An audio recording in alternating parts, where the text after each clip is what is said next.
Okay. Let me start strum.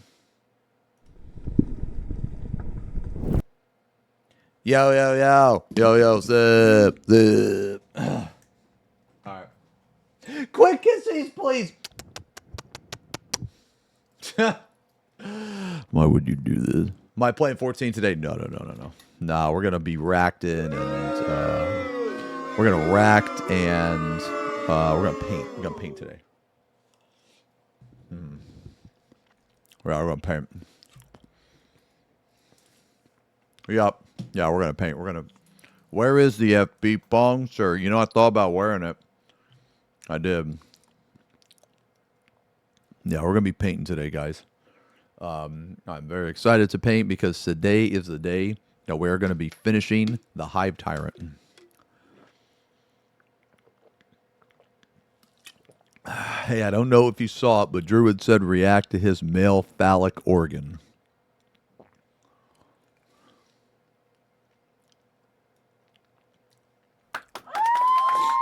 Sorry, I don't have a microscope. Ooh!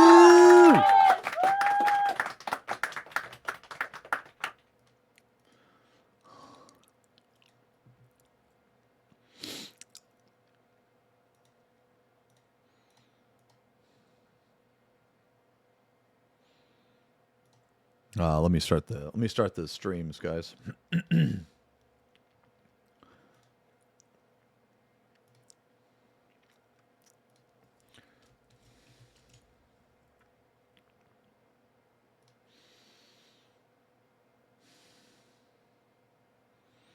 Very excited to paint today.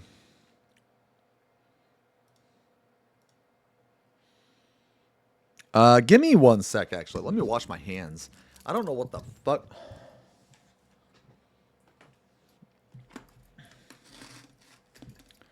I think maybe I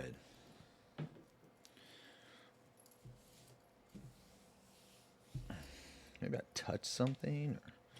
I don't know, man.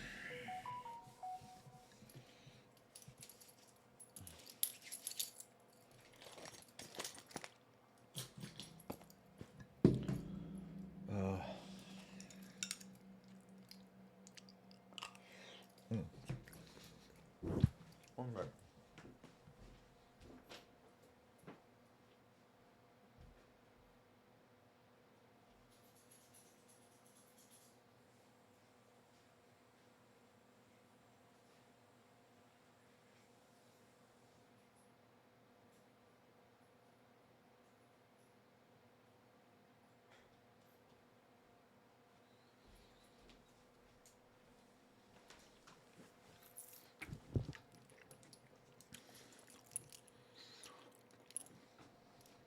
Okay.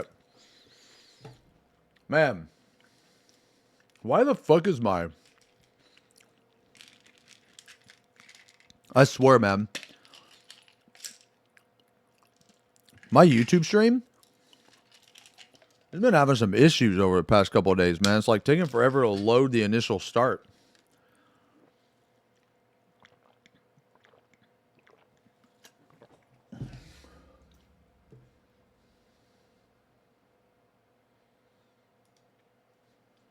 Okay.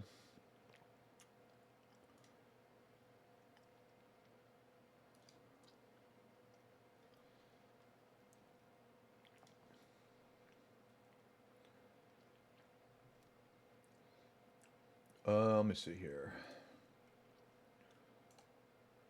Close this. Okay. Yeah, we're gonna rack today. We're gonna rack. We're going to fucking paint. We're gonna start the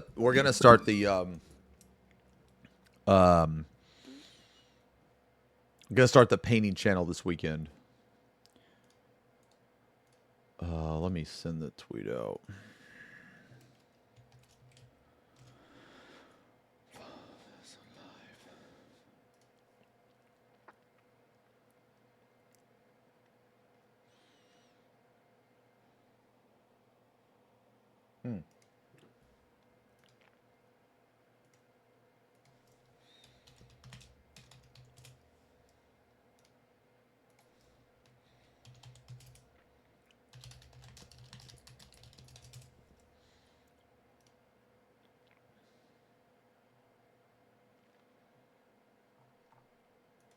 I ordered I ordered Vulcan. K-Sut. K-Sut. Yeah, I ordered Vulcan. I'm gonna. Yeah, I kind of want to start painting him too. Dude, his model's pretty badass, man.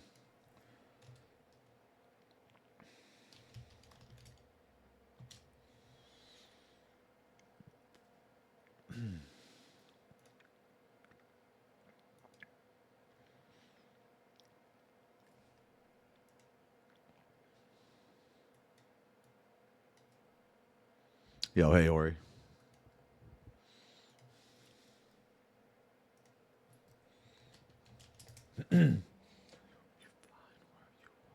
Man, this song is so good.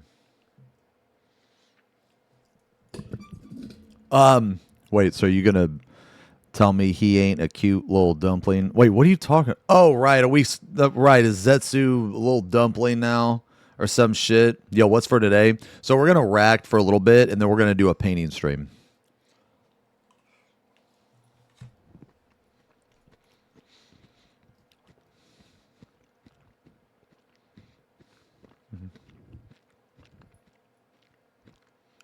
Man, this song is so good, man. So fucking good. Real quick though. All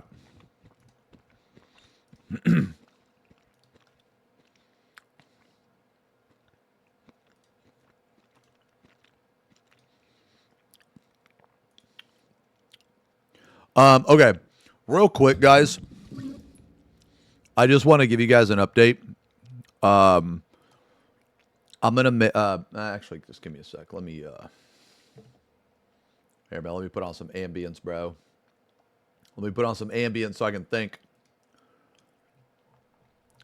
I'm off my meds, so I'm more stupid than normal. All right. Okay.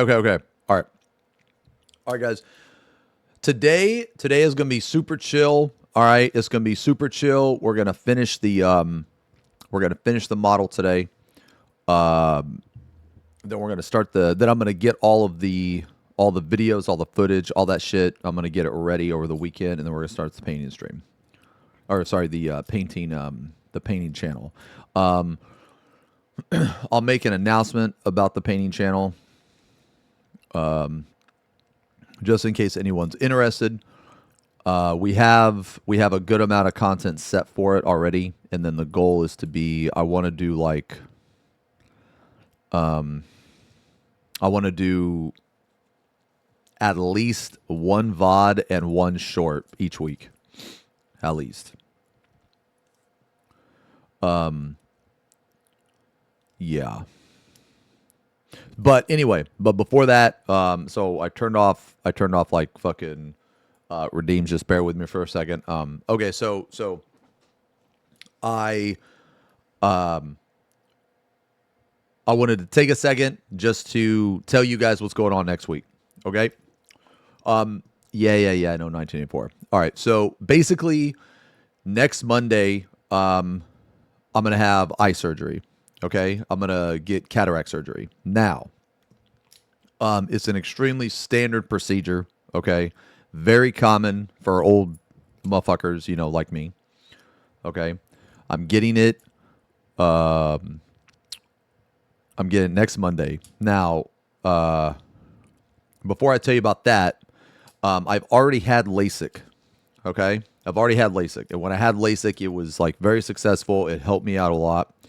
My eyesight has always been like really bad. Like basically anything past like if I were to extend my hand, like anything past that starts to get blurry. So and I had my LASIK like maybe I don't know 6-ish years ago. It's been a while, so I can't remember. Been a while. But basically, my LASIK still works. Like what they did was, it may have been either 6-7 years ago. Yeah. So cataract surgery is different than LASIK. Okay, so I originally I had LASIK and it corrected my vision. But LASIK is different than cataract. It's similar, but it's different. So like cataract basically takes the lens of your eye and they remove it. And then they put in a permanent contact lens. So think about it like that. So cataract surgery is more like a permanent contact lens, whereas like LASIK is more, it corrects the current contact, if that makes any sense. Okay. So cataract surgery is way, way, way more permanent. After this, my eyes should be good for the rest of my life. Okay. Now it's very expensive. It's very expensive, but I'm normally pretty good with my money and saving and that type of stuff. And you know, all the support I get, you know, on the channel and from you guys and everything, you know, like over the years, you know, I've been, you know, I'm not rich by any means. Okay. I'm not rich. Trust me. All right. It's just, you know, I'm in a position where I'm able to actually save. So, I'm able to get surgery. Not wearing Xeno. I have the XenosysVex shirt right here. Okay. It's just I wanted to wear this today. All right. So anyway, guys, I just wanted to give everybody an update, you know, because this will be a YouTube video too, just to kind of let everybody know. Because for the next week, I probably won't be streaming at all. Maybe a couple days. I'm gonna try to slip in a couple days of streaming. I'll tell you about the surgery in a second. I just kind of wanted to give you like kind of a backstory and stuff. But yeah, so basically I've already had LASIK, and technically my LASIK is still good, but the cataract in my eye or in my eyes has developed or started to develop to the point to where it's like affecting my vision. And even if I were to get glasses, it doesn't matter, or well, it doesn't matter as much because the problem is deep in my eyeball. Okay. So with all that being said, you know, you can feel free to Google cataract surgery, but it is extremely common. It's very safe. It's the entire surgery is like less than 10 minutes. Okay. So, I'm really not too worried. But I just wanted to tell you guys about it because it's going to affect my streaming schedule.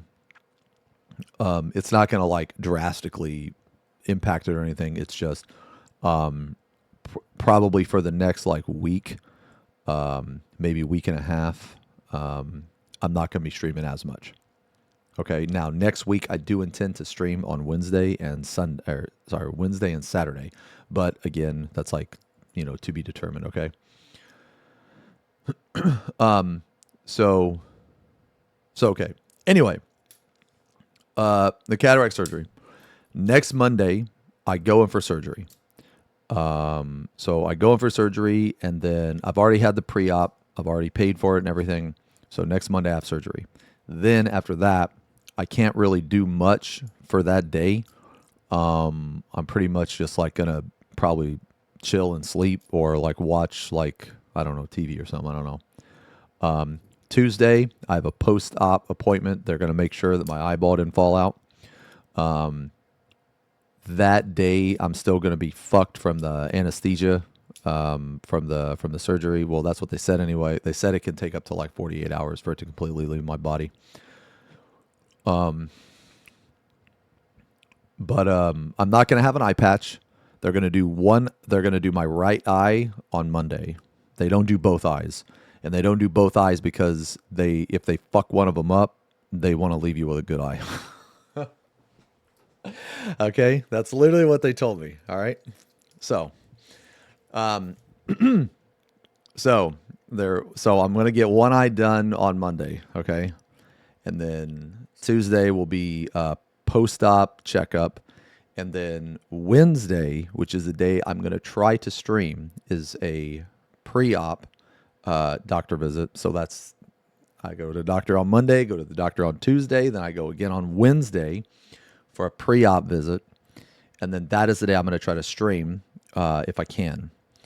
And then Thursday, I'm going to get the other eye done. Okay. The other eye. So I won't be able to stream that day. And then Friday is another doctor appointment. It's the post-op for the second surgery. And then finally on Saturday, I will be done with both surgeries.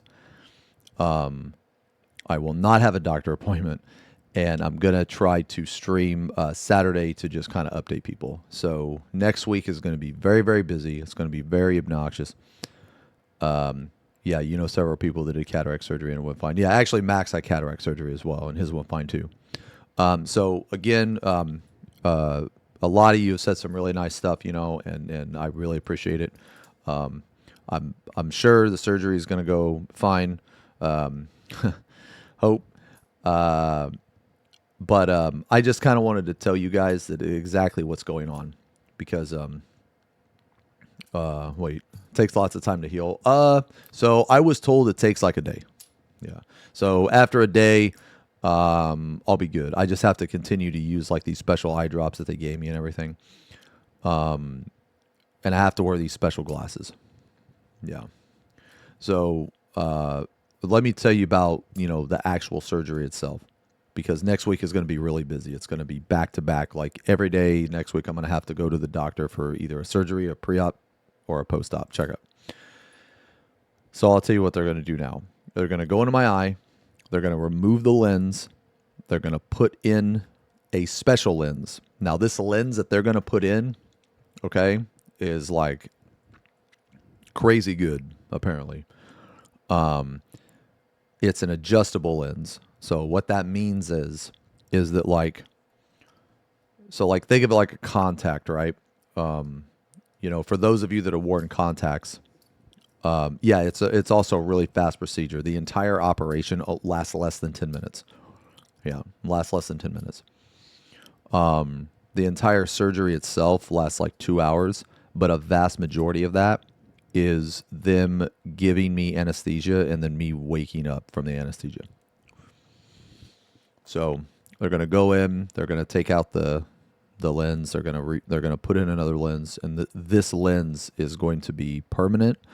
The cataract is not going to grow again on this lens. This lens is going to be good for the rest of my life. Now, this lens is a special lens.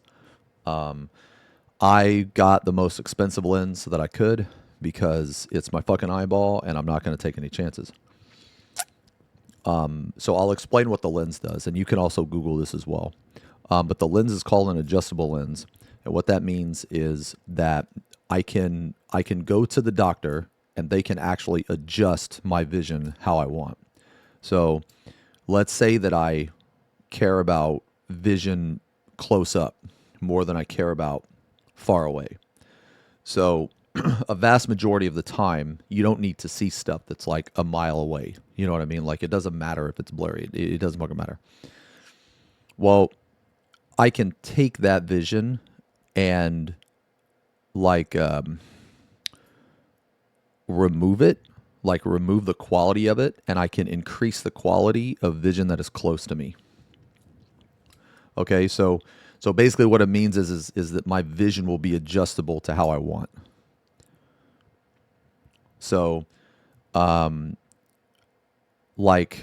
so for instance, let's just say for like my day-to-day activities, I don't need to see things that are like a mile away. You know what I mean? My biggest concern is close vision and mid vision.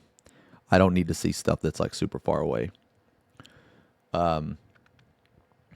So that stuff that I don't need to see that's far away, I can purposely make that vision shitty and increase the quality of close up and mid range. Or alternatively, let's say I'm like going to a concert or something and I want to be able to see something that's like far away. Well, then I can make my like close up vision a little shittier and my far away vision really good, or as good as my eye will allow it. Now keep in mind, the lens that they're going to put in is only as strong as what my like biological eye can do, right? Like I'm not going to be able to like see like an eagle, you know what I mean?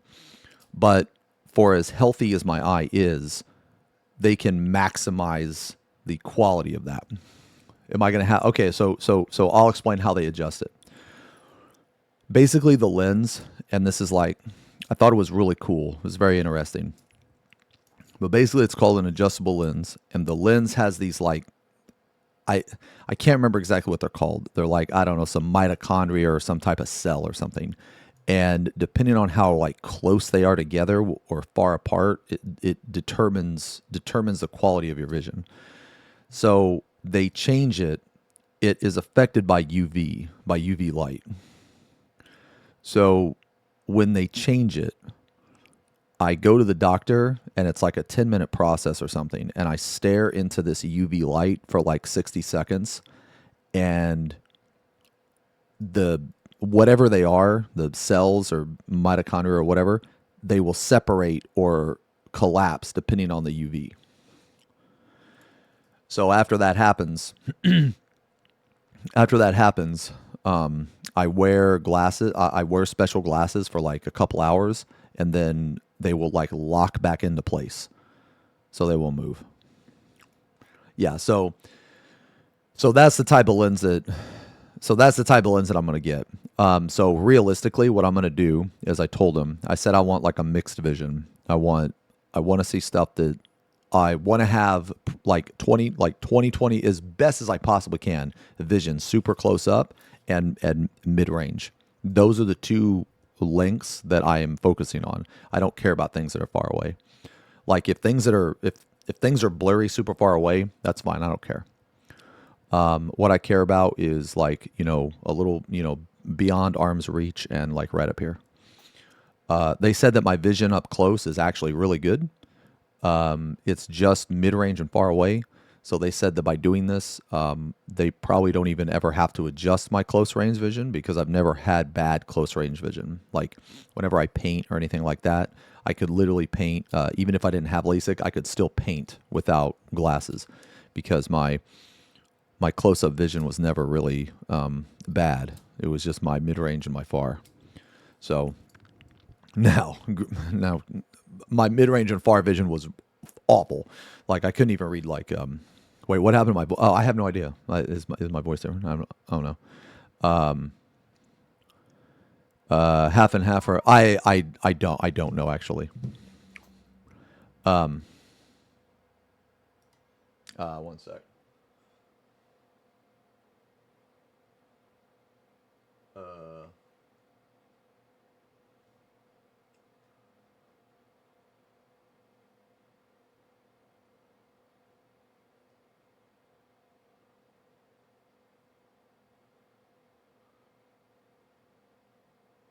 Okay. Okay.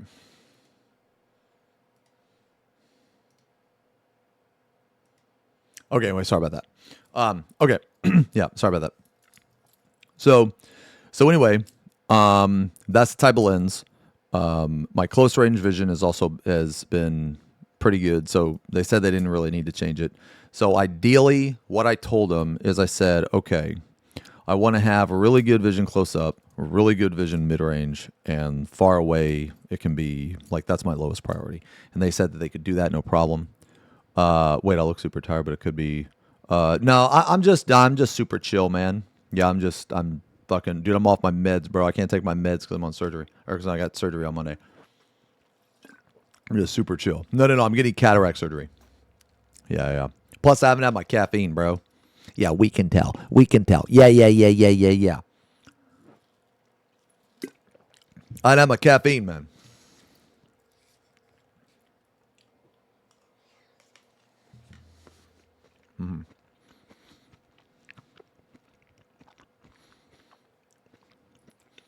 Yeah, but anyway, so that's what's going on, man. I've had this plan for like a month, a little over a month.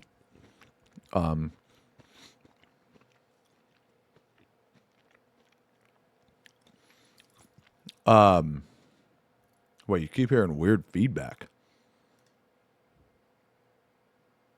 No, it's just you. I don't know.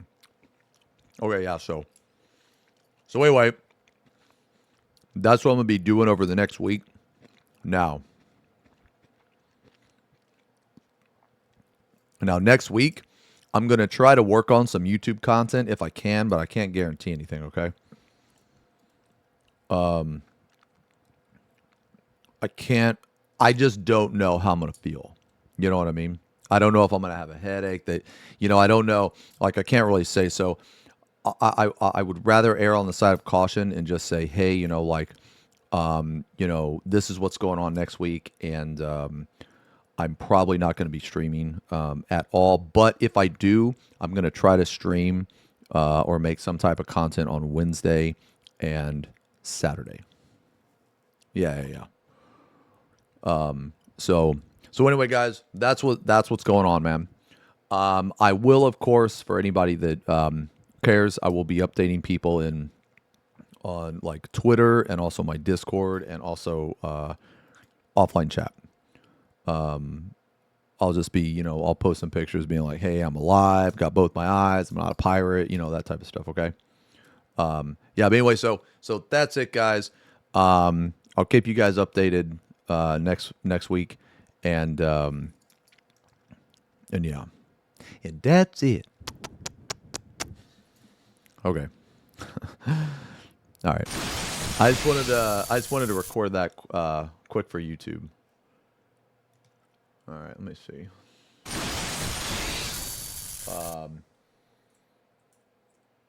Oh my god, yo, Kitty, thank you for the resub. Holy shit, Kitty, thank you for the. Oh my god, we got so many resubs. Yo, Gene, okay, Gene, thank you for the 15 months, man. War Heights with the massive 106. Oh fucking G, you know what to do, non-OG. Fuck off, get out of here. My eyes are so bad right now, I can't even see you. Fuck off. So I'm just gonna have to fucking trust that you're gonna do that. Kitty, thank you for the 16 months. Coco, thank you for the 67 months. Kissies for fast recovery. Thank you. Zava, thank you for the 34 months, almost 3 years, man. Sin, thank you for the 5 gifties. Thank you very much for the 5 gifties. Tyler on Wednesday. Yeah, what's up, guys? Yeah, surgery went well. Yeah. Because they said, hey, you have X-ray vision now, and I said, hey, well, can I still read Twitch chat? And they were like, yeah, and I was like, you know what? Fuck it, just cut them out. Yeah, I don't want to see that shit anymore. No, no. Surgery went great, actually.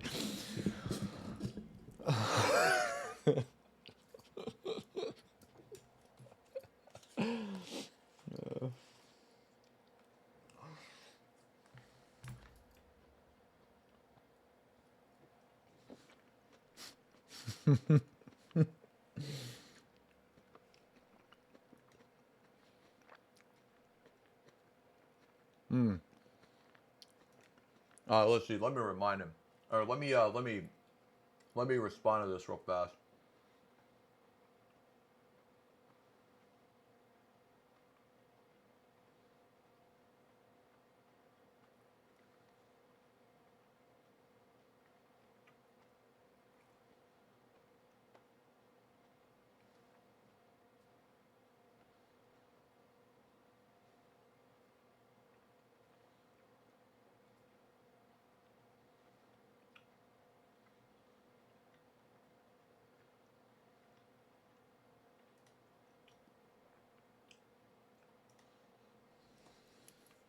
Let me reply to this real quick, guys. Um,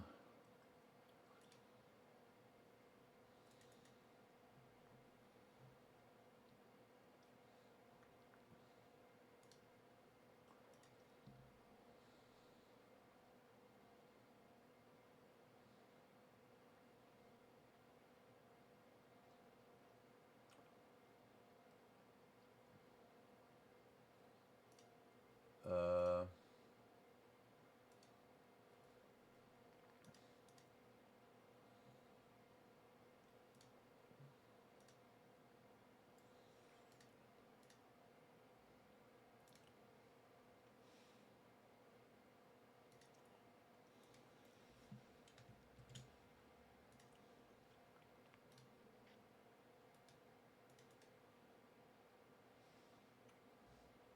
Oh, the guy from Exit Lag is getting back to me too. We might have an Exit Lag sponsorship next week, dude. That'd be fucking sick.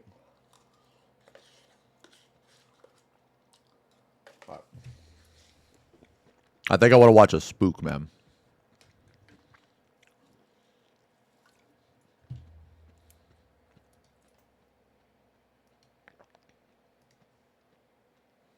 Um,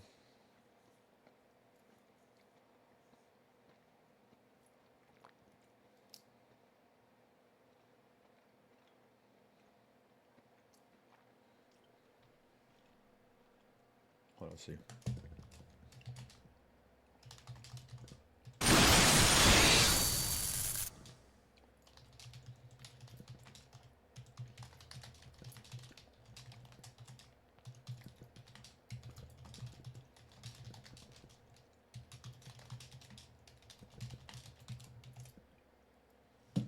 Okay. Uh,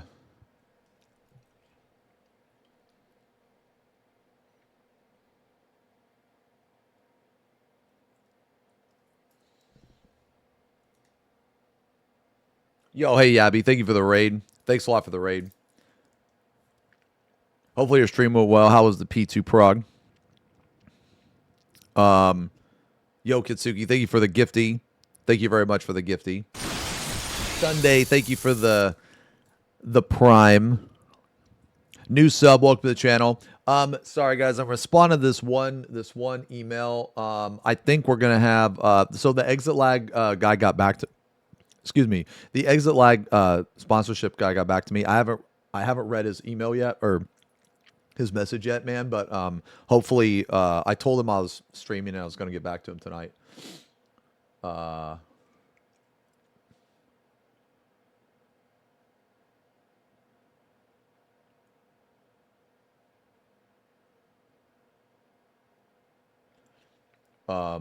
So hopefully we have like because right now I'm an exit lag affiliate, but this would be like a permanent partnership or at least starting a permanent partnership.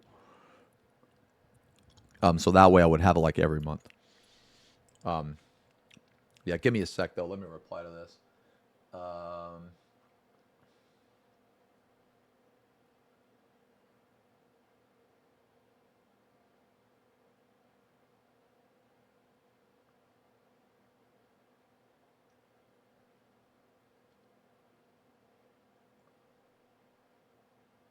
Let's see.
Sorry guys, I'm trying to find this fucking email.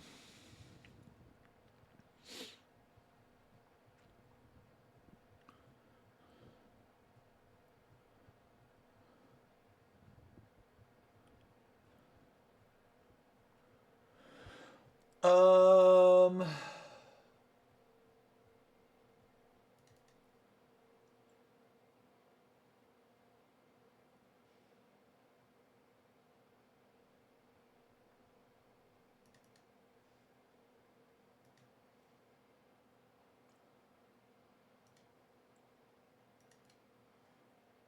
Um.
Guys, I'm sorry, man. I'm sorry. I'm sorry. I'm doing man. Just bear with me, man. Just bear with me, I promise. Um I just have to find like a bunch of it's a bunch of crap.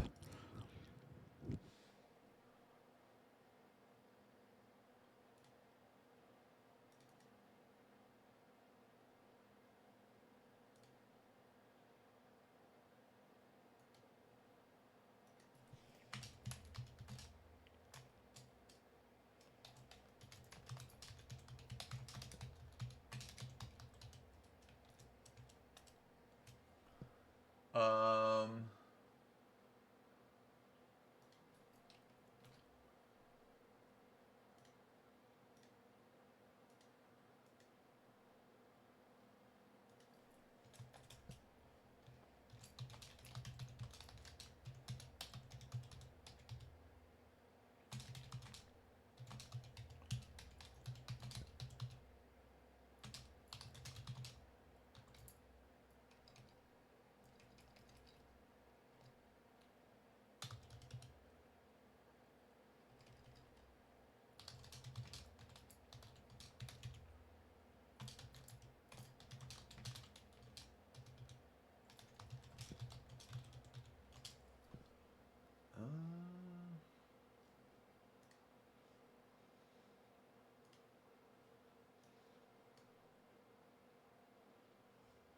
yeah, no worries because the holidays I'm in no hurry since I would okay. All right, cool.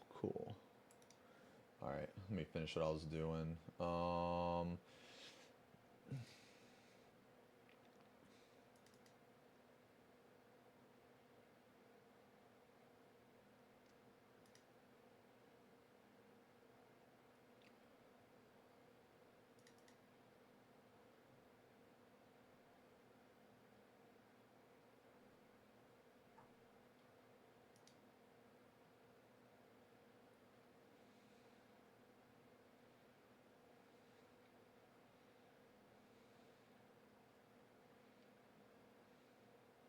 Jesus, man, I need to like fucking organize this shit better, man. Holy.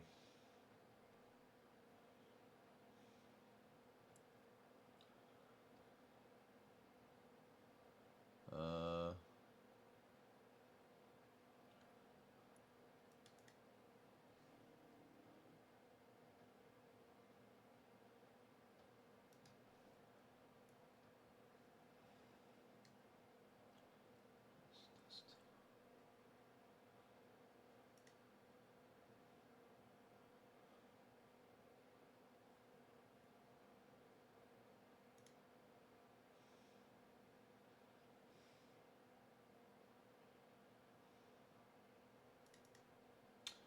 okay. Oh, god damn it, man. Fuck. Okay. So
let's see.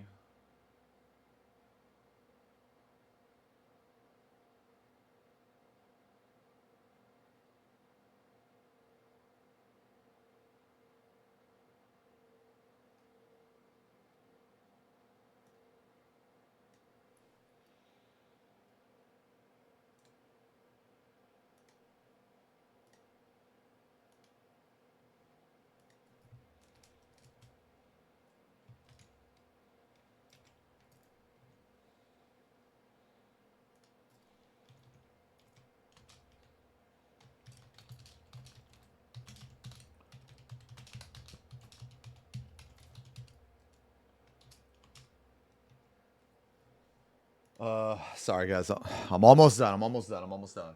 Almost done. Let's see.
You know, there's a thing called speech patterns, right? You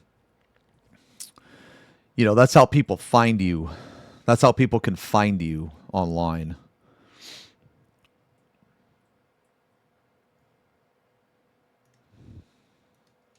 And someone that I know has a very, very, very, very, very particular speech pattern.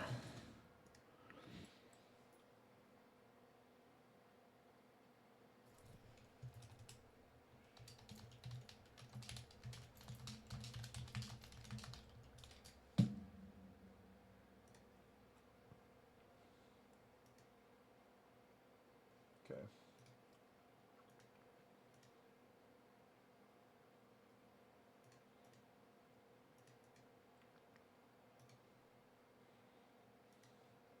Okay. All right. Let me pee real quick. I'm sorry. Sorry, guys. Let me pee real quick.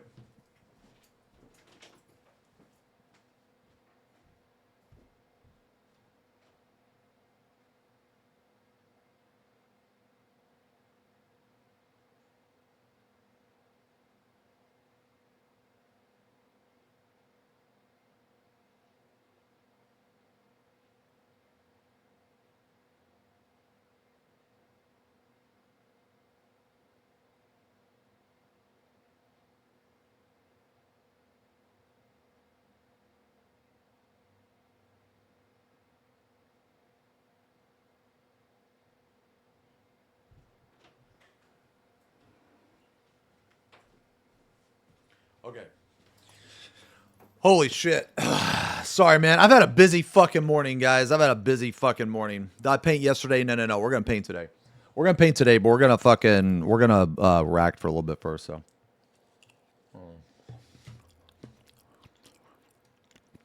Oh, I think I know what you're about to show me, actually. Yeah, I think I know what you're about to show me. Yeah, because I saw it this morning.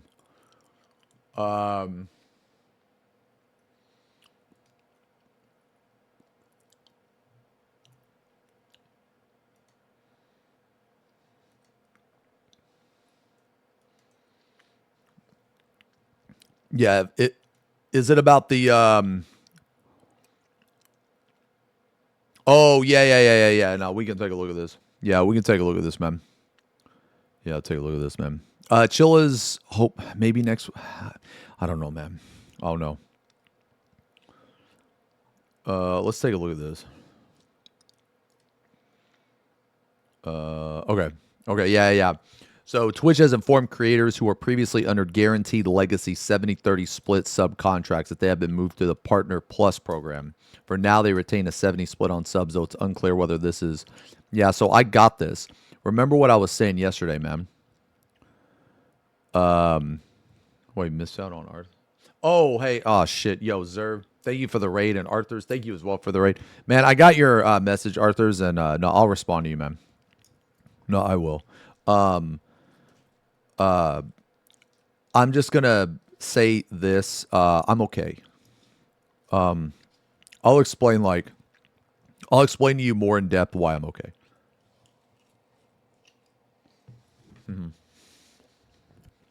Yeah, but I'll hit you back.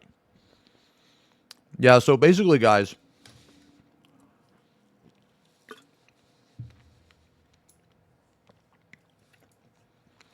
I kind of went into this a little bit yesterday, man.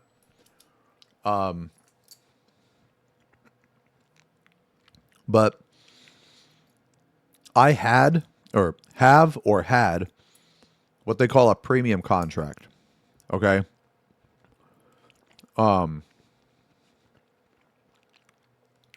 Now, that premium contract, as Zach said, it was a legacy 70-30 split. Okay? So that means that regardless of my sub count, I always get 70-30. Okay? That was a premium contract that they haven't offered in a long time. Okay? Oh, yo, Hero, thanks a lot, man. Thanks a lot, man. Yo, drive safe. Don't be texting. Yeah, thanks a lot, man. Yeah, I'll keep everybody updated and everything next, or as the week goes on, man. Yeah, I appreciate it though. But yeah, but basically the premium contract was it's like permanent, like level 2 partner plus. Like I never have to worry about 70-30. So I emailed my partner rep because I thought that they had to notify me of any changes in my contract. Like that's what I thought. Okay. So I guess we'll see. Oh yeah, Zerv. So tonight you're fine with like 7-8 o'clock ish. I'm gonna I'm gonna start painting soon. I don't have too much to paint, but we're gonna do a painting stream and then yeah. Yeah, okay. Yeah, we could talk about everything tonight. But basically like my contract, it made it to where I always had like the level 2, you know what I mean? Yo, hey Wizard, thank you very much for the 5 gifties, man. I really appreciate it. Thanks a lot. But I guess they either took that away or they changed it. Now, I thought that they would have to notify me of any changes, but who knows? But anyway, if they didn't have to notify me of any changes and they just changed it, then this is absolute dog shit.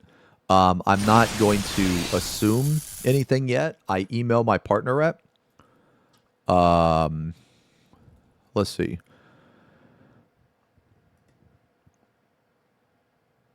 Oh, wait a minute. Okay, hold on. We have a long-standing agreement with a limited number of streamers who have been with Twitch since its early days. We are honoring those historical contracts, and we are not changing payout structure or requirements to sustain their payout structure with this change. Today's change is a back-end technical update to migrate everyone to the same system to help us streamline payouts. Okay. Okay.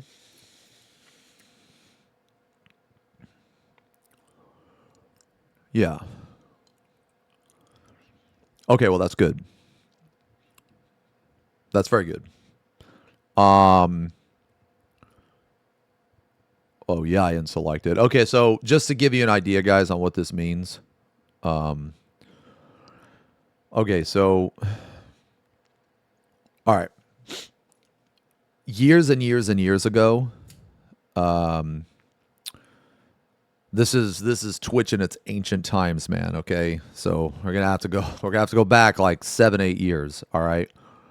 Wait, screenshot it just in case. Yo, you're right. Oh my God, yo, Zerv, thank you for the, thank you for the 20 pack. 20 pack ignored.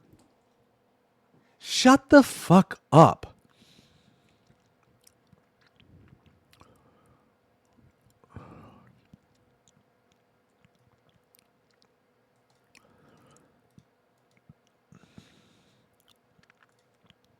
I'm screenshotting just in case. All right. Anyway,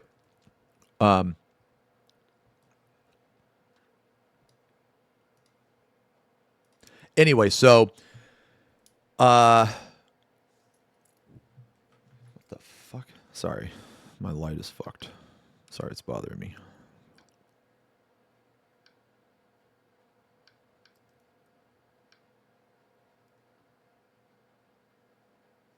Sorry, man. I have like fucking ADHD and shit, dude. My fucking I'm not on my meds.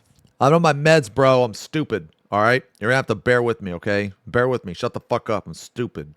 All right?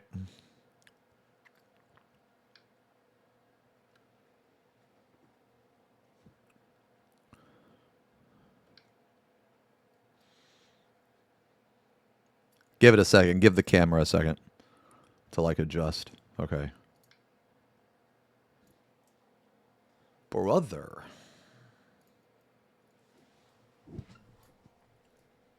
Whatever. Whatever. Okay. Am I high as fuck right now? No, I wish I was fucking high. Okay.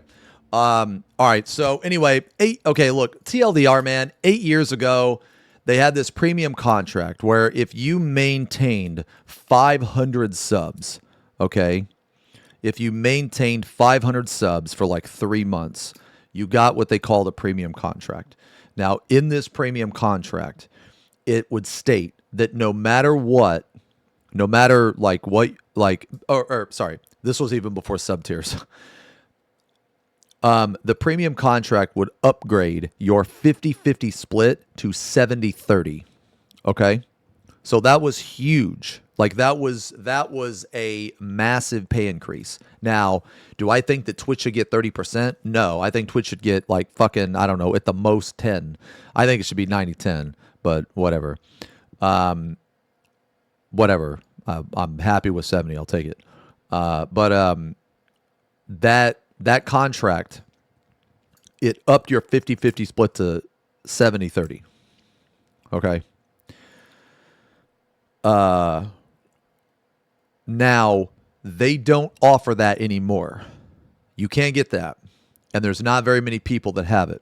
And the people that have it, okay, they actually have a partner rep. Okay? Kick is 95.5, but it works a little different. Kick works a little different.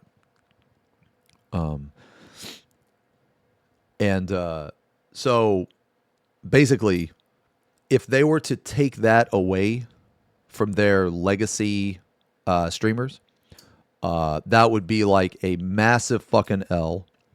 That would show that they are a piece of shit company, and it would just be bad all around. Okay? And it wouldn't be fair. It wouldn't be fair. But like, you know, obviously to those streamers. So the difference between my contract and a newly partnered contract is that each month they have to maintain X amount of subs to get the 70-30 split. I don't. It doesn't matter if I have 1 sub or 1 million. I will always get 70-30, and that is how it should be. I earn that. I continue to earn that, and I should not have that taken away. That is mine. I don't care if they don't offer it anymore. It sucks that they don't, Don't get me wrong. It sucks that they don't, but that's not my problem. Okay. Just because they don't offer it anymore doesn't mean that they should take it away from people that do have it. Okay. It was very, very fucking hard for me to get. And I had to work really hard to get it. Okay. Why not just host subs through something like Ko-fi and get,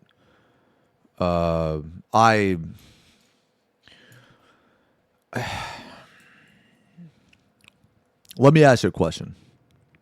Let me ask you guys a question. How many of you watch another streamer on another platform, but they don't stream on Twitch, or they don't, like... Basically what I'm trying to say is, how many people in chat are just, they naturally watch Twitch or YouTube, and if you have another streamer that you watch and maybe they switch platforms, it's really fucking obnoxious to watch them because they no longer stream on the same platform. So yeah. Okay, that's the point I'm getting at, Dart, is the convenience. Okay, because I'm gonna be honest, man. Okay, like I have some friends that stream on other platforms, but I don't normally watch them. I'm gonna be honest. And the reason I don't is simply because they don't multi-stream. Or if they do multi-stream, it's not on Twitch. Okay?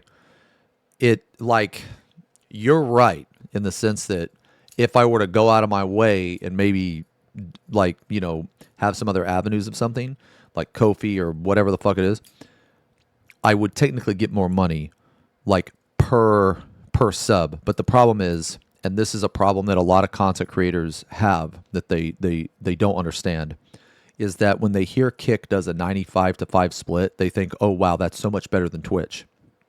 It's not. Okay, it's not. It depends on each creator. The split might be better, yeah, sure, but the overall revenue might be way less. So let me give you an example. Obviously, I've been on Twitch for a long time. I'm not just going to move to Kick. Because if I move to Kick, yes, I will make more per sub, but the amount of subs that I have will be way, way, way less. So in the grand scheme of things, I will make less. Does that make sense? Is my split on Kick higher than on Twitch? Yes. On Kick, if I multi-stream on Kick, it's 50-50. But if I stream exclusively to Kick, it's 95-5. But the problem is, and this is the thing people don't understand, when they hear... there's a lot more to it than the simple sub split. If that makes any sense. It's not just, ooh, what is this?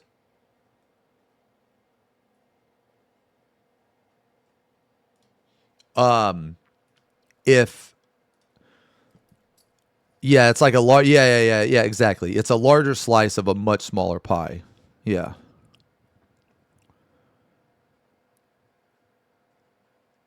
So that's what I'm saying, man, is okay, so okay, let me ask you guys a question, right? And be honest. Let's say that I just said, fuck it, I'm not going to stream on Twitch anymore. I'm only going to stream on YouTube, or I'm only going to stream on Kick. A vast majority of you might watch for a while, but it's going to be obnoxious and it's going to be annoying to have a, let's say you're not on Kick. You're going to have to make a Kick account just to watch me. If you want to get notified that I'm streaming. Or you're going to have to always go to Kick to watch. It's just obnoxious. Yeah, that's what I'm saying. So you said, no, I'm not watching you on YouTube or Kick. That's what I'm trying to say. Is that, and I don't blame you. I don't blame you. That's why I multi-stream. That's why I multi-stream, because I want to stream on the platform that people watch. You know what I'm saying? So some of you don't want to make a Kick account. I don't expect you to make a Kick account just to watch a single stream. It's really obnoxious. I have some friends, I have some friends that only stream on Kick or, Rumble, or they have YouTube, and I don't really watch their streams much anymore. And it has nothing to do with them. It's just, honestly, I'm not notified because I'm not on those websites very much. I mean, Kick is a little different because I do multi-stream on Kick, but Kick right now for me is just something it's a side thing and it's free. And I know that some people, I'll put it this way, man. There is no downside for multi-streaming, but I'm not going to stream exclusively to one platform. Like eventually I'm probably going to add in TikTok. Eventually I'm probably going to add in Rumble. These things take time, but it's not because I necessarily use that platform like to an extensive degree. It's just simply because why not? Because it's free. You know what I'm saying? No, it's not. No, no, no. And don't get me wrong. Like the people that watch on YouTube, the people that watch on Kick, like I see what you're typing. Like when you guys talk to me, I treat you like on Twitch or YouTube. You know what I mean? Like I even will type in chat at the end of the stream.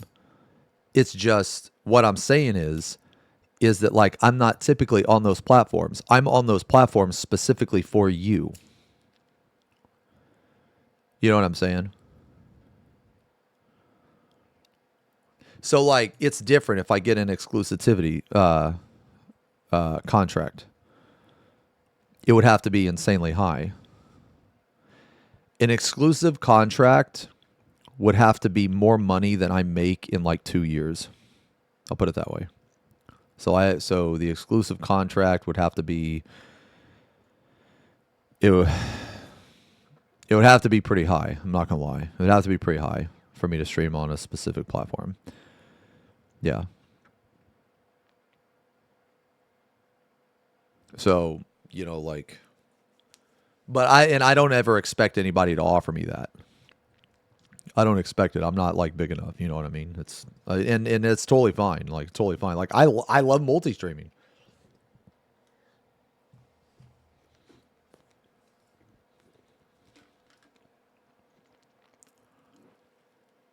Mm-hmm. They kind of died after COVID. Okay. Yeah, but like I'm not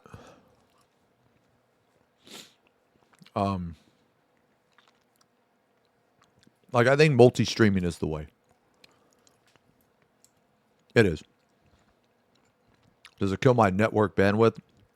No, I don't think so. Mm-mm. Our upload here is insane. And my computer can handle it. Yeah, like our upload here is like a fucking gig or some shit, man. Yeah, we have fiber and everything. Yeah, so it's really good. But I prefer to multi-stream. Also, multi-stream gives you security. And what I mean is like each site has different rules. You can do stuff on YouTube that you can't do on Twitch. You can do stuff on Twitch you can't do on YouTube. You can do stuff on Kick that you can't do on either one. You know? And if something were to happen to one platform, I have other platforms to fall back on. You know what I mean? Yeah. So like, yeah, that's what I'm saying. Like I'm going to multi-stream for all eternity. I mean, until I'm offered something that stops me from doing it, you know what I'm saying? But, and the thing I don't understand is that why everybody isn't just multi-streaming. I don't get it. Like, if you're trying to make it as a content creator, you should be multi-streaming. That's just the way it is now, man. There's no reason not to. Like, guys, when I multi-stream, this is it. I just literally hit this button. That's it. I just hit, start. That's all. That's all I do. It's two. It's two buttons for me. There's no reason not to do it. So,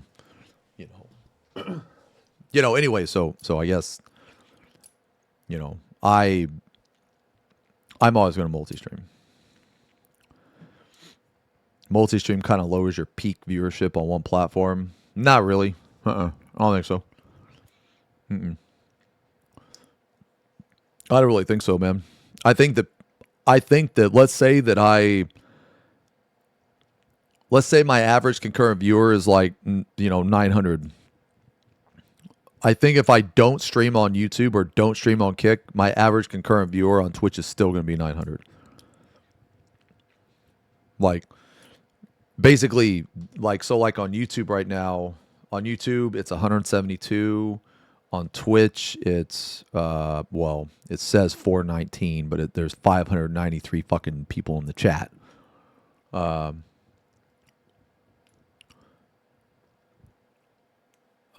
then on Kick, there's like, I don't know, 10 or something. Yeah, 10. So if I were to like shut one of those portions off, yeah, it wouldn't affect the other. The only time that it probably does is when you have your highest and you're not streaming on the highest. The people that are normally on the highest, some of them will redirect to the others, so you will see a boost there. But as long as you're streaming on your like main platform, I guess, if you want to word it that way, then the other platforms, I'm not saying they don't matter, but in terms of the viewership goes on the main platform, it won't affect it. But the thing is like you can't think about it like that or you can't always think about it like that because even though so I just said YouTube, right? I said YouTube had 170. Well, those the 170 people on YouTube, like how many of you are not on Twitch? Probably a lot. So even though I have, 500 on Twitch, let's just throw a random number. Let's say 100 of you in YouTube are not on Twitch. So my total viewership, right, is the 500 plus the 100 from YouTube plus like the 10 from Kick or whatever. So you see what I'm saying? So like it does add up, but you have to take into account the people that are not on let's see. The people that are not in both platforms, you know what I mean? Yeah. So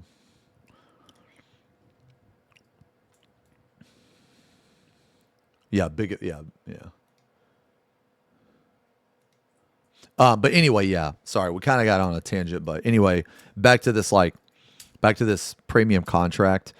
TLDR, man, they used to offer the contract. This was before sub tiers. And this would upgrade a partner from 50-50 split to 70-30 split. This is the contract I have.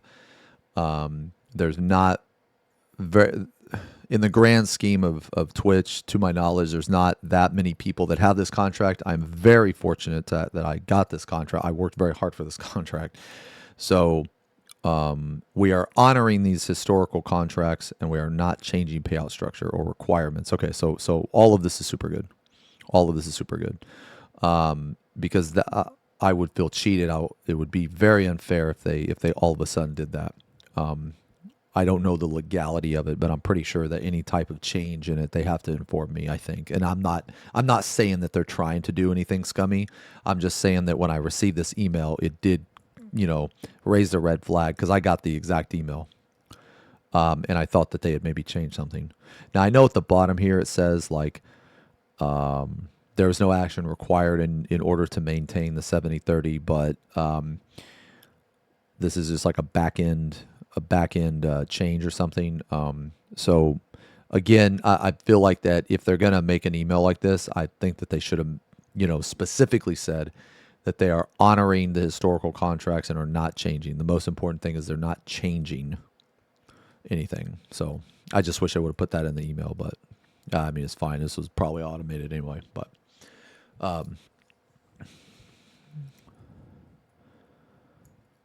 Got mad that affiliate streamers got better.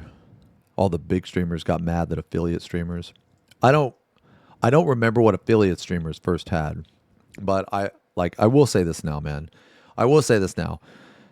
It is a lot easier now to make money on Twitch than it was back in the day. Oh wait, they're not honoring it. They can't legally change it without getting sued. I mean, both can be true. I mean, they could legally have to honor it. I'll put it that way, I guess. But I will say this though, it's a lot easier to make. Oh, I had a tip jar too, man. Yeah. Yeah.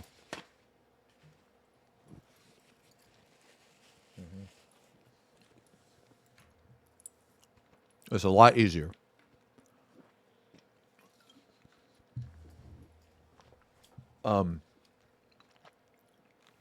Back in the day, There wasn't gifted subs, which is huge. There wasn't sub tiers. There wasn't bits. You were either partnered or not partnered. And if you were not partnered, the only money, the only revenue you generated was from donations. Mm-hmm. Yeah, so now there's a lot more ways to make money. You have sponsorships, you have ads, you have affiliate. The affiliate program was huge. It was a lot harder back in the day, man. It was a lot harder, but anyway, I guess there were less streamers too. But yeah, yeah. But anyway, so this is good that they came out with this and said this. But okay. So I want to paint today, guys. I want to paint today. We're gonna paint today. We need to start painting soon, by the way, because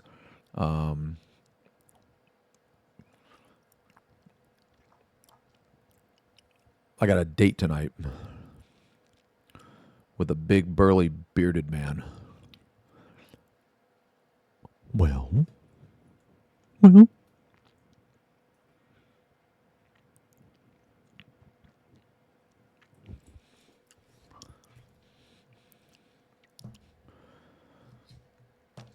I might wear my FP Pong shirt.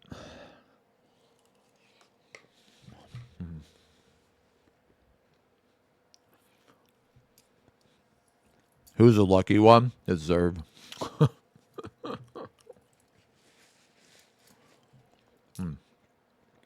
It's all one setup, John. I've been told I should probably look into 2 PC setup, but I just can't be fucked with it right now. But eventually I might, yeah. Yeah, I don't know about this, bro. What is this?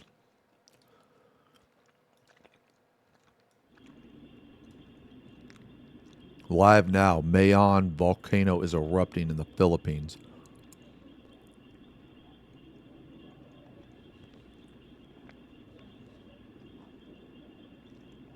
Ooh. We're going to need to listen to this later.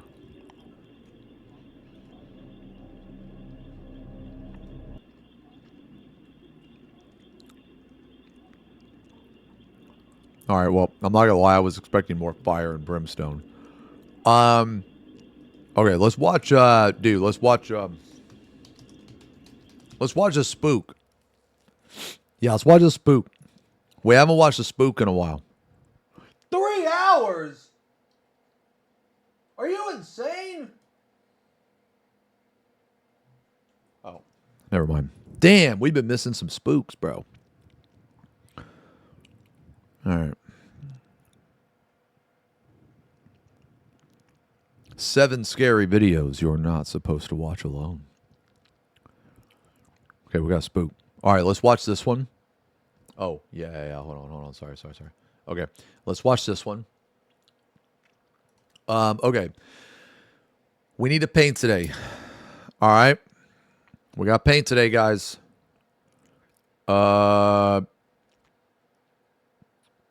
Before we watch this, let me show you what we're painting. But we do have to paint today, man. What the fuck is that? Okay. Yeah, let me show you what we are painting today. All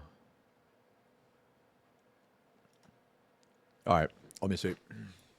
Wait. If hypothetically I'd acquire a large FC on the Sarg Goblet, would you move the Wise Tree to that FC, or do you want us to get one organically? I mean, that'd be fucking cool. Yeah, that'd be fucking sweet, I think. Yeah. That'd be cool. Concern? Oh? Worry bigger? Yeah, that'd be cool. Let me show you this. Let me show you what we're painting today.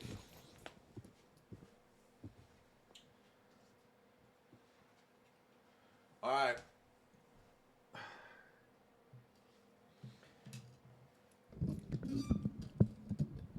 We are going to finish this bad motherfucker.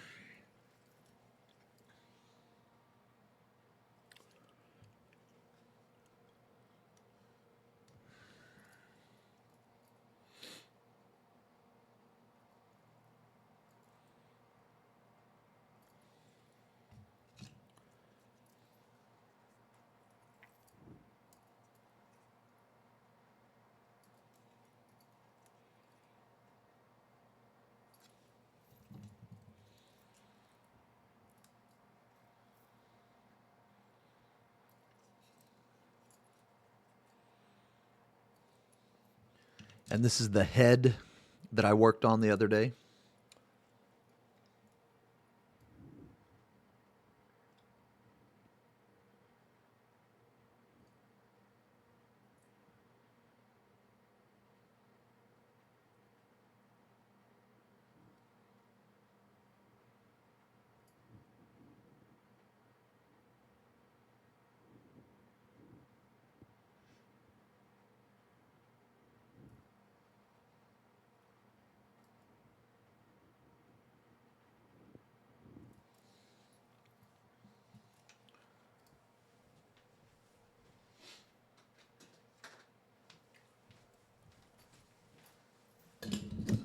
We are going to finally finish him today. We will put it together in a symbol. All right, that's what we're doing today, boys. But before we do that, we're going to watch a spook so I can finish eating. We're going to watch a spook so I can finish eating. We're going to watch this one right here. We're going to watch this one right here, man. Thank you. Thank you. Thank you. Thank you very much. Gonna do this, but before we watch this, I'm gonna grab a drink. BRB.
All right. All right. Let's go.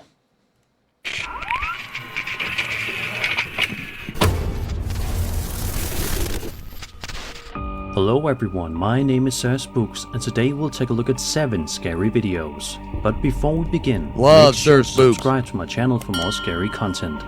Alright, with that said, let's begin. We haven't watched Sir Spooks in a while.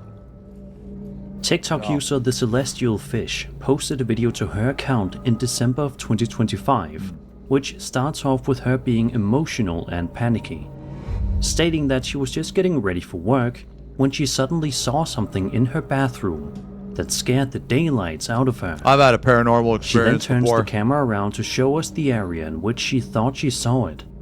For a little while, nothing can be seen, but around the end of the video, the uploader sees it yet again. It was like right there where those shadows are. Those are shadows from the towel right there. But there was like a shadow right there where those other shadows are. And it looked like a person. It looked like a ghost. Like right there.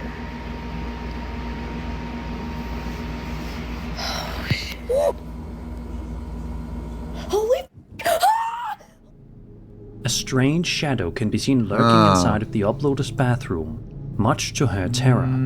She proceeds to panic and yell before the video ends abruptly, leaving us all to wonder what she did next. Given the distance between the uploader and the bathroom, the most plausible grounded explanation would be someone hiding behind the bathroom door itself, carefully shifting their position to project a human-shaped shadow into view. Still, the uploader's reaction appears immediate and uncontrolled, and the shadow doesn't behave like a simple pass of light. It seems to lean forward, as if aware it's being watched. Shadow figures are often described in paranormal reports as silent observers, appearing only briefly. You ever had a silent observer? Whether this was an orchestrated hoax you think it's a roommate? Or something Is that a genuinely paid shadow? unexplained, the sudden cutoff leaves How do you the pay a impression shadow that with whatever darkness? was there may not have stayed confined to the bathroom. What could possibly have been going on here? Was there some sort of a ghost or shadow person stalking around her house? And if so, why? Let's hope we get an answer one day. Decent footage. Decent. Was okay. It was okay. YouTube channel Ema419 posted this video to his account all the way back in December of 2009, which would explain why the camera quality is as bad as it is. But even still, poor quality or not, Bro, you know what, man? That camera quality is really not that much worse than fucking 2026, man. this is definitely one hell of a I mean, when it comes to like paranormal shit. creepy video. The footage in question sees Ema and a woman named Evelyn investigating the Sawyer boiler room. Evelyn says she thinks she sees something, which is when Ema tries to step in and help her out. For about 2 minutes or so, Ema and Evelyn proceed to investigate the boiler room, which proves to be extremely creepy. No, let me tell you this right now. Let me tell you this right now, bro. Okay? Let's say me and you, okay?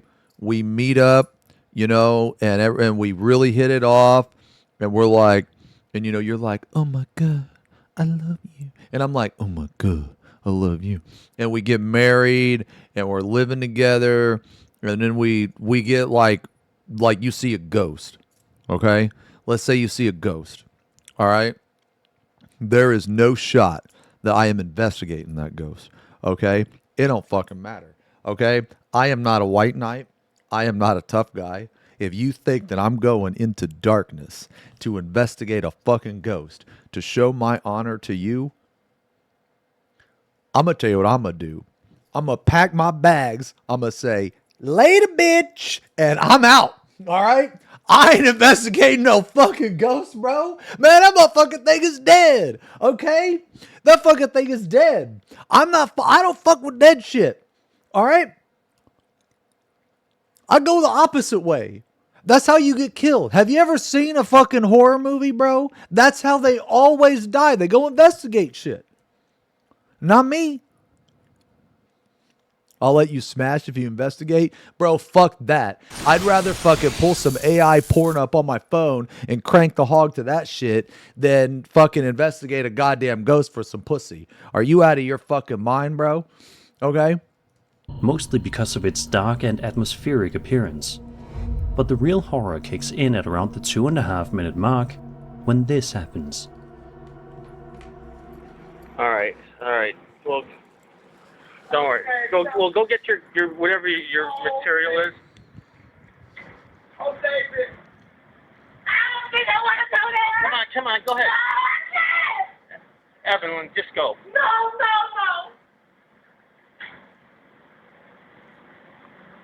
Alright, hang on. Is there anybody back here? Go ahead. No. What's that? Oh my... All right, Oh I my didn't God. expect the chair to move. Okay. No way. Okay. The chair in front of them suddenly begins to move closer to them on its own accord. Okay. Now, obviously, how exactly this happened is anybody's guess. Okay, could be a string. Now, I didn't see a string, but the camera quality is really fucking bad, bro. You could obscure a string in that camera quality. It looks like somebody rubbed Vaseline on the camera. 460p. I don't think there's 460 pixels, bro. There's like 380. Matter of fact, fuck that. Okay, there's 360. That's enough P for me to do a 360 and walk away. Okay? But it's certainly quite unnerving. The most plausible grounded explanation is that the chair was pulled using a thin string or fishing line, something easily hidden by the darkness and the video's poor quality. All paranormal videos from this era often relied on simple practical effects, especially in locations that were already abandoned and controlled. What still unsettles viewers is how smoothly the chair moves and how neither investigator reacts as if they caused it. Objects moving on their own are one of the most commonly reported elements in haunting claims, often described as subtle rather than violent. Whether staged or not, the moment taps into a very old fear: the idea that something unseen is interacting with the physical world around you. What do you think is going on here? Since this video is 17 years old, we can only hope that in the years since its upload, that Ema and Evelyn have since led a peaceful and happy life, and this haunting didn't follow them. Man, for you guys saying, it'd be 180. It'd be 180. Okay, first off, that was a joke used back in the Xbox 360 days. That's what people would say on the Xbox. You know, they'd be like, man, you need to do a 360 and walk away.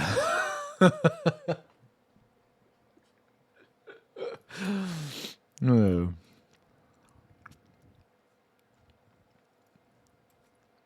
Sheer damage control. Does anybody remember that? Does anybody in chat remember that when they used to say that? Do a 360 and walk. Yeah, that's what they used to say, bro.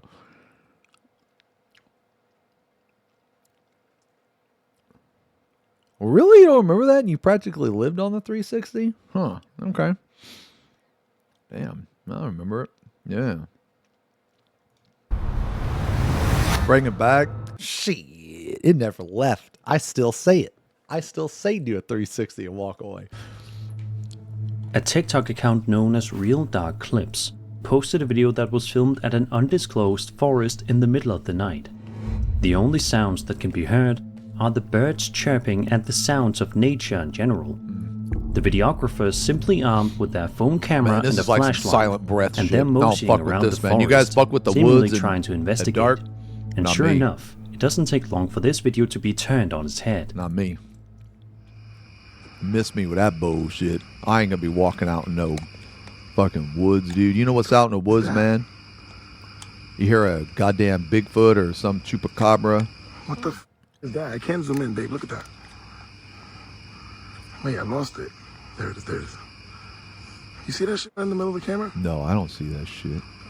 What the f is that? I don't know. You need to fucking circle Oh, it. nah. What the? Oh, nah. Bro, you gotta circle that Oh, shit. nah. What the? I didn't even see it. It may require you to squint your eyes and turn up your brightness, but if you look just closely enough, you'll be able to spot what appears to be some sort of strange, humanoid figure lurking in the forest. I can see it much now. to the videographer's horror. A grounded explanation is that this could have been a person crouched low That's in the a forest, gnome, bro. dressed in light-colored clothing, who then stood up as the flashlight passed over them. In near total darkness, that sudden vertical movement can appear unnatural, almost like the that's figure kind of is weird floating. now. Okay.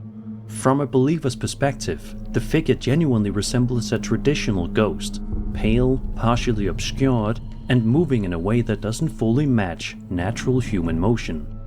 Combined with the videographer's reaction, which sounds immediate and authentic, the encounter feels less like a staged scare and more like an accidental glimpse of something that wasn't meant to be seen. That's kind of creepy.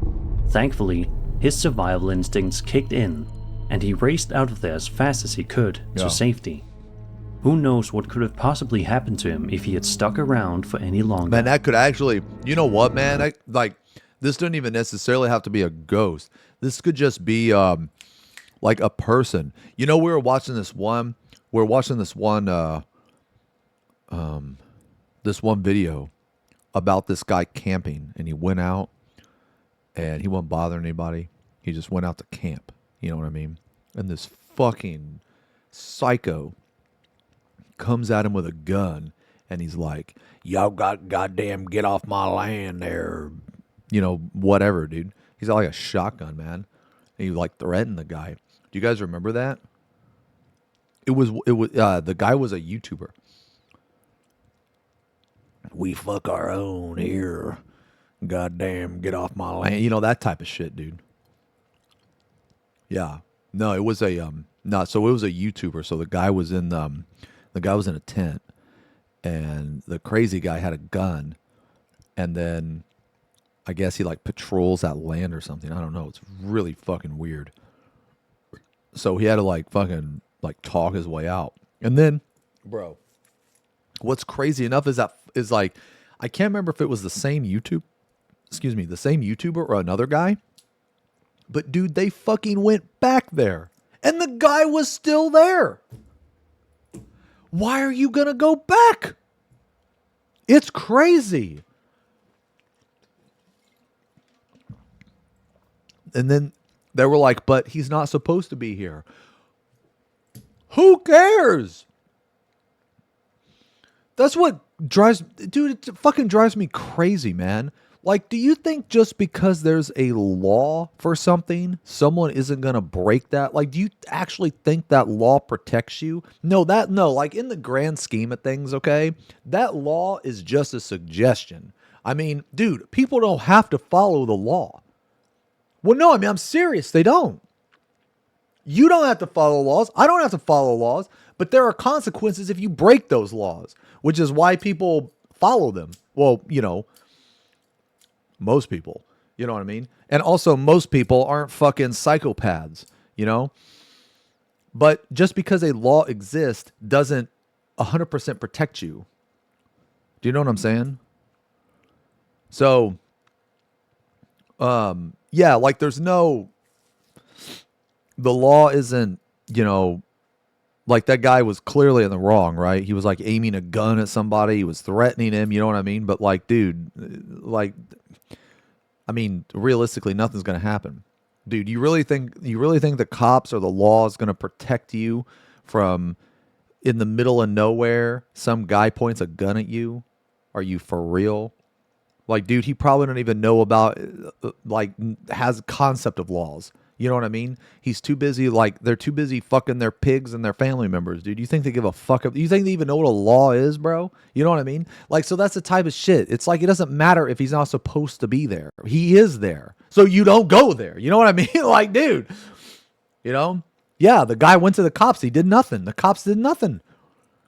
I mean, what are they going to do?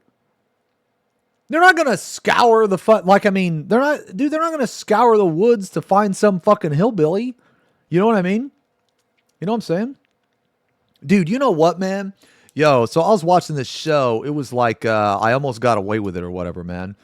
And there was this one episode on it. And I always find this show really interesting. There's this one episode, man, where this fucking guy, he like, I think he committed murder or something. He was on the run from the cops. And this guy fucking survived and lived in the swamplands and forest areas in Florida for like 4 years. And he only came out of the woods to like get food and shit. And then he went back into the woods. And he's like, when they were interviewing him, he said that there would be times where he wouldn't see another person for like 2 years. Like straight up. And he just lived out there. Now, again, I don't know how true all of this is. I kind of just take it for what it is, you know. I don't take it too serious, but I do find it very interesting. But if something like that is possible, dude, they're not going to go after you, you know, like in the woods. You know what I'm saying, man? Like, they're not going to choose the hardest case to solve. They're going to solve the easy ones first. You know what I'm saying, man? But anyway, I thought it was interesting.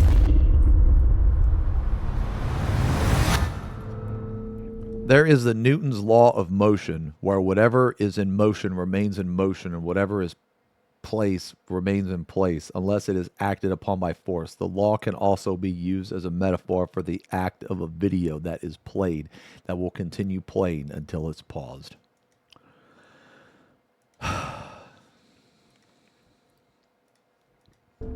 Over on the UFO subreddit, a user by the name of Zed Alpha Project posted a video that was filmed on November Man, shut 20 the fuck up. Cocked? Cocked? You didn't even spell cooked right. Get the fuck out of here, man. Your fucking profile picture is some dumb, fucking poorly drawn anime idiot. You know, you fucking probably stink.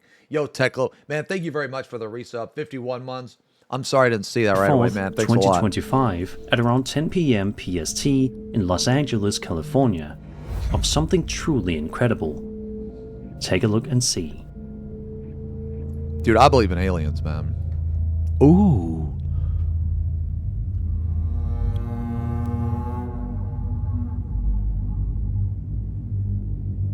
Okay. There's gotta be aliens, man.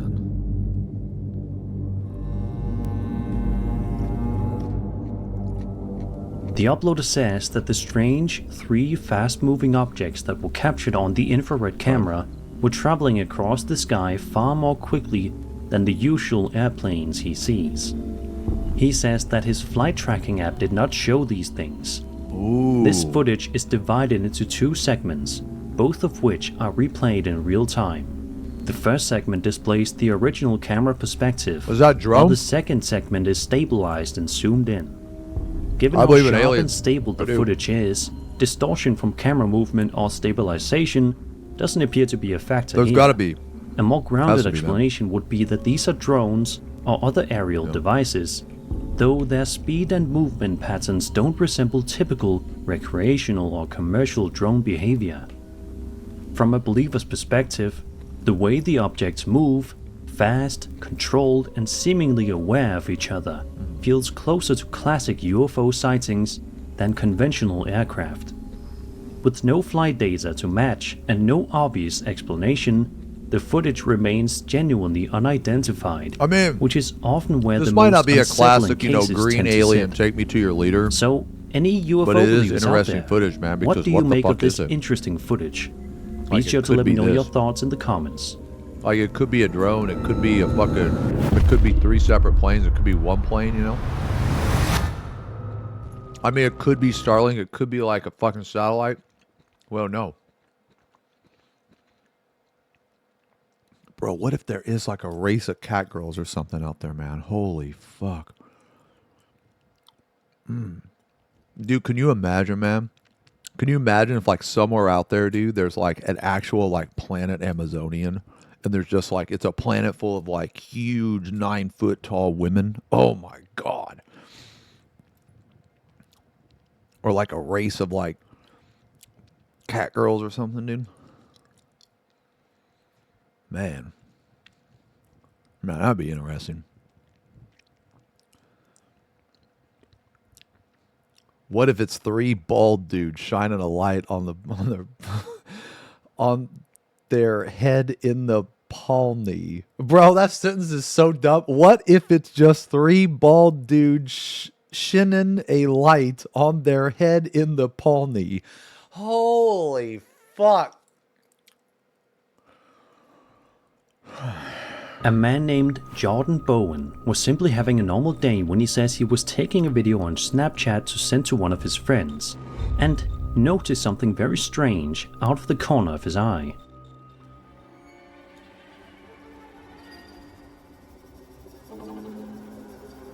Oh! Wait.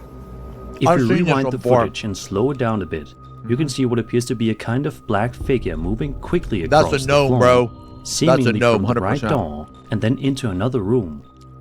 Jordan seems to be cool and collected in the moment, which is pretty amazing, Yeah, that's a gnome. especially considering how dark the room was where he was in. I'm confident most people would have run away screaming, and understandably so. One explanation is that this could be a shadow cast by someone or something moving just out of frame, briefly stretched and distorted by the low lighting and camera exposure. From a believer's perspective, what makes the clip unsettling is how compact and purposeful the figure appears, moving from one doorway to another rather than flickering or fading out. Shadow figures are often described as starting low and fast, appearing only for a split second it could before also just be a disappearing. person, right? Whether it was a visual artifact or something else entirely, the movement feels intentional, not random, which is why the clip sticks with people. But what in the world was this figure, and what did it want with Jordan? Who knows? Maybe it just wanted to goof around in the Snapchat video.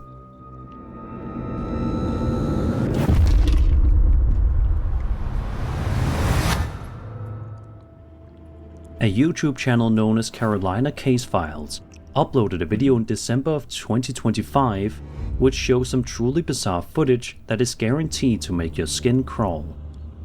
The footage in question was filmed on a security camera in Deep Run, North Carolina. Carolina Case Files mentions that the video quality isn't very good and that they're trying to get information on who the homeowner is, Yeah, this quality's but no pretty bad, luck man. so far. Let's watch the footage. Yeah, that's pretty bad. Oh. What the? Oh my god! Oh! Yo, that's fucking good. Holy shit. Dude, I don't care if it's fake, man. It's A good terrifying, footage. lanky creature can be seen crawling around on the ground for several seconds before disappearing Dude, into that's the night. so gross, If this man. isn't some CGI project or something, then I think that this is one of the creepiest creatures I've seen in a video in a long Okay, time. look. One Look. Okay, this is probably fake, right? Probably, but dude, it's creepy though, right? Like, what I like to do when I watch these, man, is I like to put myself in their shoes, and like, what if I actually saw that? Dude, I'd probably shit myself, man. Is that this footage could be AI generated or real security camera footage enhanced with CGI, especially given how accessible and convincing those tools have become. Yeah. The lack of information about the homeowner and the original source makes it difficult to verify the clip's authenticity. But what makes the video so disturbing is how physical the movement feels. The crawler's weight, That's so coordination, weird. and presence don't resemble typical digital creations. Pale, elongated crawlers are a recurring feature in modern Dude, cryptid what- sightings. Yeah, if often that's a described cryptid, what type of almost cryptid is exactly that? like this. Whether artificial or real, the footage triggers a deeply primal fear. The sense that something unnatural is moving just outside the safety of your home. That's weird. If I was the homeowner, I wouldn't wait. I would be packing my bags and moving into Yeah. a new house as soon as humanly possible. It kind of looks like one of the monsters from like Until Dawn or something, man. I don't know. Weird. That was good. That This was video good was footage. posted to TikTok by a user known as Zap About to Snap, who appears to be extremely frightened while at his workplace. The video starts off with him looking around with a concerned look on his face, clearly scared of something that he just witnessed while at work. Yeah, that's good, sir. Behind him, a door can Concern. clearly be seen opening and closing on its own. He then walks into that room, but no one can be seen near the door. Okay.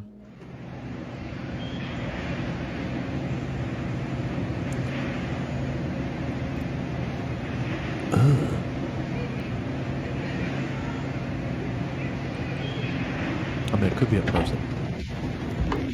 It could be a person.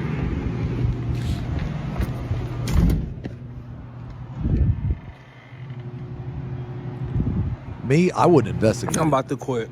Shit. A second video that was uploaded a bit later on shows the uploader recording something on a security monitor that scares him senseless. What the f? No, I ain't seen this. Oh my god. Okay.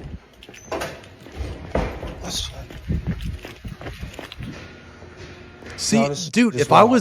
was him and It happened right in here. if I was him and working, dude, I wouldn't go investigate that shit. That is crazy. Y'all see that on camera? Nah, man. You want me to tell you what's gonna happen? Nah, let me tell you what happen. What's gonna happen to this guy if he were to get injured or anything at all. The company's gonna blame him. The company is going to be like, oh, well, we don't cover ghosts. You should have asked for the police. That's what they would fucking say. So this motherfucker would probably go in there, investigate. The ghost would fucking attack him or some shit, you know, hurt him. And then he'd be like, nah, the fuck, I got hurt on the job. And they're like, well, in your contract that you signed upon employment, we don't cover ghost attacks. That's what they'd fucking say, man. Rewind the camera back. A strange, ghostly apparition can be seen on the camera, but when the uploader rushes out to investigate, he isn't able to find anything in the room. Perhaps the figure on the surveillance monitor could be a visual artifact, something like light glare, compression issues, or motion blur caused by the camera struggling in low light.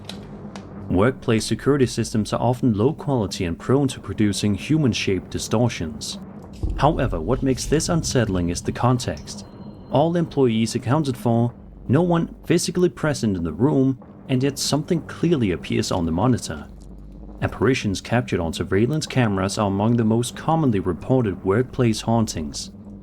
Whether a technical anomaly or something genuinely unexplained, the fact that it shows up only on the camera and nowhere else is what makes it linger. Let's just hope that he's able to get to the bottom of this situation sooner rather than later, so we can finally feel safe at work again. And that was 7 scary videos. Excellent video. I hope you enjoyed the video, and if you did, Excellent then video, subscribe Sir for more Spooks. scary content. Love My name Sir is Sir Spooks. Spooks, and I'll see you all in the next video. Excellent video, good sir. All right, dudes. All right, man, we got paint. We got paint now. It's time. Time to paint.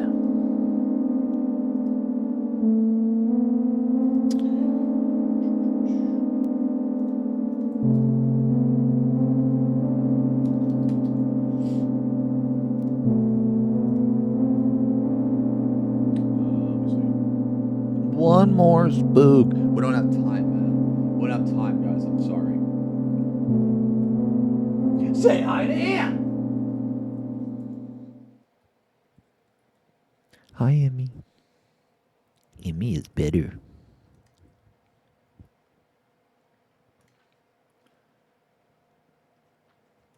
Okay. We put this in the art category.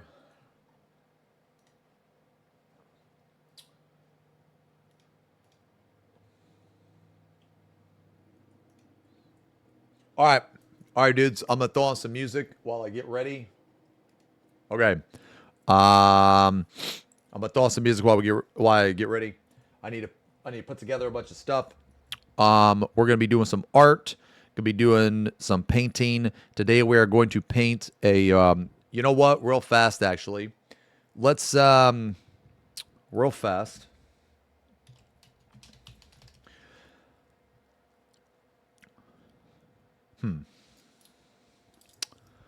Okay. So I have an idea of what I want to paint. Today we're going to be painting organ tissue.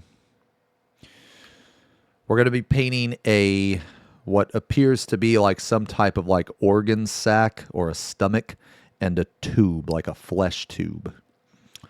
So we're going to be painting some gross stuff today. Okay. Now, how I'm going to paint it is I already put a coat of very dark red on it. So I put a coat of dark red because I want it to have a red undertone. What I'm going to do is add some purple to the bottom, and then it'll probably go to have like a purple at the bottom. Kind of look like guts, I guess. Fade into more red. That's where like the blood flow and shit is, right? And then maybe like some pink highlights. Something like that. So let's see. Let's type in Nurgle. Let's try to get some ideas. Because I might want to change my idea. What is this one?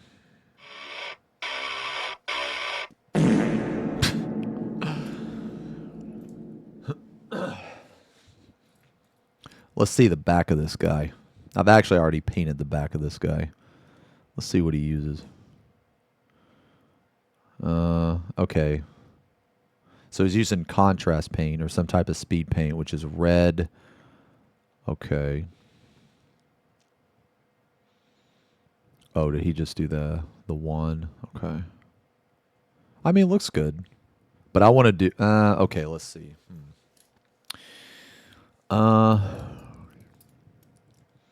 I think that looks nice and disgusting, but it's not the disgusting that I want to go for. This is more of like an outer skin. It's more of like skin than organs. So we'll try to find something else. Let me see here. Let me type in guts.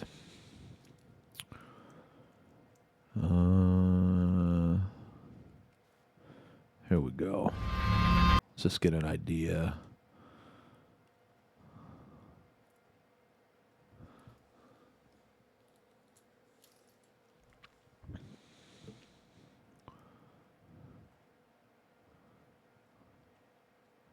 So it looks like, I don't know,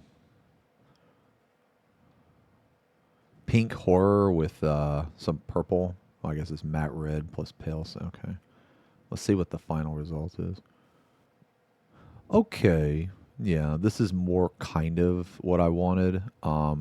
So I originally said I wanted like a red undertone, and then I want to have purple at the bottom, which is what this guy did. And then he has like kind of pink on the top. So the only difference that I would want to add is I would want to add like a layer of red in between here. But this looks pretty good. Okay, so he's putting some orange and stuff on the top. Okay, that's a nice touch.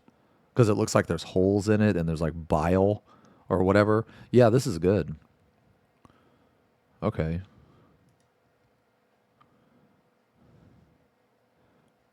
Okay, yeah, this is really good, yeah. Huh. I don't think I'm going to put the bile on here and that stuff.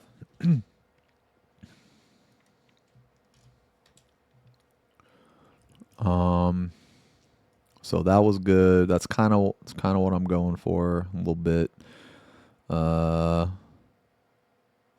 See some Nurgle gore.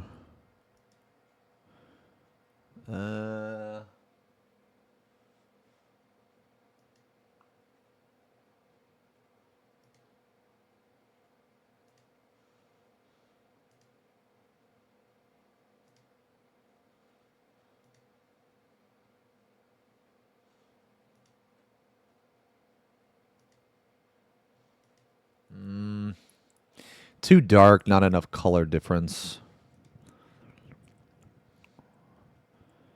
Let me see this one. I mean, this looks really gross. This looks really good. But I'm not going for realist, like, I guess, realism. I'm going for colors. Let me see this. Let me see this. Okay.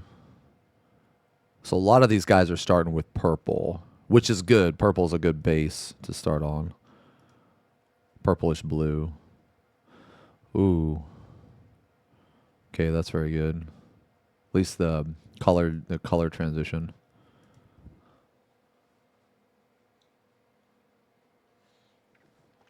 Yeah, this is kind of what I was thinking too. No one's doing that mid-tone of red so far. I wonder why. Maybe it's a mistake to do it. I don't think so, but maybe. Yeah, this is really good too, man. The tentacles here look really good. Okay, so this guy's going for more light, like more whitish than what I want. Yeah, this is pretty good too, though. Okay. This is good, but it doesn't have the color palette that I was thinking of.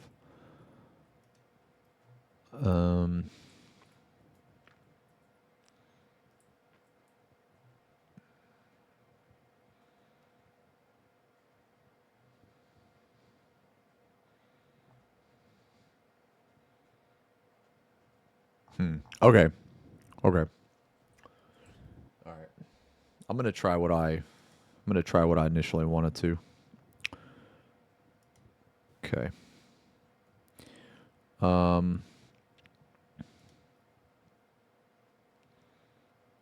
Yeah, I want the mid-tone to be red. Yeah, yeah. Okay. All right, guys. I'm gonna get ready. Gonna get ready. Gonna get ready, so bear with me. All right.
Okay.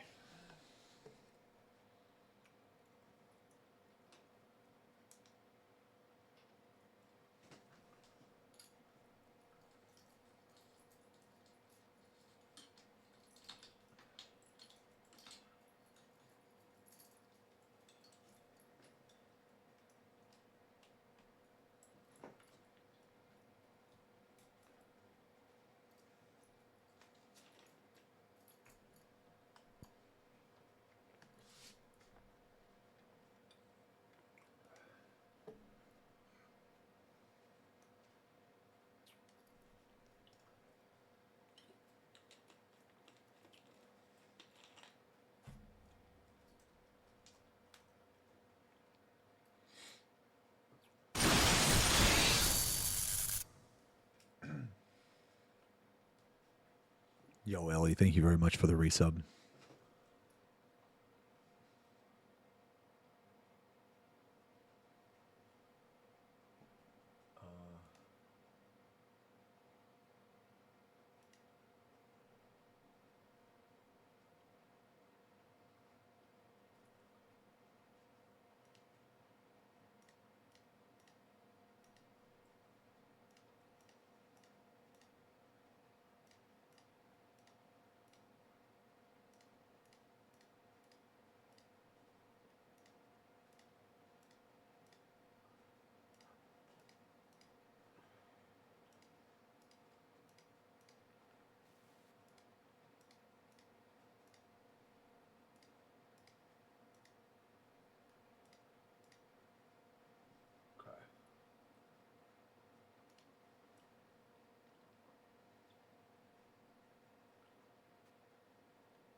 Oh, wow. Okay.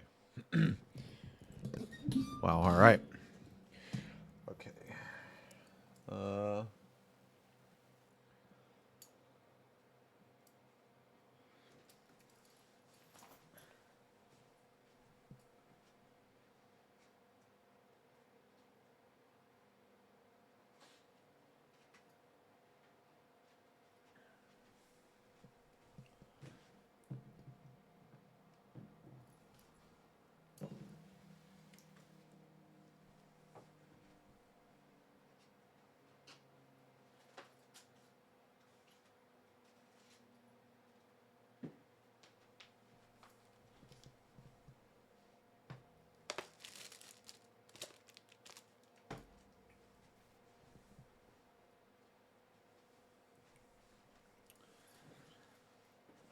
All right.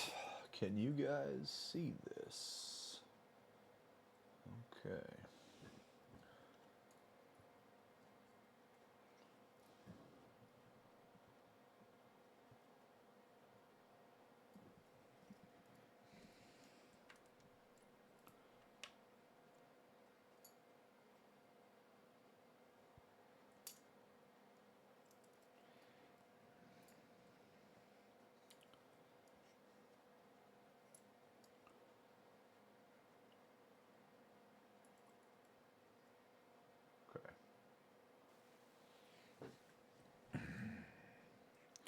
Okay. Let me try to get this in the right position.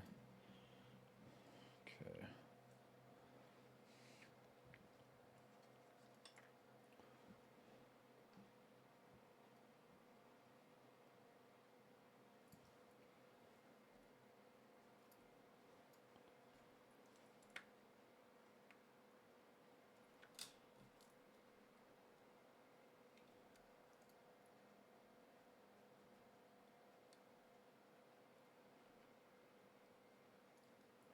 All right.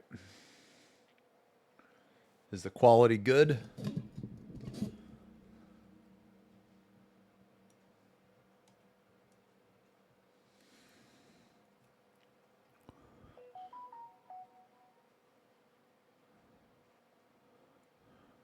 Okay.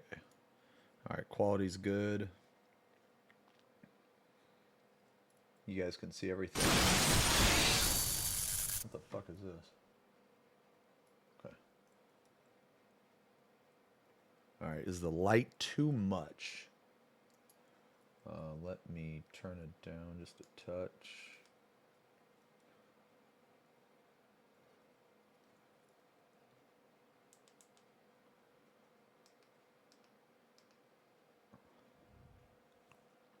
Light too much? Thanks a lot, Anu. Okay. Put the feet in the cam. Shut the fuck up. All right.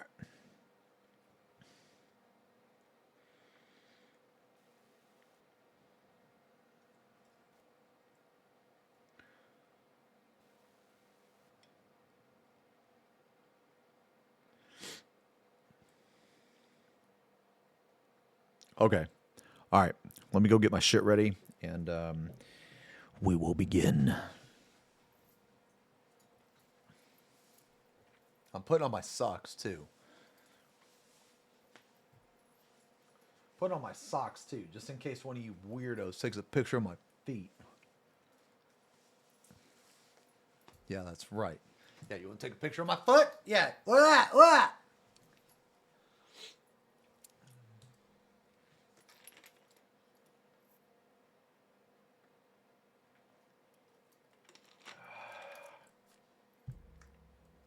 All right, BRB.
right. All right, boys.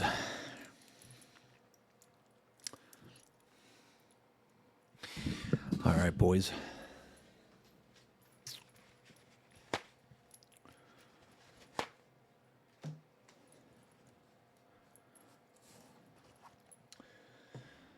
Go grab a drink. Go grab a snack.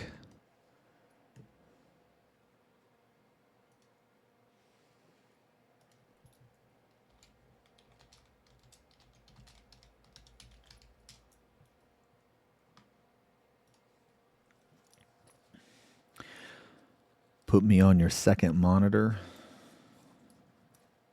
Get ready to relax.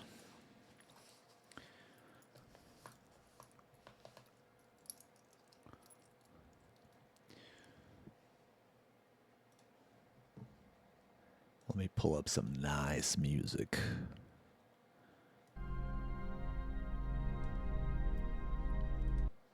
Let's knock out some Adeptus Mechanicus first, I think.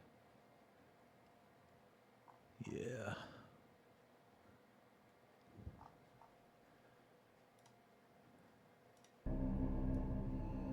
Oh, yeah. Okay.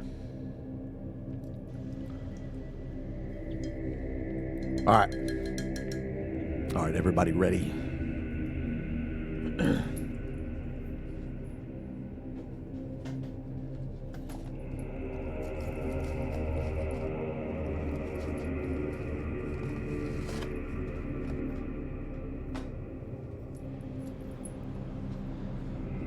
Okay. I have been waiting my whole day for this moment. Excellent, Sir Druid.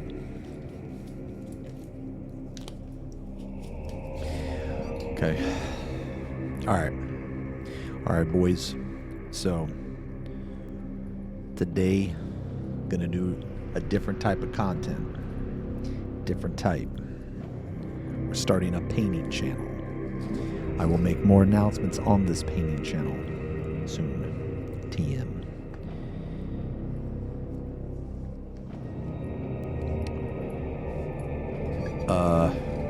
Okay. So,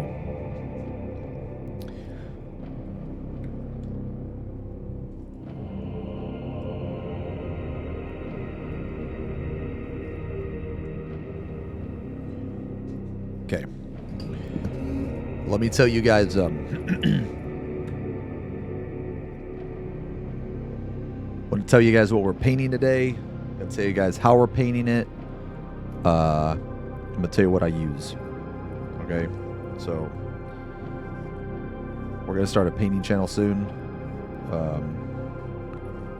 Should be up by this weekend.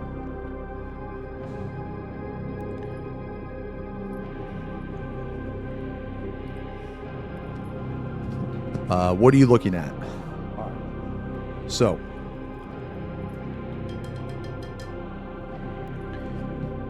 okay. So first things first, we're gonna paint a hive tyrant today. We're gonna finish off. We're gonna finish this model. Oh shit! Yo, Wetfire, thank you for the resub. 33 months. And Thick, thank you for the resub as well. 26 months. Thank you guys very much. So first things first, I use a wet palette. What is a wet palette? It is a palette that is wet. There's a sponge underneath here. You don't have to get this if you don't want to, but I highly recommend it. Just type in wet palette on Amazon. You can pick one of these up for like 10 bucks, maybe even cheaper. Okay? I would highly recommend it. You do not want to use a dry palette when you're painting with this. It's a fucking mess, man. It's just a big headache. Okay, so the brushes I'm going to use, man, I typically stick with Da Vinci.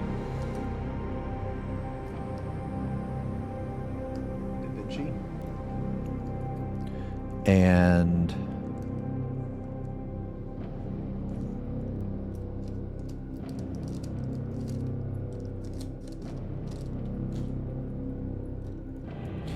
Golden Maple.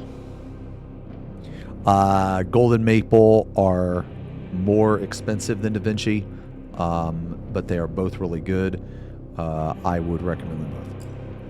I am not sponsored by them, but I wouldn't be opposed to a sponsorship. Please sponsor me.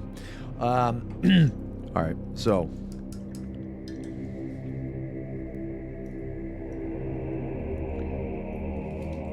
okay, so I always have obviously a cup of water. You guys probably can't see that, but messy hair don't care. All right, and I usually have an eyedropper full of water, and this is just for I want to be able to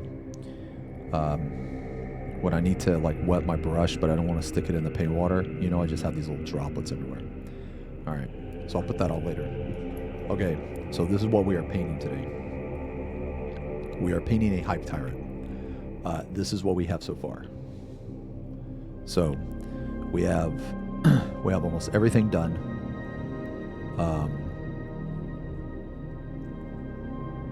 Except for the organ and tissue parts. Okay? So these parts right here. So all of these parts that are a dark red, so you have this tube here, you have this part on the gun, you have this, I don't even know what this is, man, this organ sac, and then you have a lot of miscellaneous parts, like these little parts right here, like with the feet and stuff, okay? You have a lot of that. Now, after we do this, we're going to go back into certain areas, like this part here, we're going to do a highlight here, highlight here. That's all like at the very end, that's just like cleanup kind of stuff. But today, this is pretty much the last portion, okay? Thank you guys a lot, man. I tried really hard on this guy. I wanted to start a painting channel, starting with this guy. If for whatever reason, man, anybody in the chat is curious,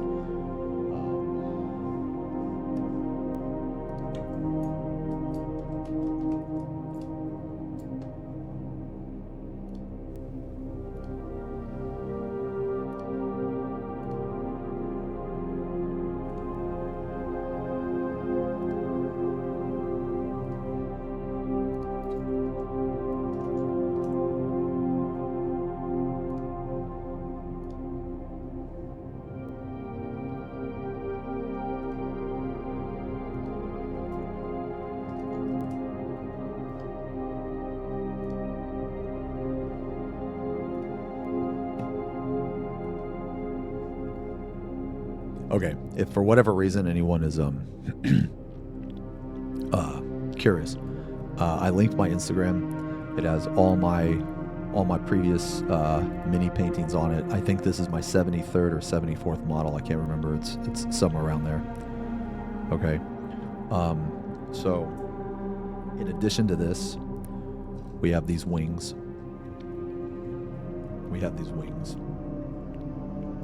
So we haven't attached any of this stuff yet, but today we're gonna paint all of the organ parts, and then we're gonna attach these wings.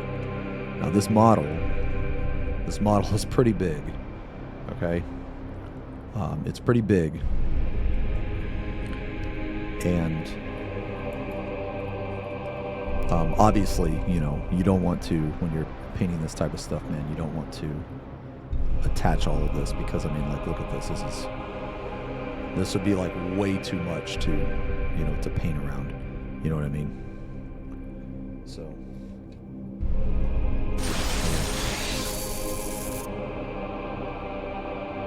Yo Predator, thank you very much for the sub, man.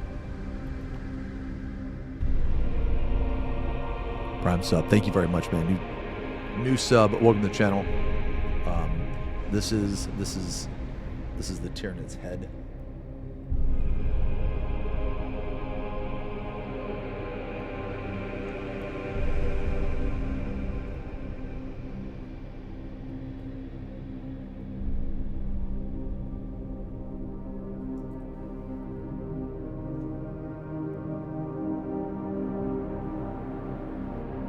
So it should look like this.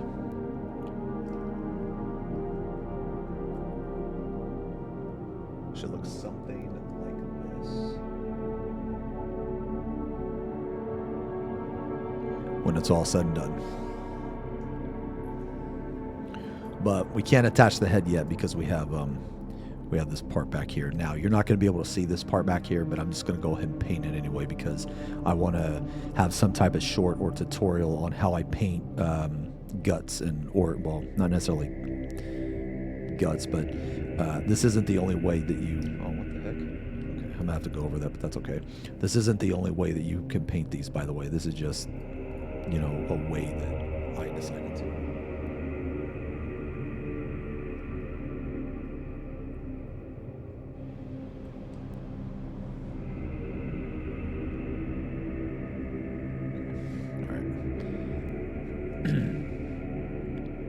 All right, so with all that being said,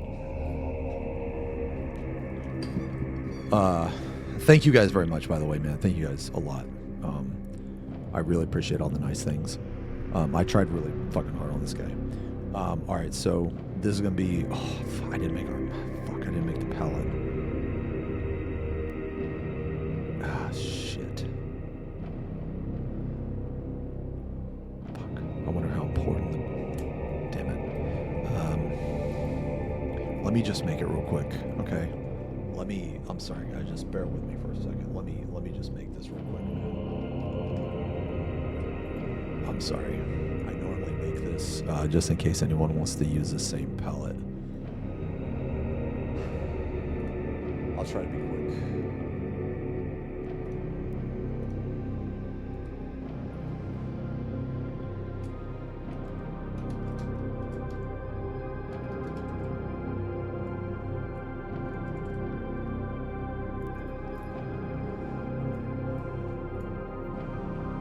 Let's see what I use for this.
Okay.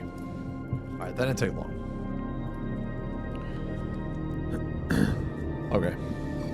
All right. So I'm gonna go down a palette. I'm gonna go down a palette real quick, man. All right. So I already did a little bit of this. Okay. So now I got some extra stuff right here, but I'm gonna go over this, no problem. So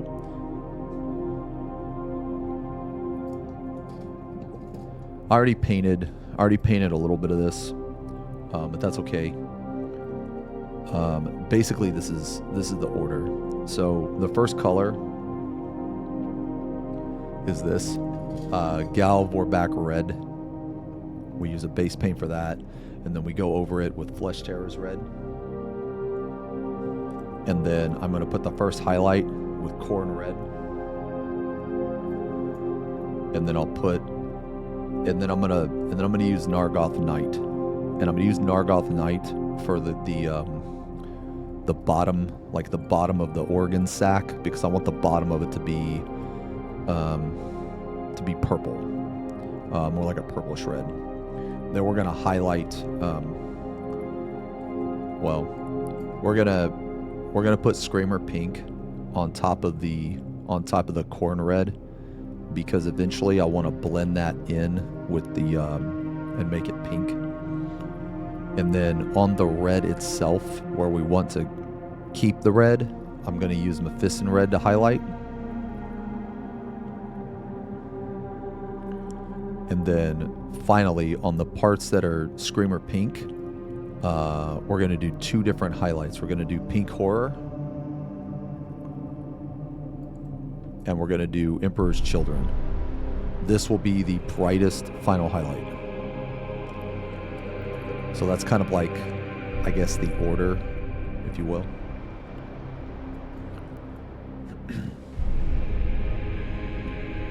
So, all right.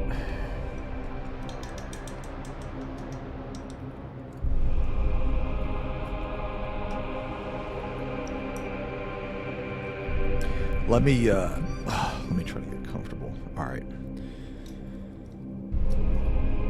So we don't need very much of this. We just need a little bit. We just need to go over that orange. Sometimes that happens, man. You know, sometimes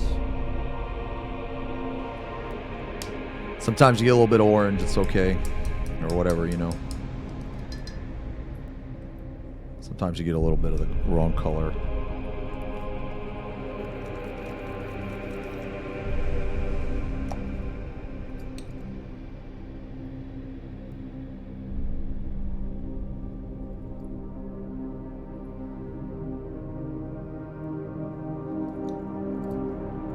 Again, I'm going to say this. I say this every time. The paints I use are mostly... have I ever tried UV reactive paint? No, I haven't actually. No, I stick to Citadel. The paint is good, but the pots are miserable. If you can find a color... if you can find the same color in another pot or in another brand, I would highly recommend getting another brand like Vallejo or Monument Hobbies or something. I'm not saying that because the paint is bad. I'm saying that because the tubs are really fucking annoying, man.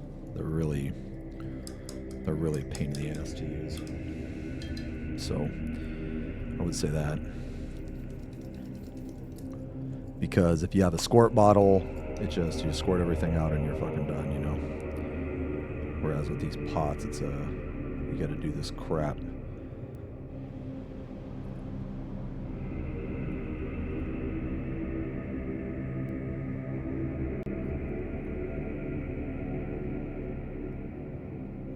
Close enough. All right.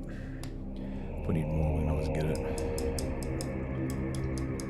I really question why they don't update the tubs. Yeah, the tubs are horrible. I don't understand. I am a firm believer that if they were to put these in squirt bottles, they would actually sell more. So I don't know if it's like a cost thing or anything like that, but I mean, I don't see how putting paint in one container versus another container would change the cost, but then again, I'm not like a fucking manufacturer or anything, so I don't actually know. But I can say for myself that if Citadel were to make squirt bottles instead of these tubs, it would be much better.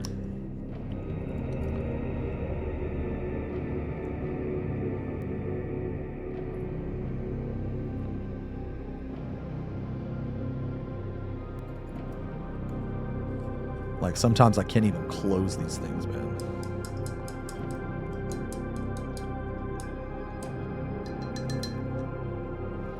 I mean, probably. I don't know. Some stupid reason. Like, it's a dry out paint, so you have to buy more, probably. I don't know.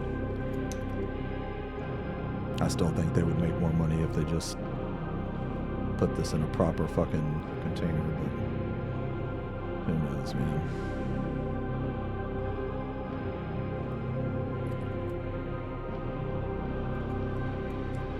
Who knows? Nah, squirt bottles are bis. You can always clean the top of them or the tip.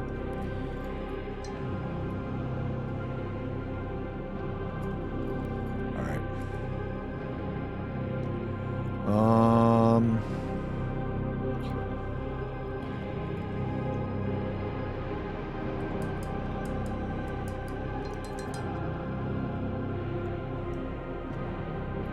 Okay. Let me take a drink.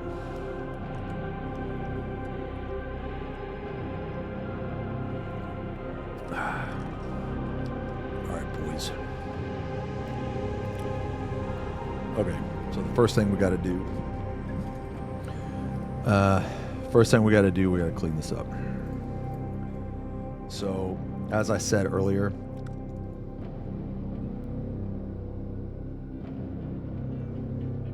Give me one sec, guys. I'm sorry. I gotta take this call. Okay.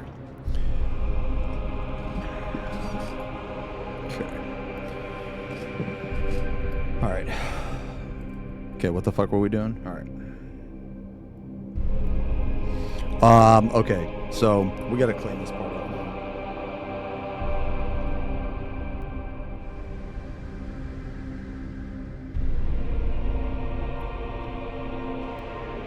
Gray pile of shame, brother. Alright, that is very, very bright.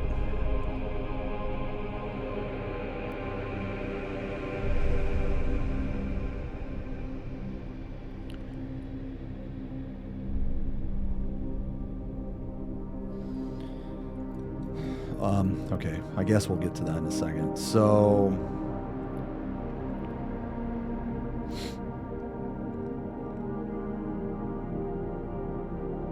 Alright, we can start with the purple. So I want to have like a purple, kind of like a purple undertone. You know what I mean? So, oh my god, damn it. I didn't mean to do that. Fuck. Okay.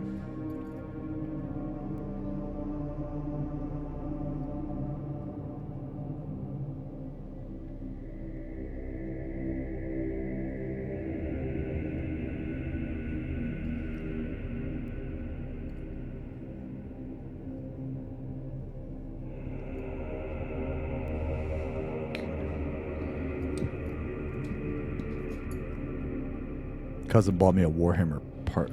Oh shit. Yo, that's awesome, man. Hell yeah, dude. That's how I started, man. Warhammer starter kit.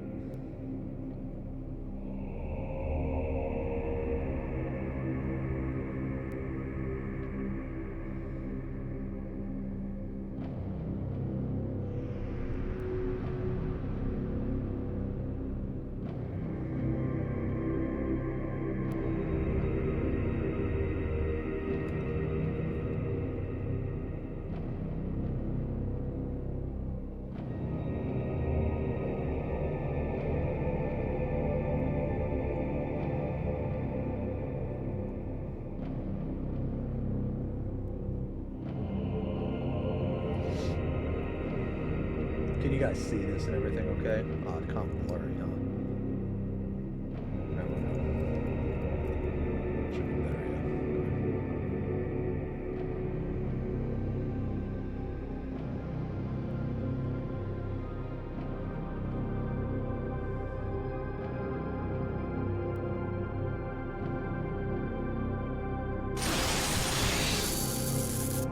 yeah. Yo, hey Kettle, thank you for the thank you very much for the resub. Oh my god, wait a minute, sub for 6 months, the 6 month? Yo, thanks a lot, man.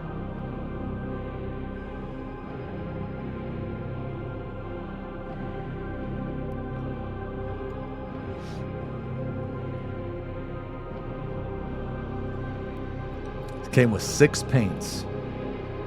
I mean, honestly, man, if it's your first time, dude, I just rock those 6. Unless you like really, really want a different color. What starter kit was it?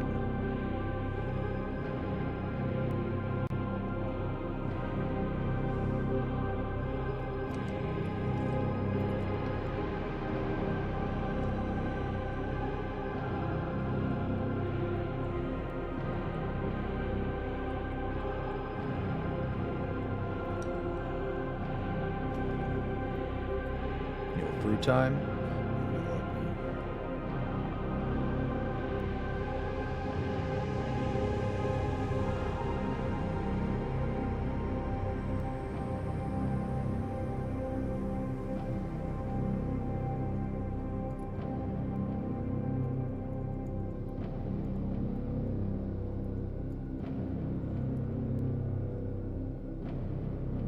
Sorry, this stupid base is in the way, man.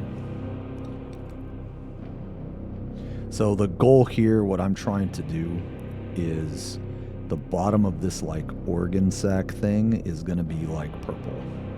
And it's going to fade into red and then into pink and then into, or actually I guess violet and then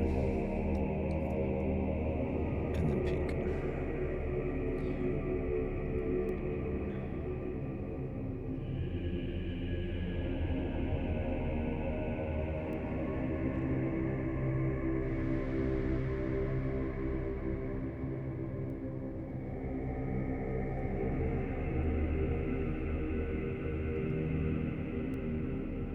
I'm using a bigger brush because I don't really need to be like that precise right now.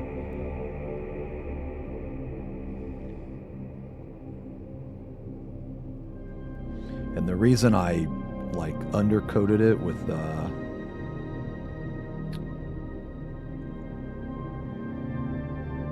this red is because I want it to have, I want a little bit of the red to show through.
Problem with like so I have that eye surgery on Monday, man. I gotta be there at 7:50, so it probably means like the only problem is that it's like kind of far, so I need to be up at like probably like 5.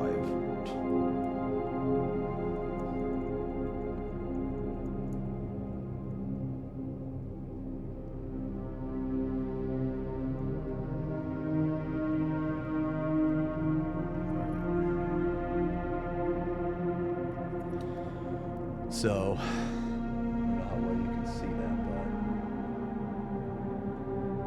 it's already kind of turning out pretty good.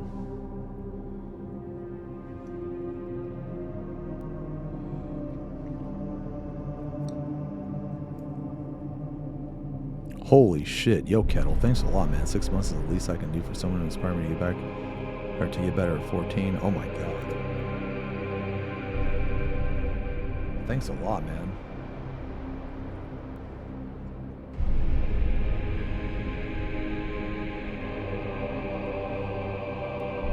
First time chatter.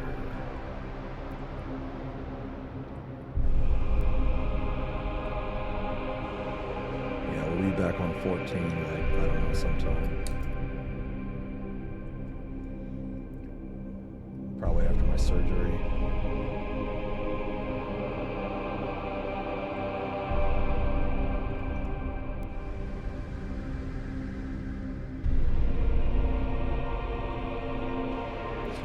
Again, like if anybody is like wanting to paint this like this, you don't necessarily have to use these exact colors or anything.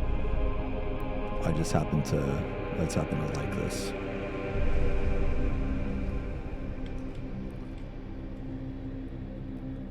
Give the first time chatter a kiss.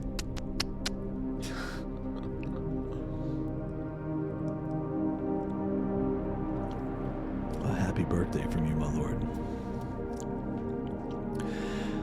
Happy birthday to you. Happy birthday to you. Happy birthday, Breaker.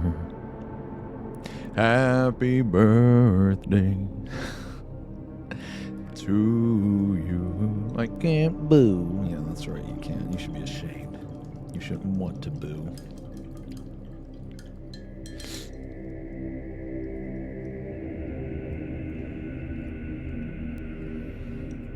All right, now that we put that on there, we got to get a little bit more precise.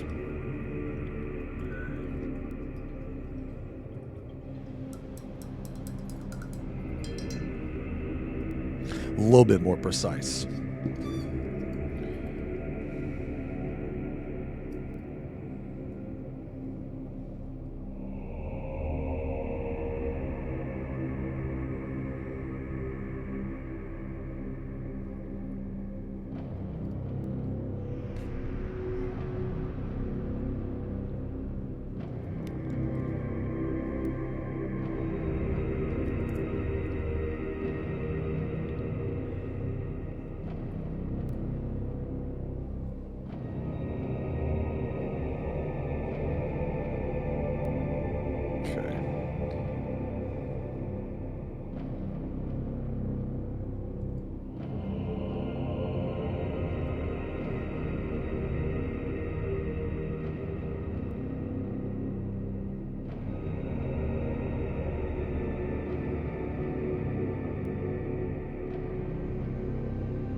So what I'm doing is basically I'm pulling from the dark into where I want the lighter color.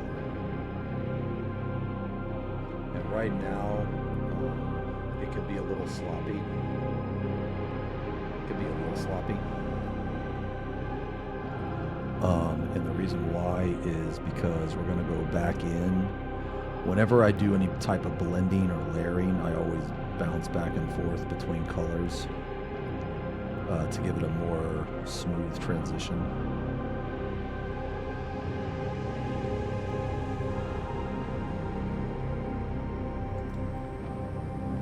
So I don't know if you can see how that's turning out, but it's already like kind of looking gross. You know what I mean?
So what I'm trying to do is I'm trying to blur the line between the purple and the pink. Because if you blur that line and you create a smooth transition, it'll make it look so much better. So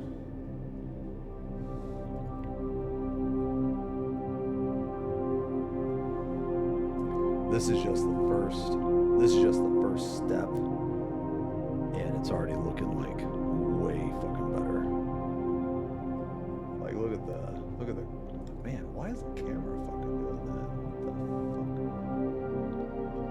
Bro. Oh,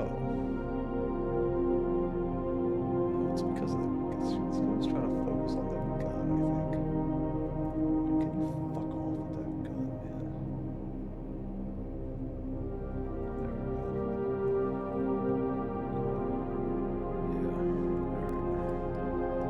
There we go. Yeah.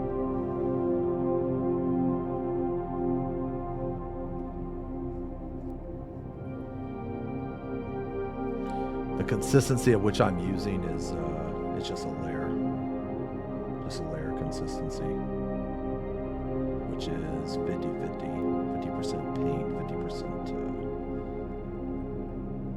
water. And we're gonna go a little bit over where we need to because we can go back. We can go back with the purple later.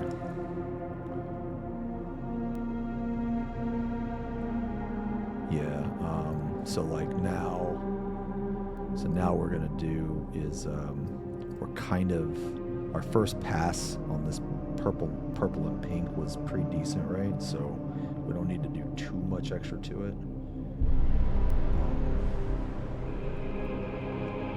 We do need to make it a little better.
So this backside right here, we don't really have to fuck with the backside too much. And the reason why is because this is going to be in shadow anyway. So we don't really need to mess with it too much.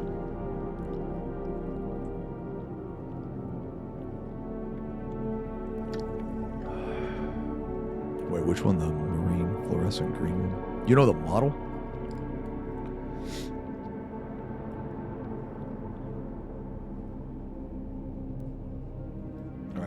Now we're gonna go back into the purple. Yeah, we're gonna go back in the purple now. And the reason why is because we didn't even really rinse the brush too much, and that's okay because we want some of the pink paint on it anyway, because it's gonna blend better. So.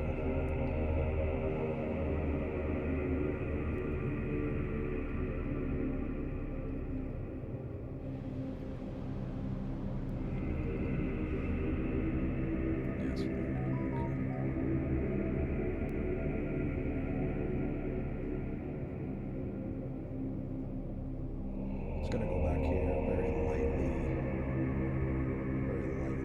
glazing some transitions.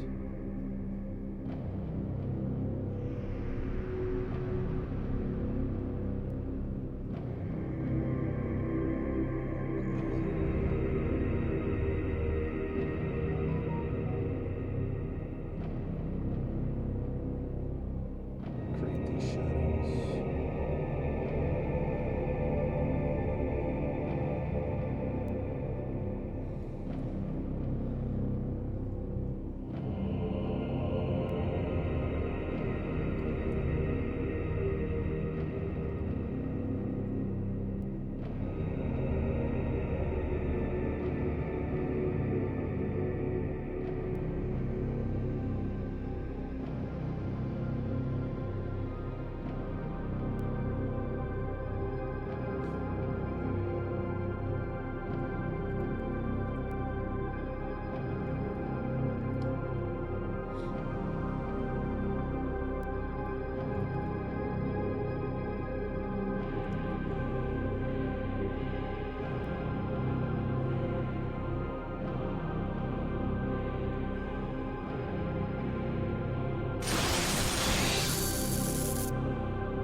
Yo, hey Boxes, thank you for the thank you very much for the sub, man.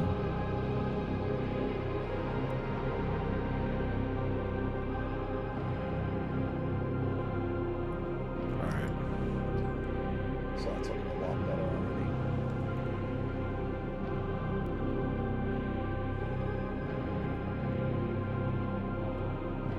Oh my God, this fucking camera.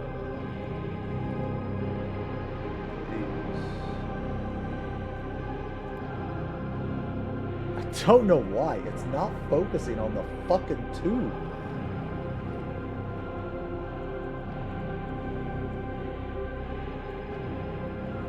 Brother! Focus on the tube, man. Keeps wanting to focus on the gun for some reason, man. This part here. Whatever, sorry guys.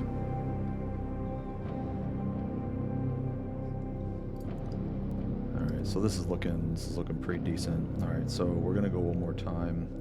Gonna go one more time back into this. Still not cleaning our brush because I still want some of that color.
Yeah, it's looking nice and nasty, huh?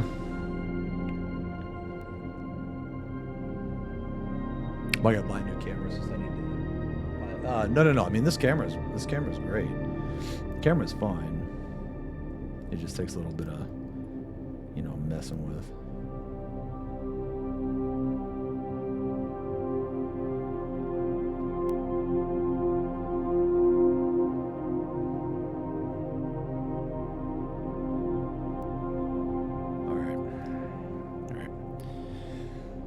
It's looking pretty good so far.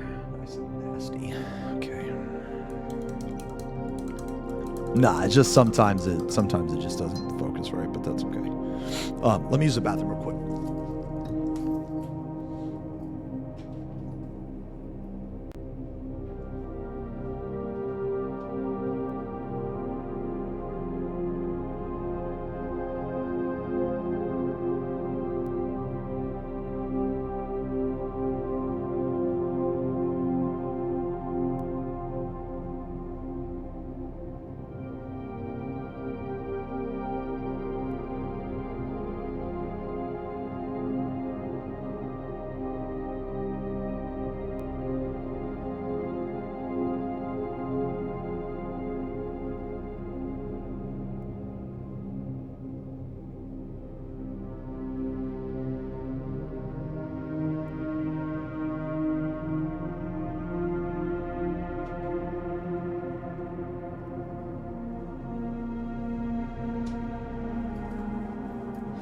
Okay.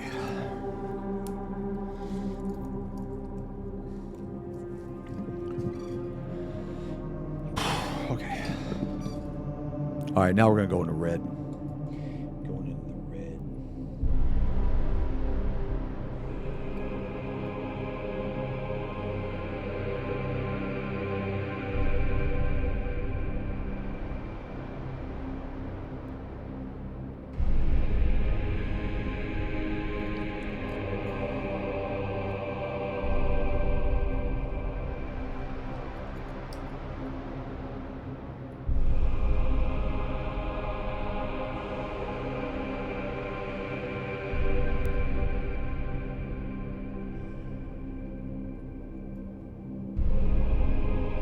still a bit too thick.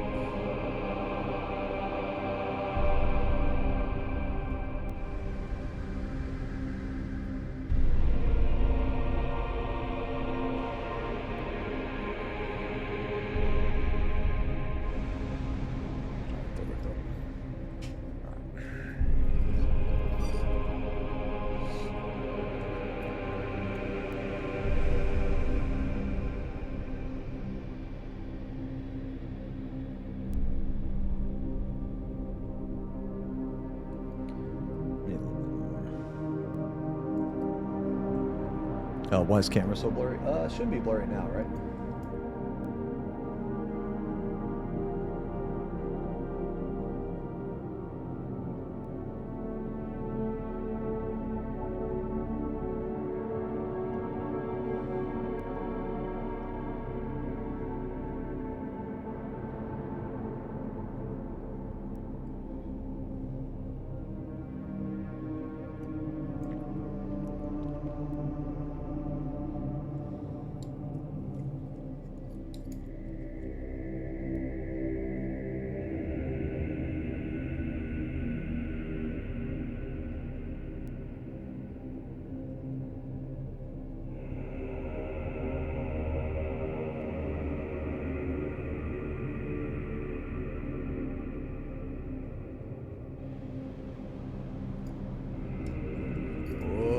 Look at that. Starting to come together.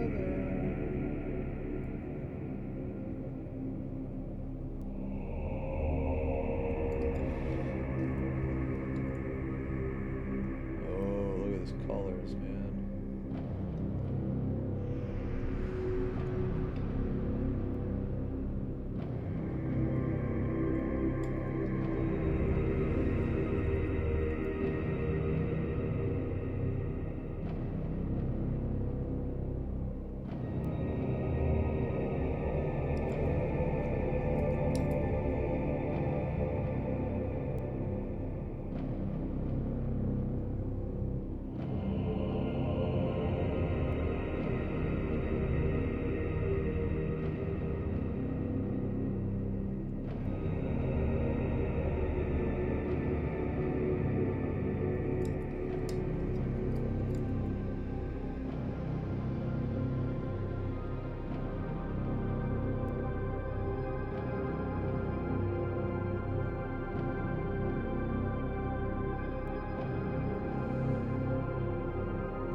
Ooh.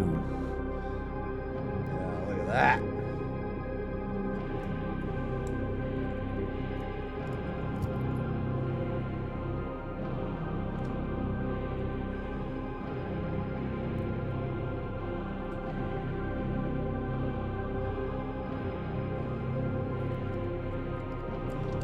Look at that red.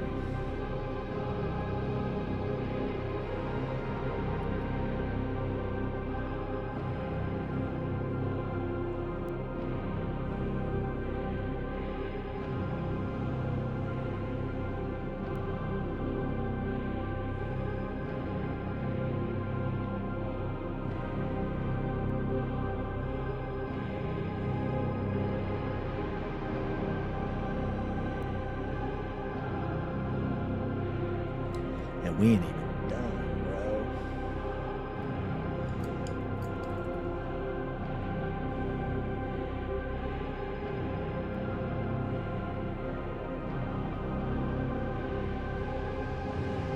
By the time I'm done with this, you ain't gonna be able to tell where one color starts and where one color ends.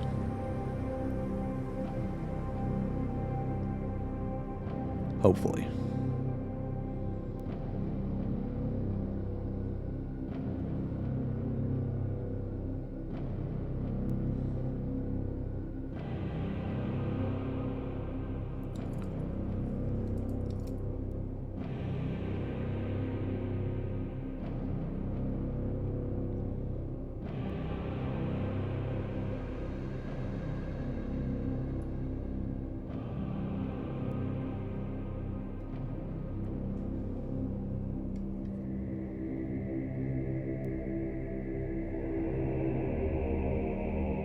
If I need to change the camera at all, you guys let me know. guys can't see.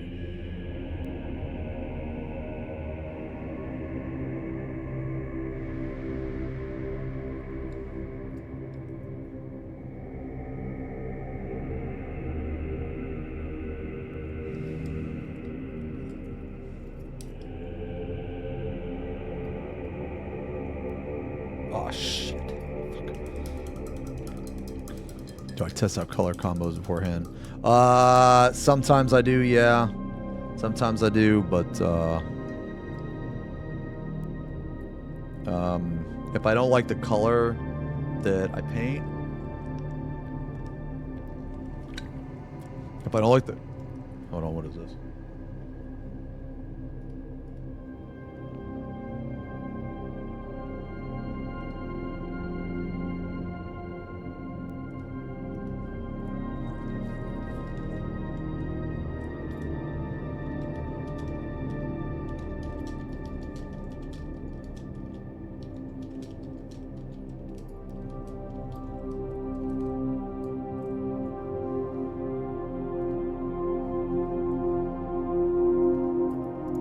Okay, sorry. Yeah, if I don't like the color, I'll legit just paint over it. But a lot of times, though, I test different color combinations out on bases. Like spare bases.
Kozilek model? Can, yeah. Yeah, I can. Swarm Lord a couple days ago. Oh, I've never painted a Swarm Lord, man.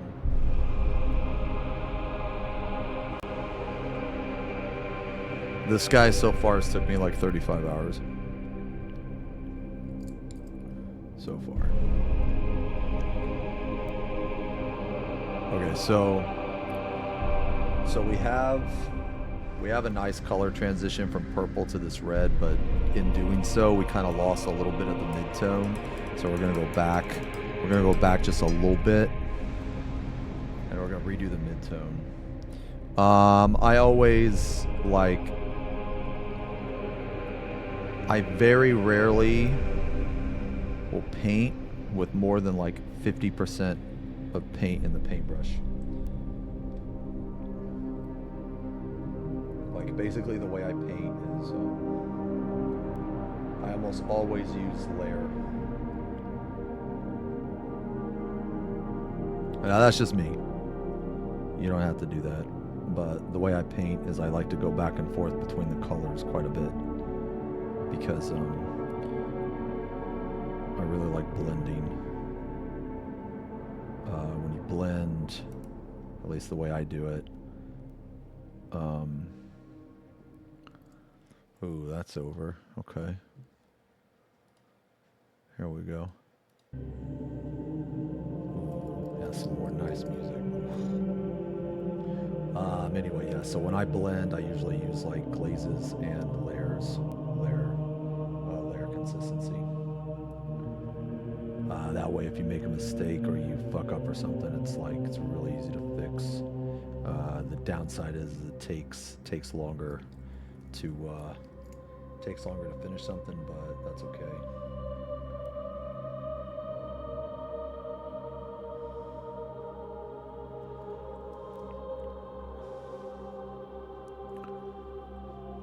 Thanks a lot, Sean. Wait, would it have to be all metallic? Oh, you mean like the paints? I'd have to, honestly, man, I'd have to see a picture of Kozilek. I don't exactly know. Well, like, I remember what he looks like, right? But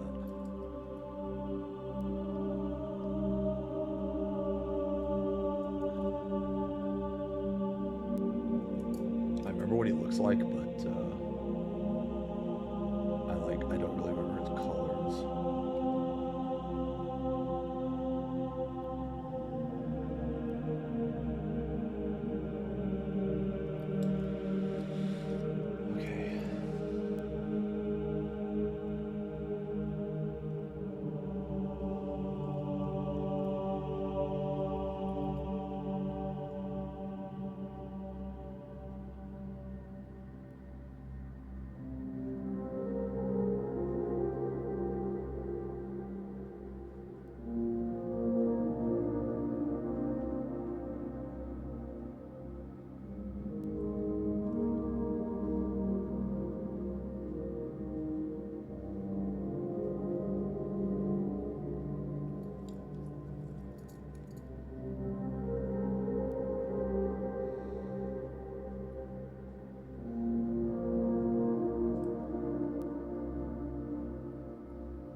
Okay.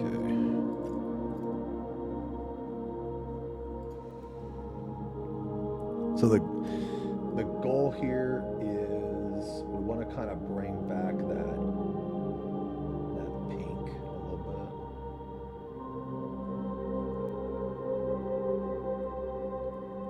There we go. All right.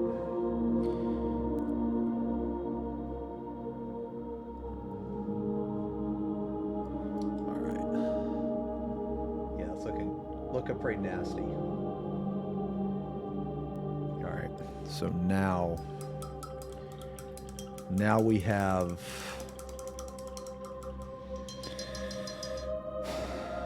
one more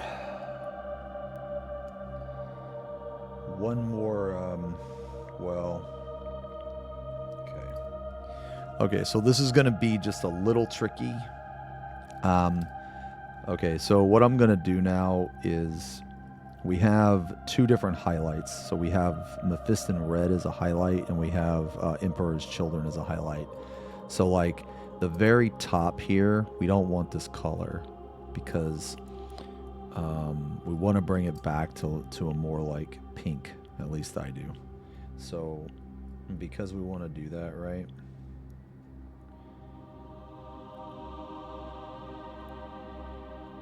We're not going to highlight just yet.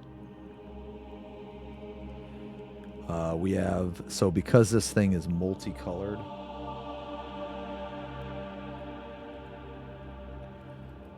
like, because we have this like fade, right? So it's like dark purple here and then it's up.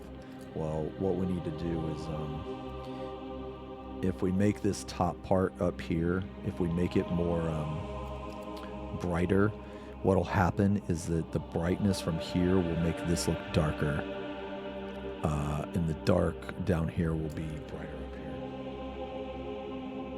So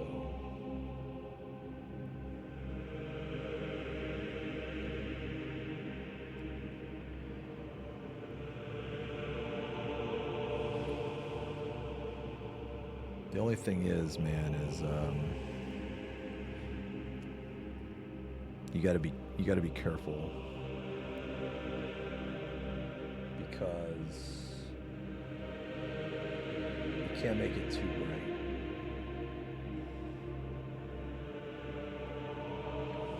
can't make it look like a light shining off the top of my head, you know. Actually, you know what? We're gonna switch brushes, actually.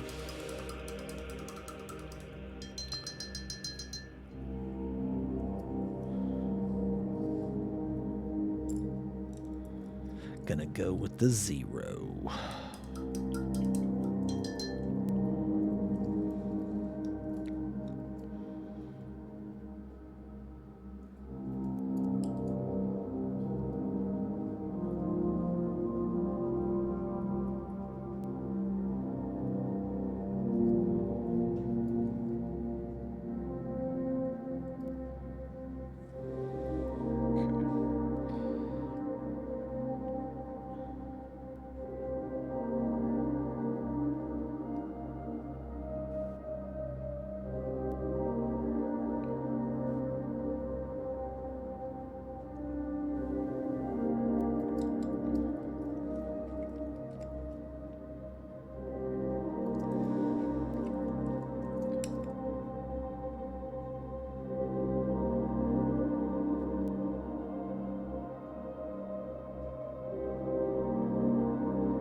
Now, we're going to go a little bit lower here than we normally would with this color.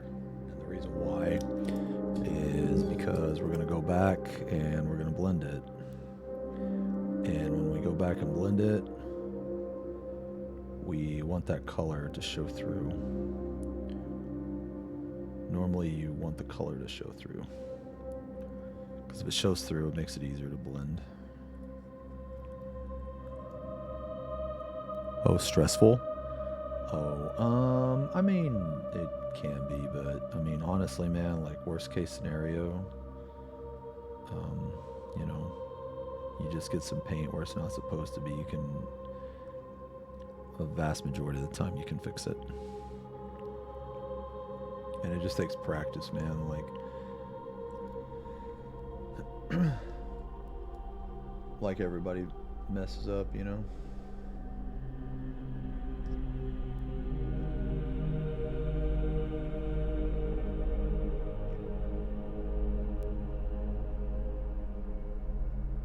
Take your time.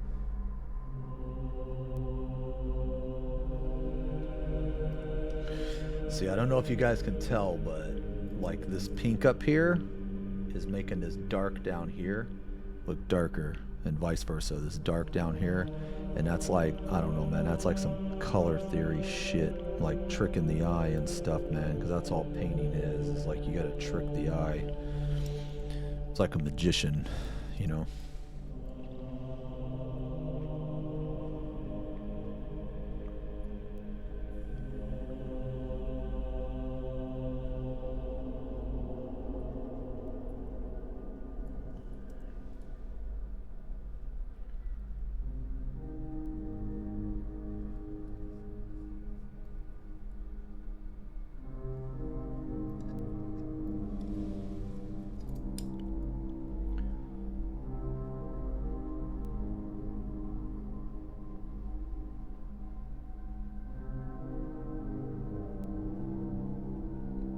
So, because this is our brightest point,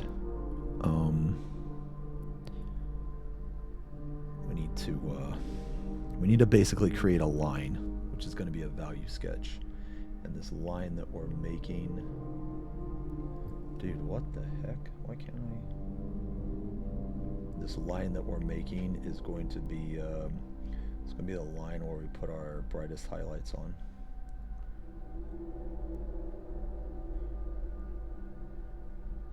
So it's gonna look like crap at first, but it's supposed to.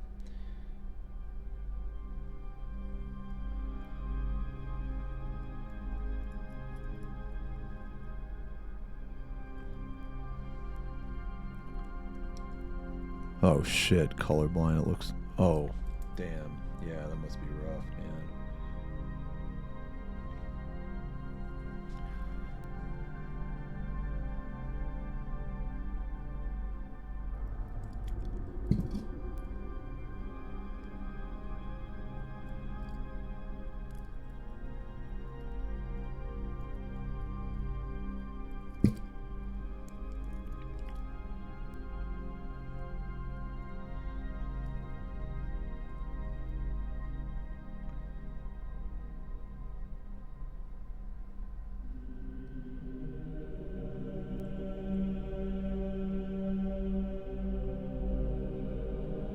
more or less this line right here that I'm making.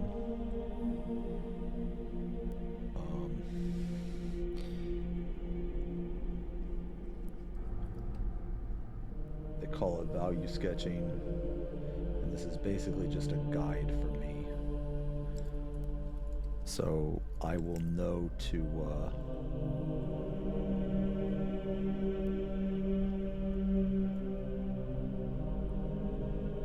I basically know that this is like my lightest point, and it's okay if it looks like crap.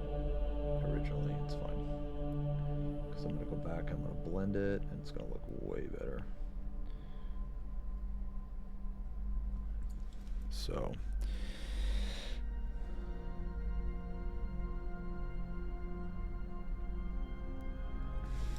we just have to establish the line first.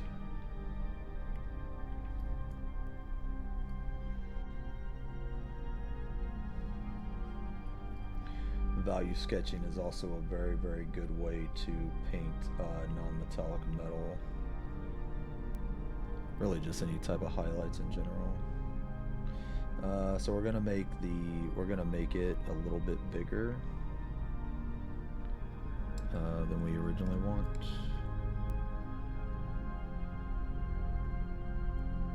And the reason why is because we're gonna blend it.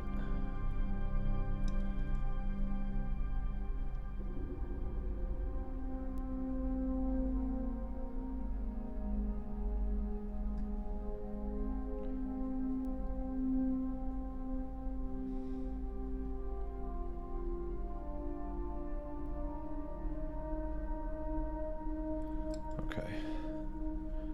Alright. So it might look like we ruined it, but oh, paint a Primarch in the future. I'm actually gonna paint Vulcan next week, I think. I do intend to paint Angron. I want to. His model's awesome. Tyrant head's already painted. Yeah, I can show you. Yeah, this is the head. Yeah, that's the head.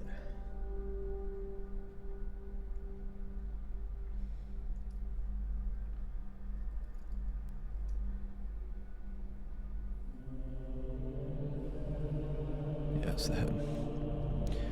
Yeah. So if you check the pinned comment, the pinned comment should give you the my Instagram. All right. So now we're gonna go back in. We're gonna go back in with our previous red, and we're gonna blend what we just did.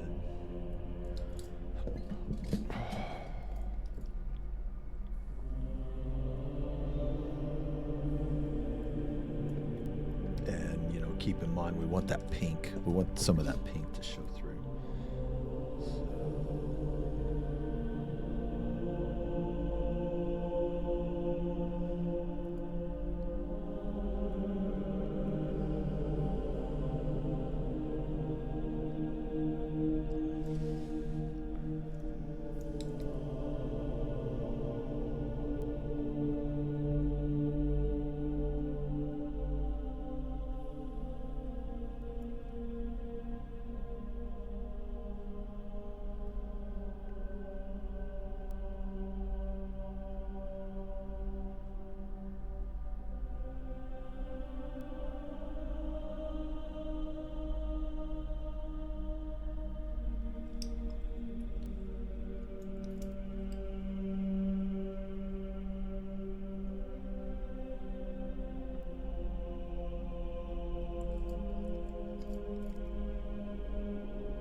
we're actually almost done with this part.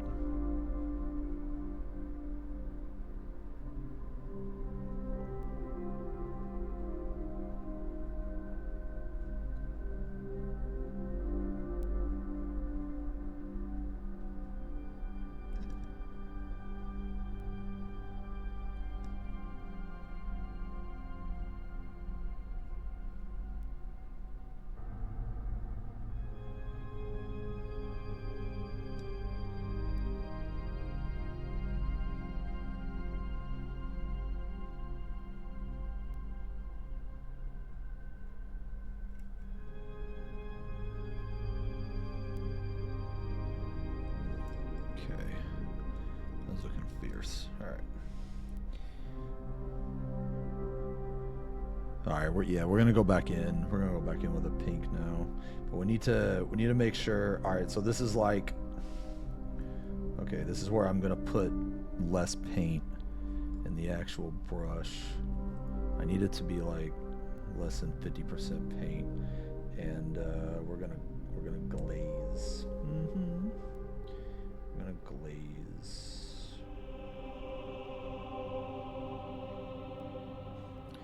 And the reason we're gonna glaze is because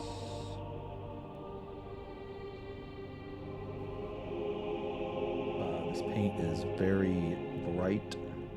We have to be careful.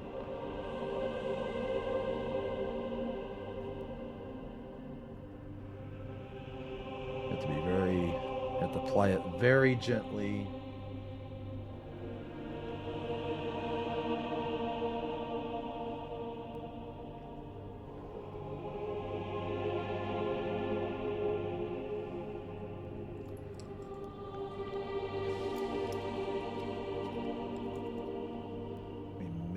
To go back in with another pass of the red. I'm not sure.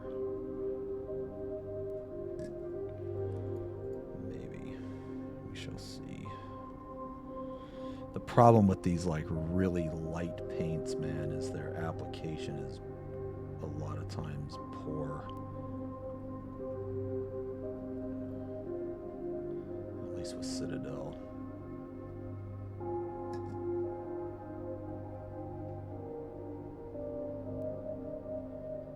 It's okay.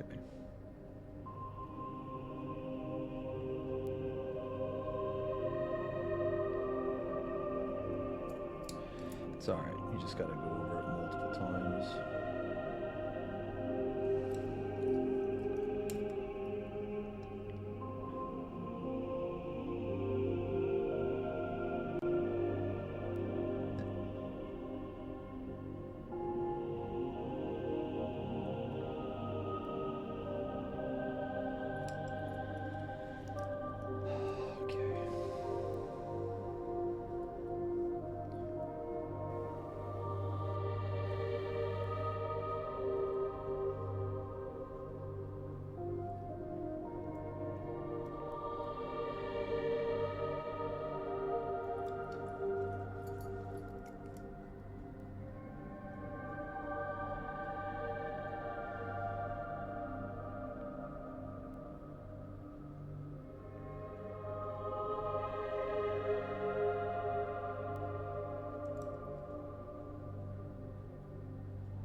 How we looking here?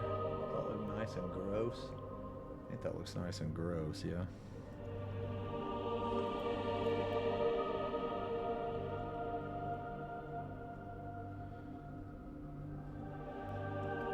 Yeah, we're gonna have to go back in though with one more pass of that red.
So now, I'm going to go one more time with that red.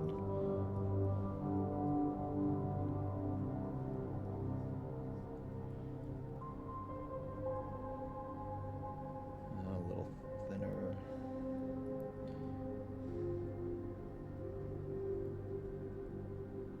Okay.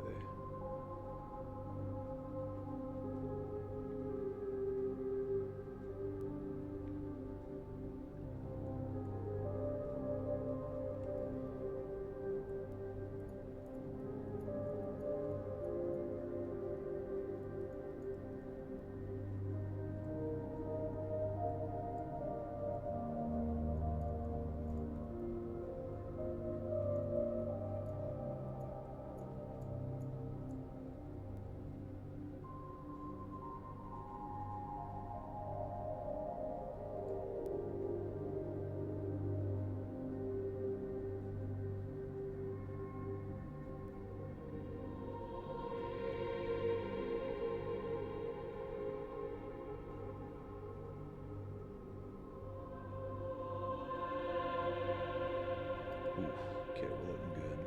Yeah, we're looking good.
All right. Woo! All right, that's nasty. That's nasty. Now I just gotta clean this backside up. Gotta clean this backside up.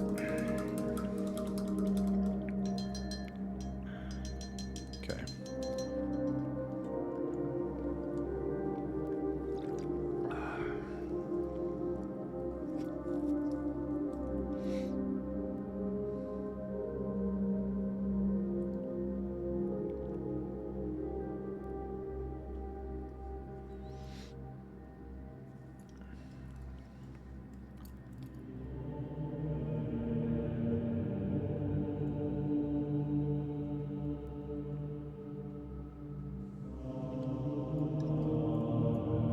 This backside doesn't have to be perfect.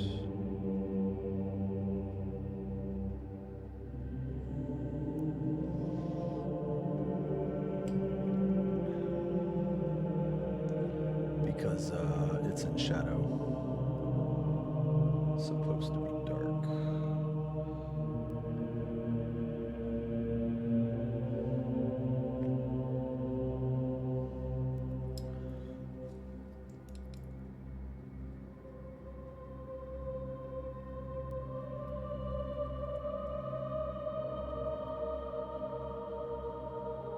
And honestly, people aren't going to even see this part, so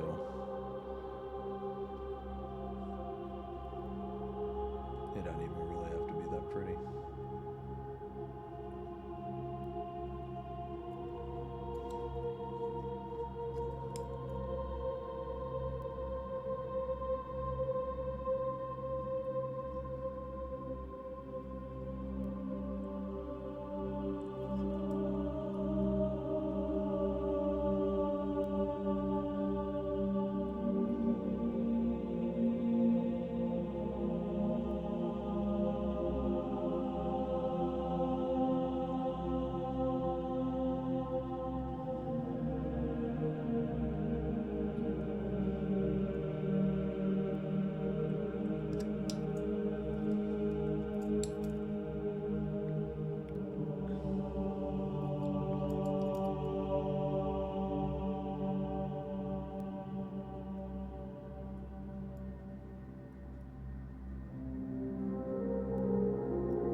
Let's do one final pass of this light.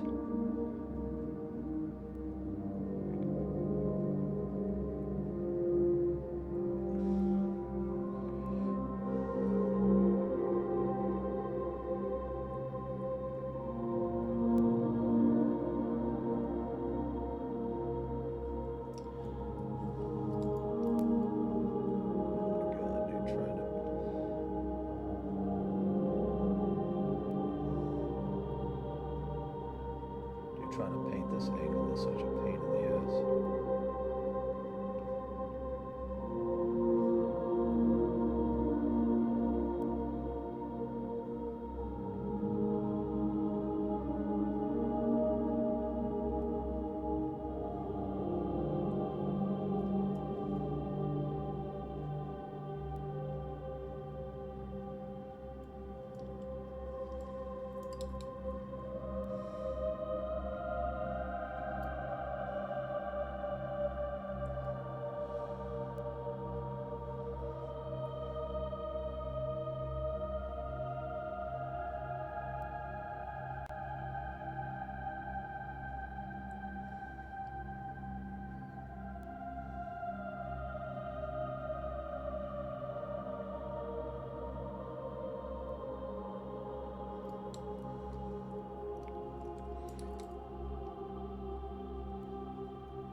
Shit, I'm sorry. You guys probably can't even see what the fuck it is I'm painting, man. I can barely see, dude.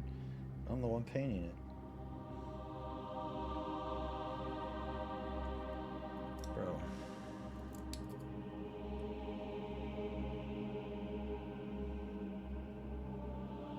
I'm like trying to paint this tube and I'm like giving the hive tyrant a rectal examination, man. Like, bruh. T?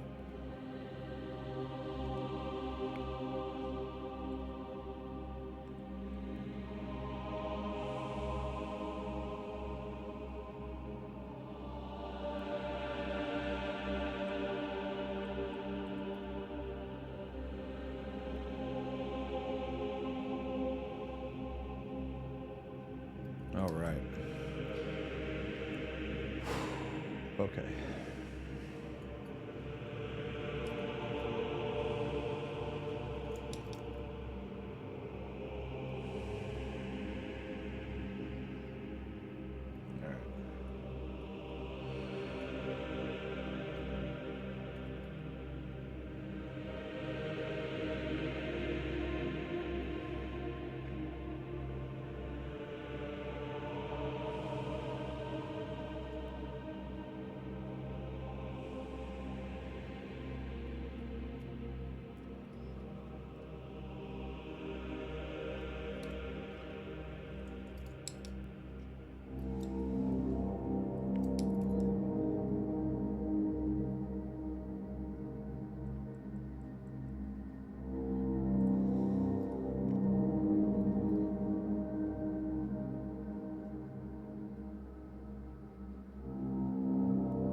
All right. Man, one more pass.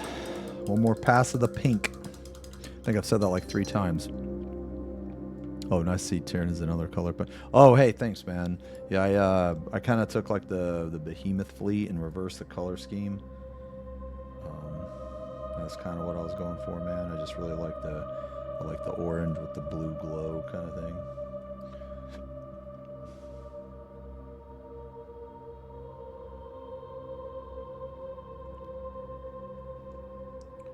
Sorry, you guys can't exactly see what I'm painting right now. Makes you feel any better. I am having trouble seeing what I'm painting, like the inner side of this tube, and it's really, really obnoxious. So apologies, but I'm almost done painting it.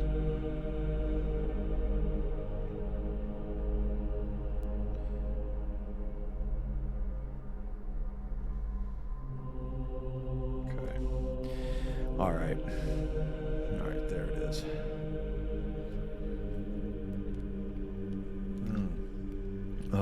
Thanks a lot, Tweaks. Thanks, man. Dude, I love, have I tried tabletop? So I've played a tabletop game a couple times. I like Tabletop Simulator, but obligatory lurker messages. Thank you. Yeah, I've tried it a couple times. I had fun.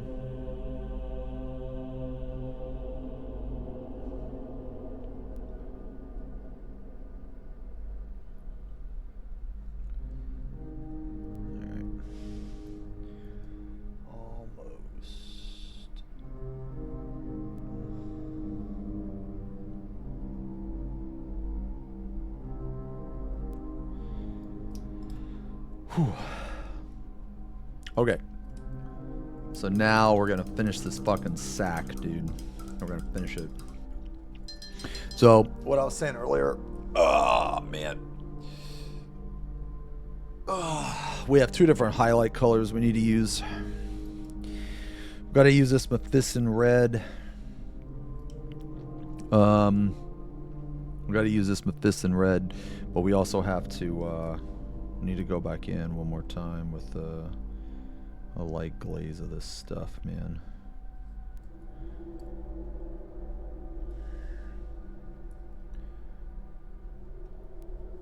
Before we can do the highlights. Yo, Lucian, thanks a lot, man. My MS. Thanks a lot, man. Thank you guys very much.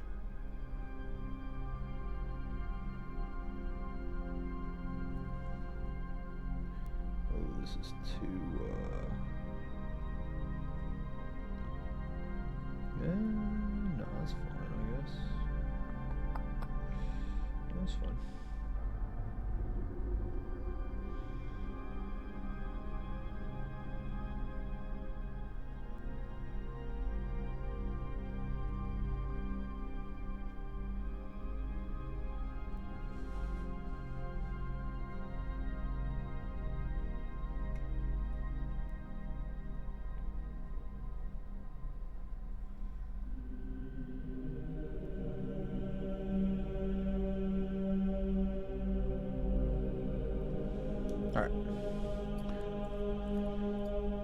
Okay, so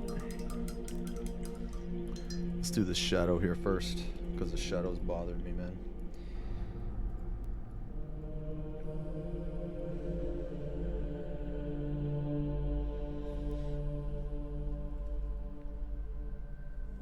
All right, let's do the shadow here.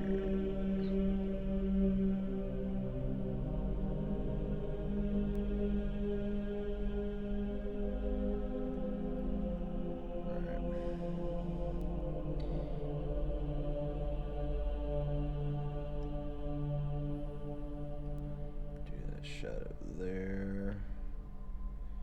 Are there any other places?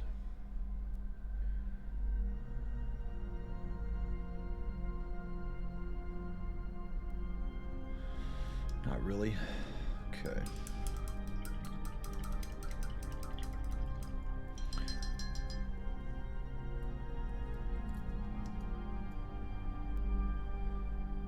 All right, let's do a couple red highlights. We're not gonna have too many red highlights.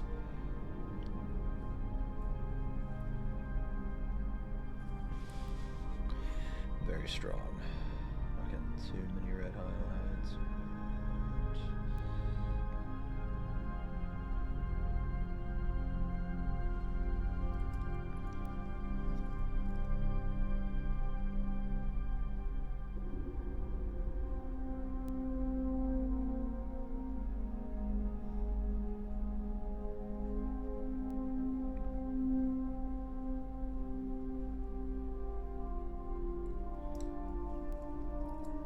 Just to kind of give it a little bit more variation.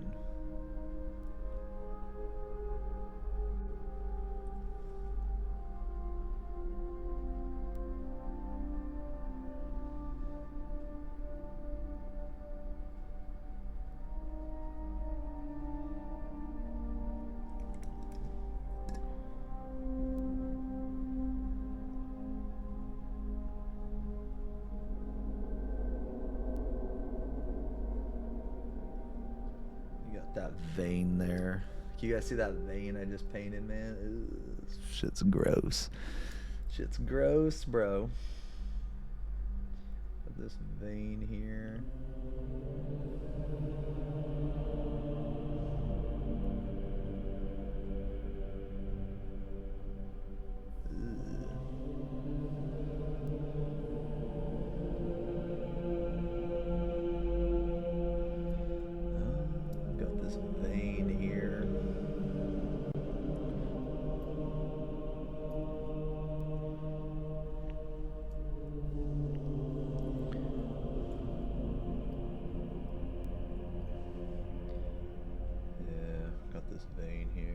Careful though.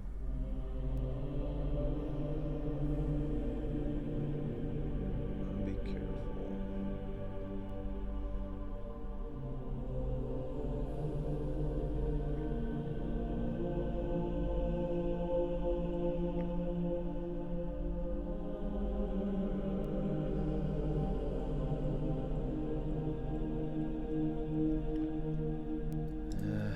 Got these veins here.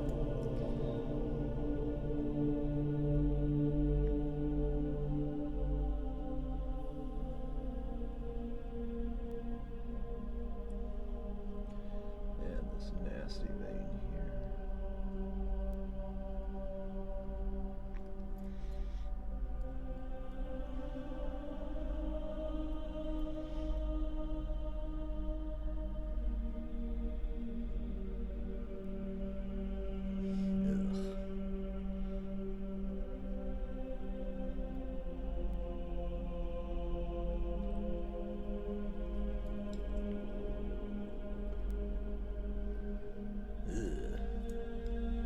Ah, it's gross. Okay.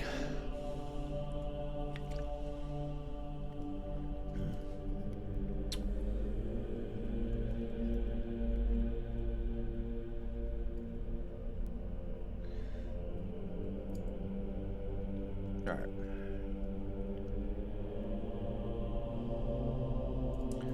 All right, it's kind of all the red parts, honestly. Just do the pink, bright pink.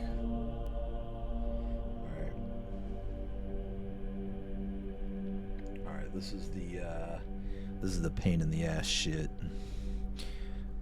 The reason why this is pain in the ass is because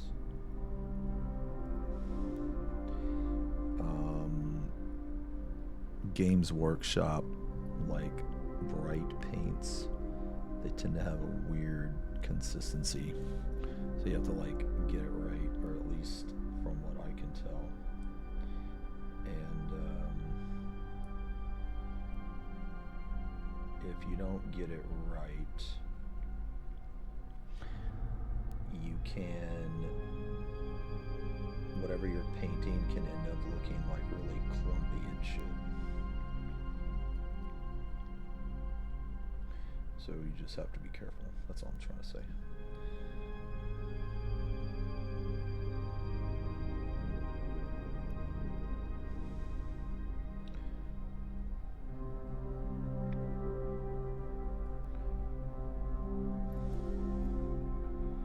So we're gonna put these highlights on, these like super bright ones. And then we're gonna go back with the other pink and try to blend it a little bit. Certain parts anyway.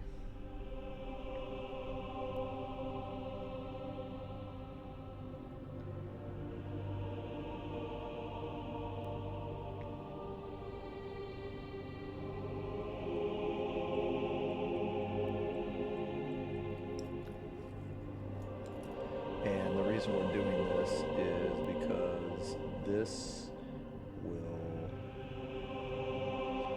will push that purple down, and it will elevate the pink.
Okay.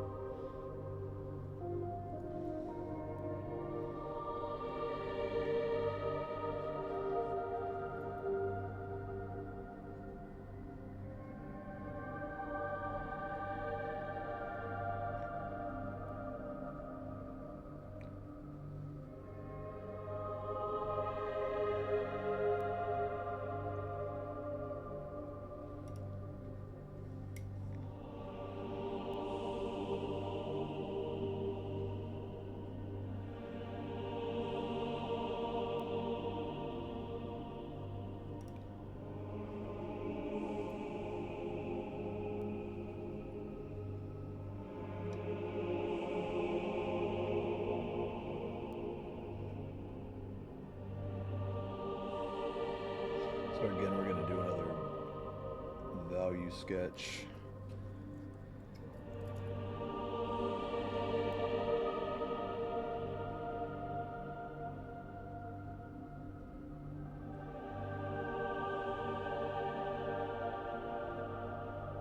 Okay. Now we're going to go back into the other pink. Dang, we're almost done with this, man. Yo, thanks a lot, Rando. Well, when I say done with this, I just mean this part of the sack or whatever. Dude, that sounds so gross to say. This part of the sack.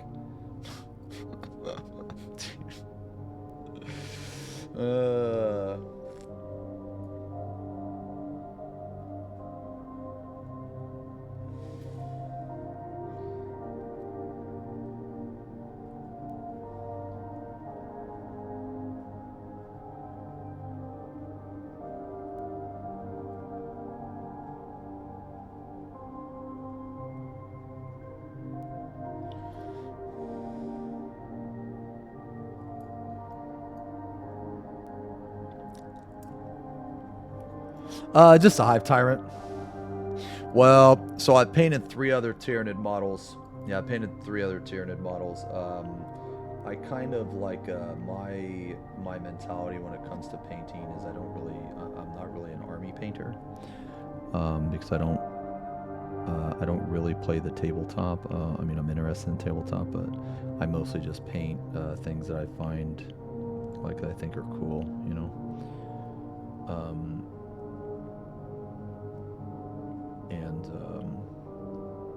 So I painted.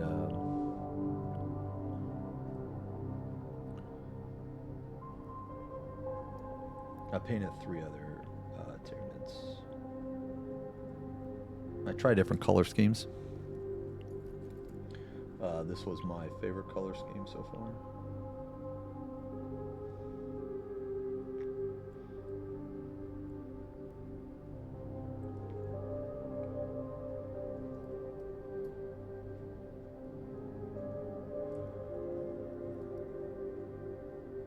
Cylinder type surfaces and objects are always like a bitch. If you want to, you know, try to paint them as best you can. At least I find them to be a pain in the ass. Because the blending on them have to be like insanely precise.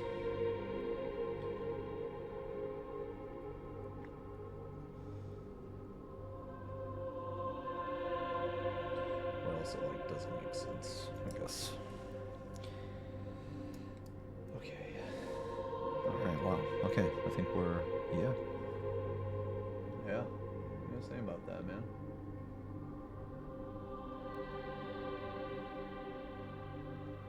Yeah, okay.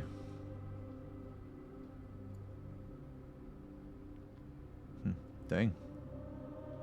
I think we're gonna make that glow. Yeah, I want to make that glow in there. I want to make this glow in here too. Alright. What do you guys think of my fucking organ sack, man? You think that looks okay? That looks cool? I think it looks pretty cool. I think it looks nice and gross. Does it look gross? If it looks gross, then I think we did a good job. Alright.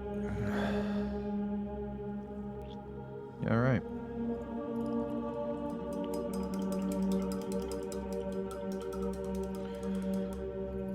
All right.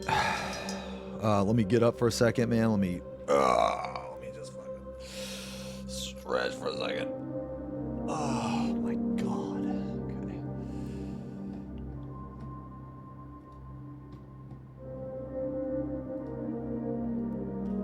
Oh, all right. Let me use the bathroom real quick, guys. Yeah, let me use the bathroom real quick.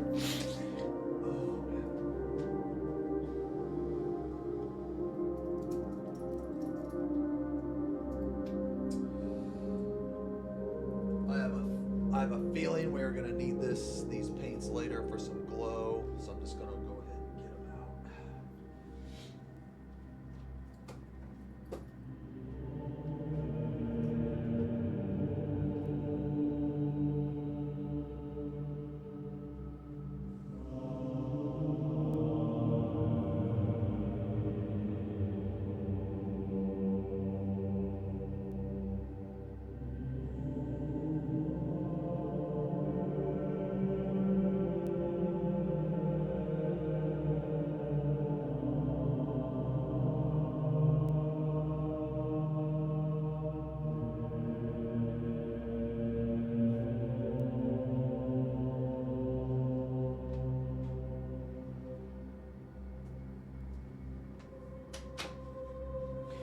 Okay.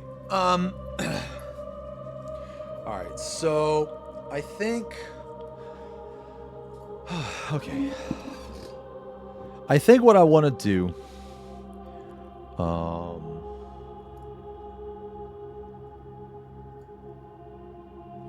right. So I think what I want to do is this strikes me as more of like, I don't know, maybe a muscle type tissue. So I think I'm gonna try to stick with more reds.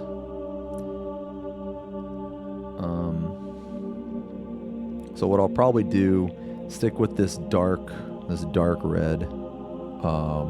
Excellent looking sack, but Did you pee with your paint glove on? I mean, yeah. Why would you even ask me that question? What does it matter? Yes, I peed with my paint glove on. What are you talking about, bro? What do you mean, huh? Man, you guys don't make no... That's weird. Anyway. This strikes me as like muscle tissue. So...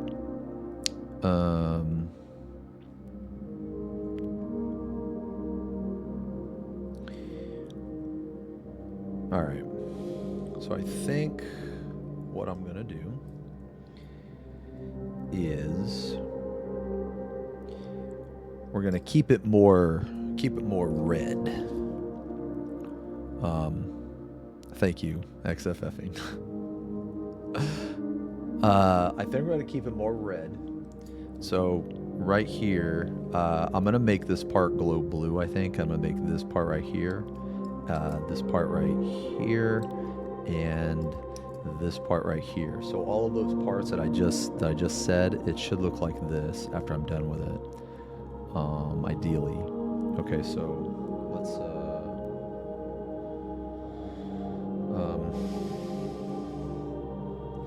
let's go in here.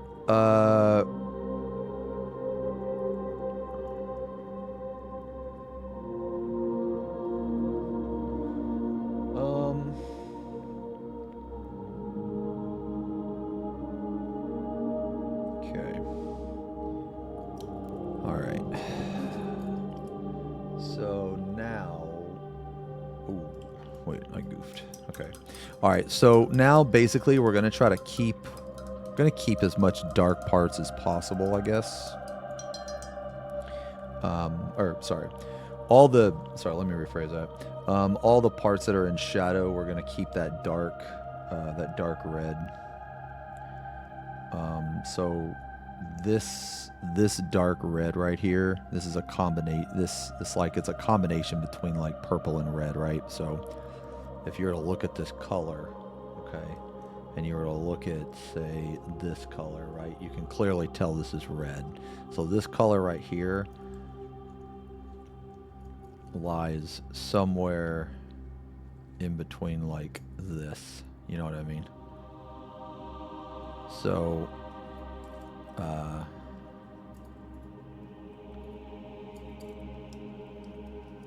we're going to use this. Screamer pink.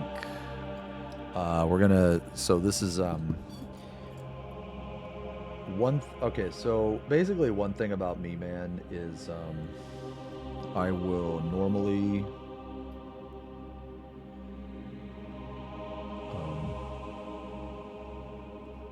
I like to highlight and layer a shit ton, man.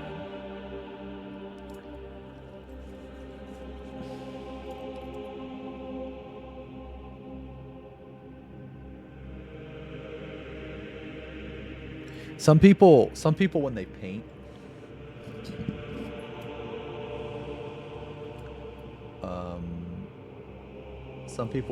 they start off light. They start off light, and then they start off like light as a base. I actually like to start off dark as a base, and use the like, you know, add, like, basically build up color, whereas some people like to go down in color. It doesn't really matter. Like, some things I think it's easier to do one way. It's just like my preferred style, I guess. But I like to start in darkness and then move up. Starting in darkness and adding light. Yeah, that's kind of what I want to do.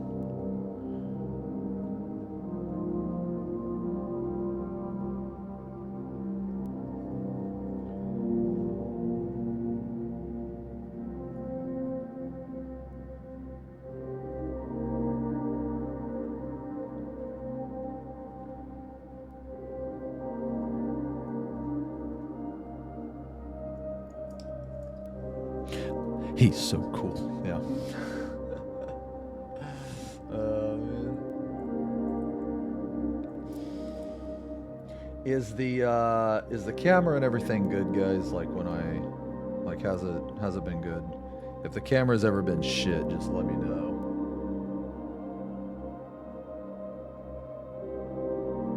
And I'll fix it.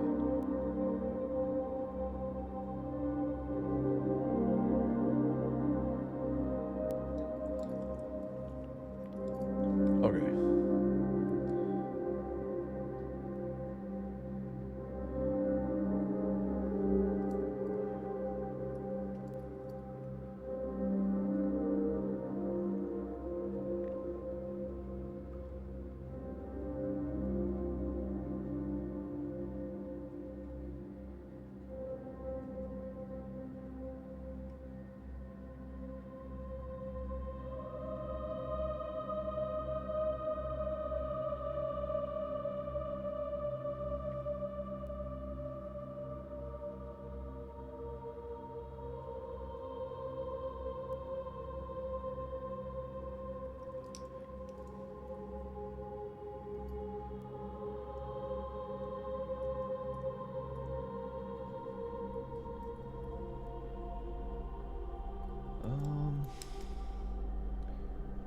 Okay, I guess.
There's one important thing your camera isn't picking up. Is it the bear ears, Brad?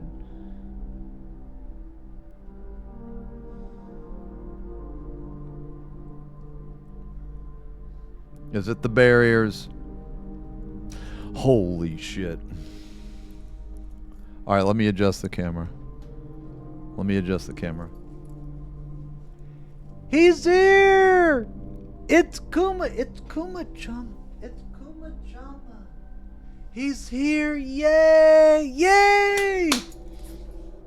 He's here.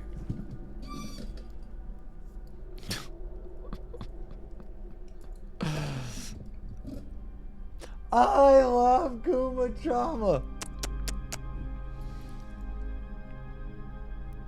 What am I painting? I'm painting a hive tyrant. We are painting a hive tyrant. Yo, what's up, Josh, man? You can't boo? Oh, that's too bad. Yeah, it's too bad.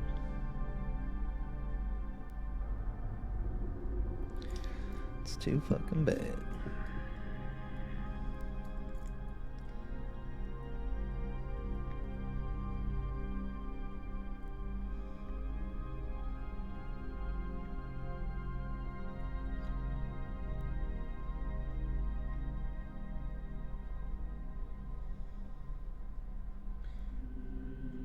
Make this when I do this blue part, man, it's gonna be sick.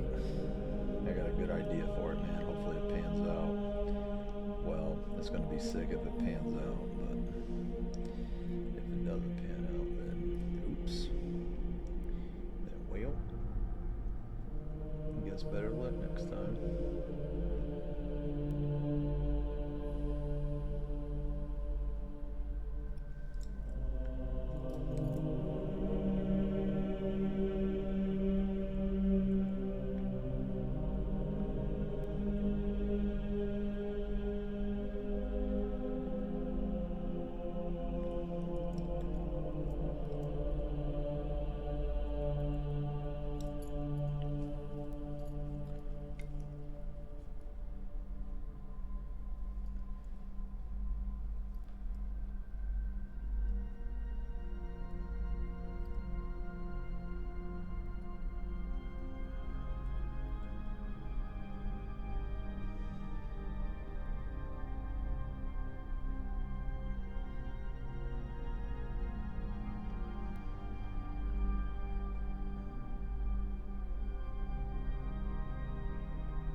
Oh, thanks a lot, Josh.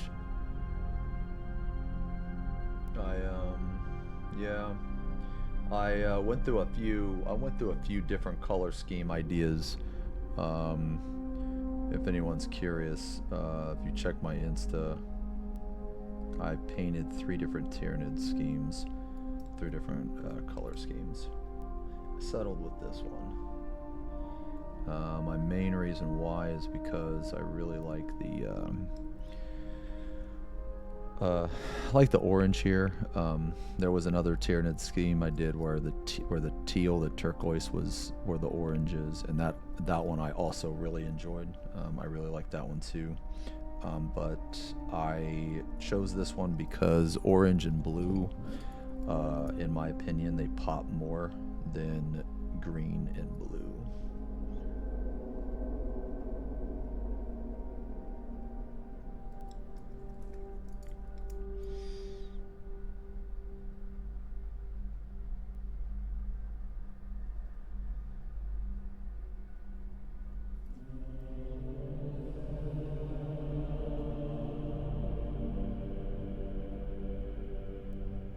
So right now, man, like I said, all I'm doing is I'm basically going over all the places that are not in shadow. All the places that are in shadow or are supposed to be darker, I'm leaving the dark red.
Jesus.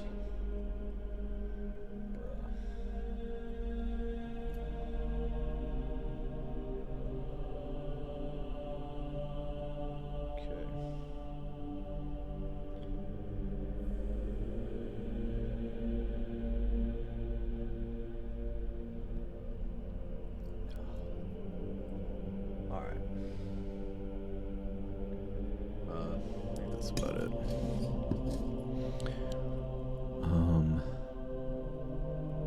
Yo, hey, what's up, Todd?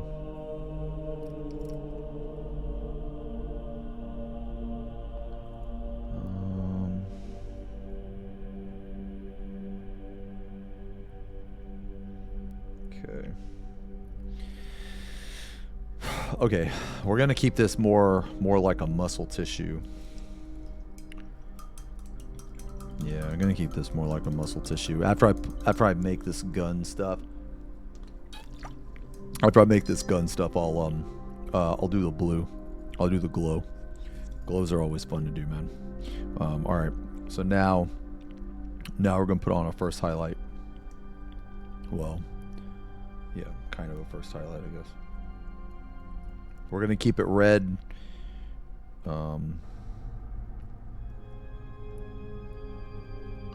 So we need to have. Yeah, we're just gonna do a layer. So 50-50. Okay. All right, and here we go. That is nice. That is nice. Nice. Now this. Okay, so this highlight. All right. I don't know if you guys can see that. Yeah, you can. Okay.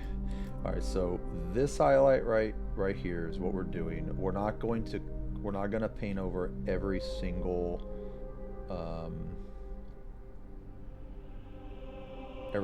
area that we just did. Only the areas that like kind of stick out more. So obviously right here around this thingy, the top of the gun right here. Basically whenever you're doing highlights or anything like that, if you kill your mids, then you kill all your work that you've done. Like basically, like as you build up color, you have to be careful in where you build it up at, because your midtones are just as important as the highlights and the darks. Like they're all equally important because they all work together.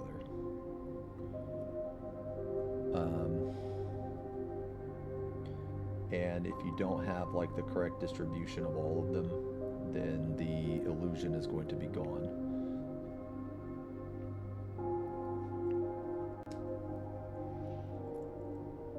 So we started off with like super dark, you know, and then we went to kind of a mid-tone, you know, that screamer pink. And now we're painting areas where like the light is hitting.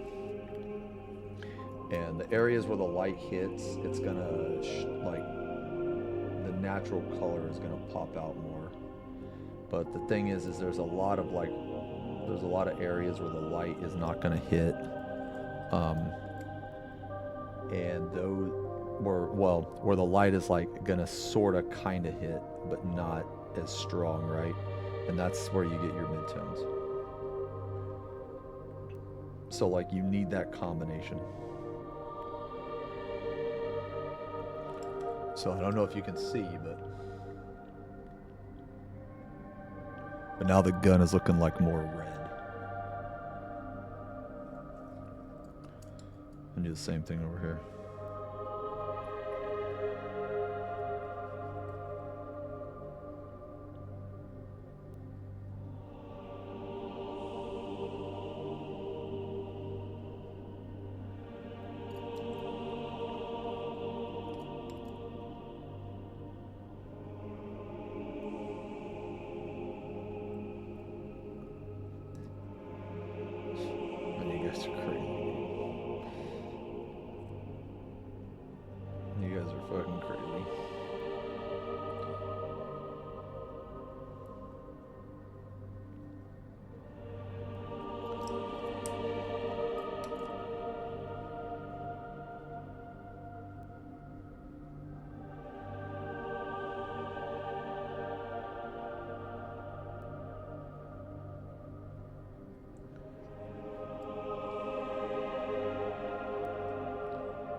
Who up in the XenosysVex stream getting... I don't even know what that is, man.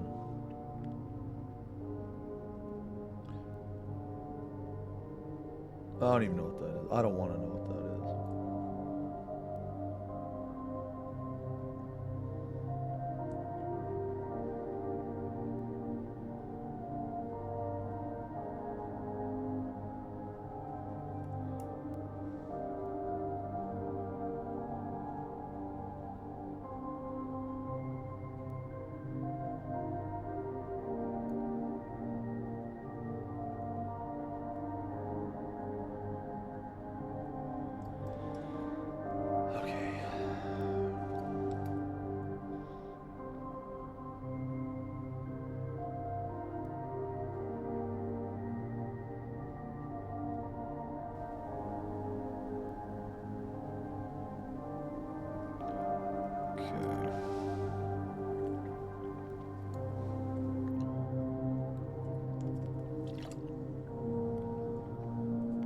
All right. So now the final highlight. Wow, this portion of the gun was pretty quick. Okay. So now this is the brightest. This is the brightest red. And I want to keep it red because I want it to look I want it to look more like muscle, actually, than like, I don't know, some type of organ or something, I guess. So this color is going to be only applied on the top of surfaces and where the light is the strongest. So, like this part here, gotta make sure that's nice and bright. It's a very strong color too, so gotta be careful. Like right here.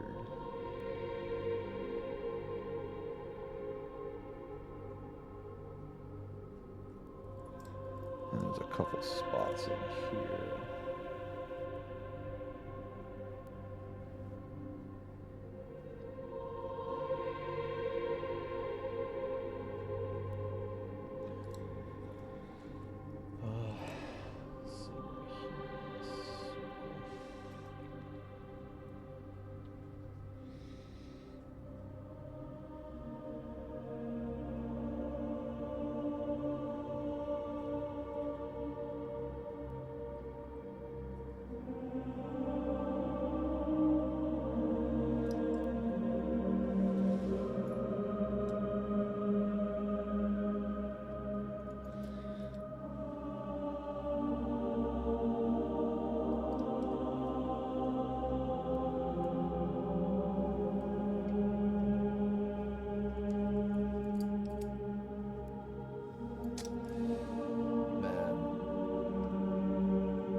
One thing I hate about this camera, man, it's like the only thing I hate about it is the fucking white balance, man.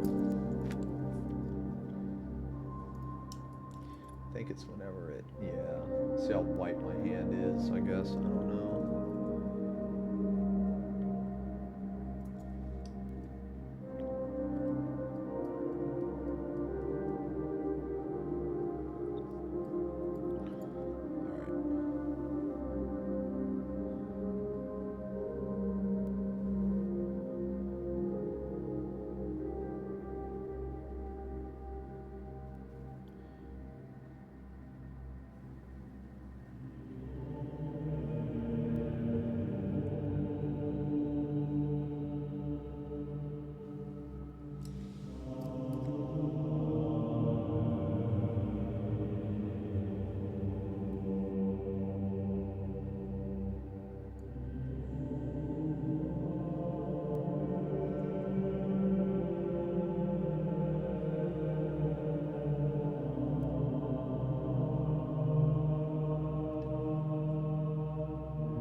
Dude, the gun's looking kind of nice, bro. You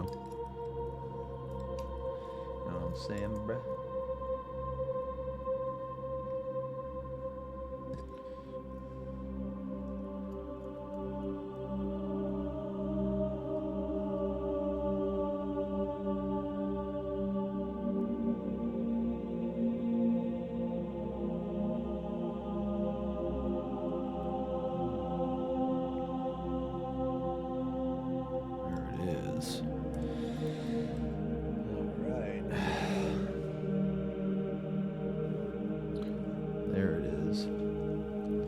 Now we're gonna do some cool stuff.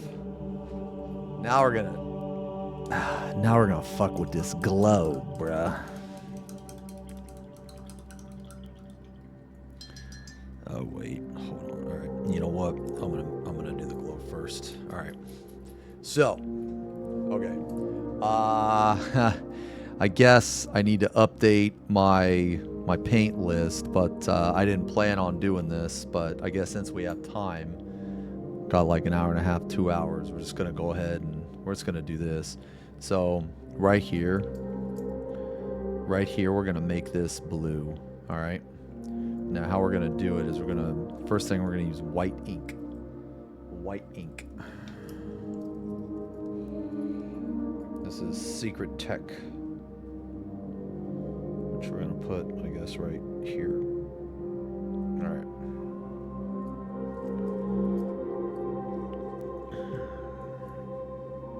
Now,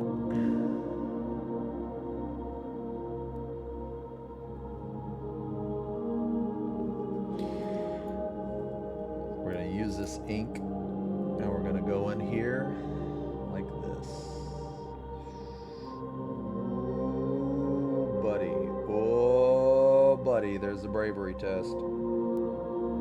There it is. Oh, dear.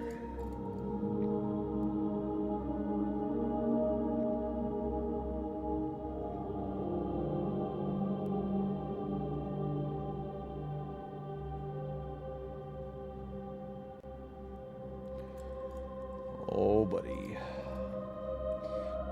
The reason why we're using white ink specifically is because white ink is extremely thin. It is very, very thin paint. And as you can see, when I press down, because it's so thin, the paint actually runs into all of the recesses. So why this is important is because if we are going to give the image, or if we're going to try to make it look like that this thing is glowing,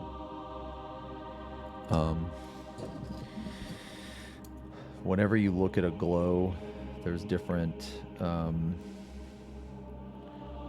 levels of color. Well, this will help us achieve different levels of color. So step one, get some white ink, and very carefully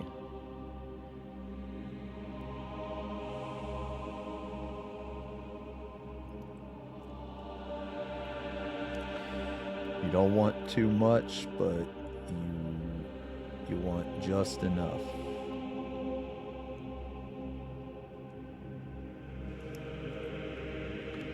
Takes a little bit of practice. I'm not the absolute best at it, but okay. So as you can see, that is very bright. Like you can't even, I don't even think you can see okay. Well, you can't see it yet, but there's actually like little rivets in here. Okay. So we're gonna do the same thing in here. And trust me, after this is done, man, if it works out how I want, this should be very, very cool. Should.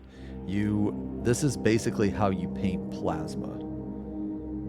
So if you ever want to paint like a plasma coil or anything like that, you do exactly the same thing. There's a lot of different ways to paint plasma though, man. But this is one of them. And we're gonna do, looks like 2 more spots. We're gonna do this spot up here.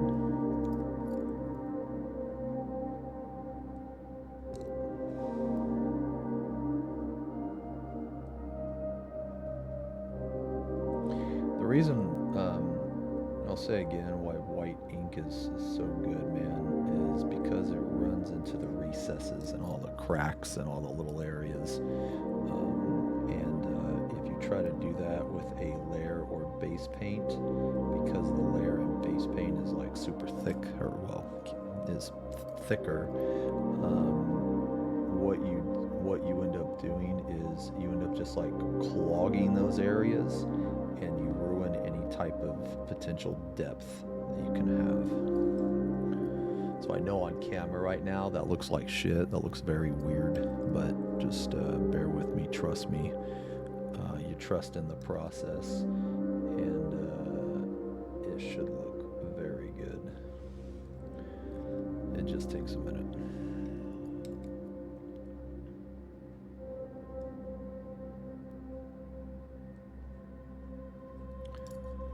Maybe I should do a video on plasma, actually. I don't know.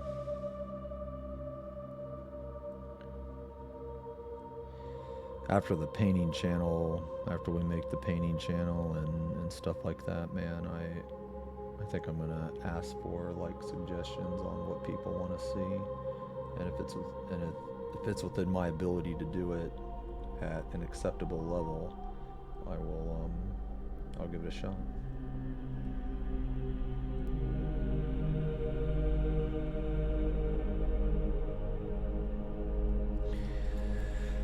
Okay. All right. Now, the one thing about, is this my longest painted mini yet? No, my longest painted one was, I believe, the Silent King. It was either the Silent King or Mortarion. This one, I'm up to about 35 hours, I think. I think when it's all said and done, I think it's going to be around 40. I'm probably just going to round it up to 40. It's probably like 38 or 39 and some change, but I honestly don't know. But the thing about this model in particular was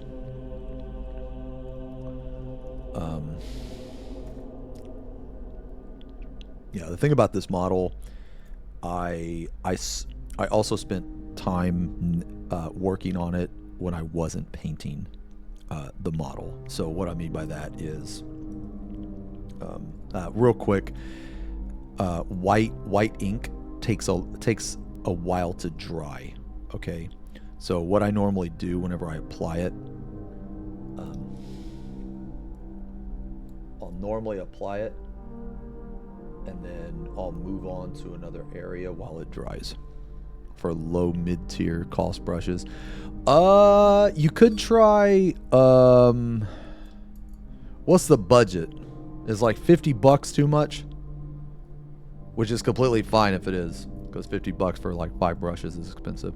I was gonna say that I would recommend Da Vinci brushes right here, because they're around $50. You get like 5 of them. But if that's too, if that's like too pricey, right? Honestly, I was using Citadel brushes for a little while. Yeah. So the thing is these brushes right here, as long as you clean them after every use, they'll last you a while.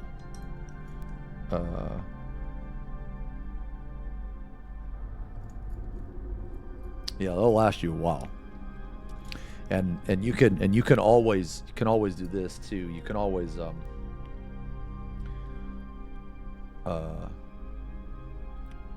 what is it? You can always get the Da Vinci, and then get like, I don't know, like a $2-3 Citadel brush, and like, let's say you're painting like, you know, a wide area where you don't need precision or anything like that. Just use that Citadel brush, man. You know what I mean? Sometimes when I'm painting wide areas, I'll use like a shittier brush, and the reason why is because you just, frankly, you don't need like a good brush to paint. You know, like if the goal is to just get the paint on the model, you know, then there's no precision needed, so you don't actually need a good brush to do that. And another alternative, man, you can use a sponge. like here, I'll show you. These wings right here. These wings. I painted all of these fleshy all of these parts right here with a sponge. I'm not even kidding. All this was with a sponge. I didn't even use a brush. I mean, the lines and stuff, all the detail work I did. But, oh, I can't look it right. Magic X. Yes. Yeah. Mm-hmm. Yeah, it's kind of crazy, man, because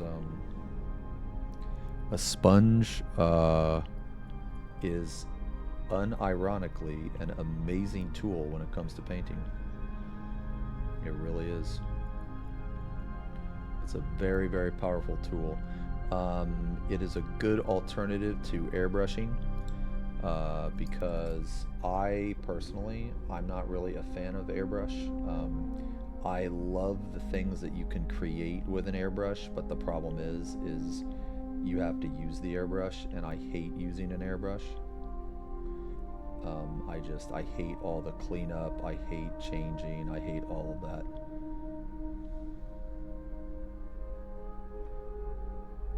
So a sponge it's a very good substitute.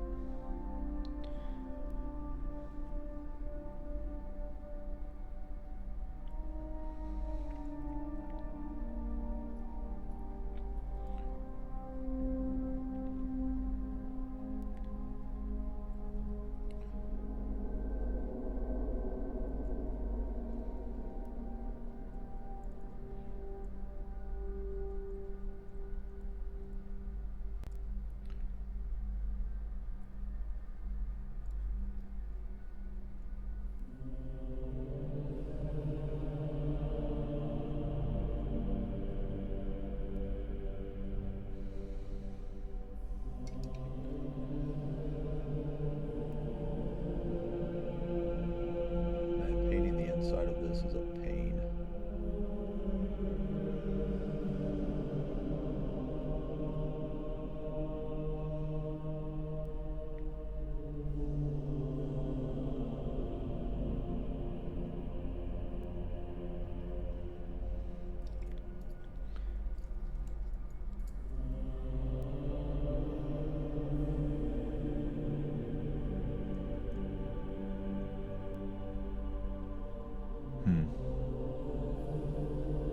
Didn't you say something about contour brushes?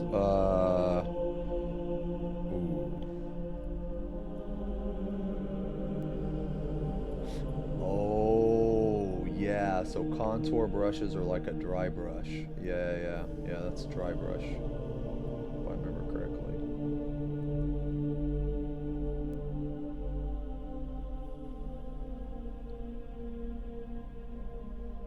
So what I'm doing right here, guys, is so if you can see down in there, there's a lot of recesses. So I'm trying to not get the paint on those recesses or inside of them, and I'm only painting on the parts that stick out, because if you get paint inside of the recesses, then it will kill your shadow and it'll just make everything suck. So the shadow is very important.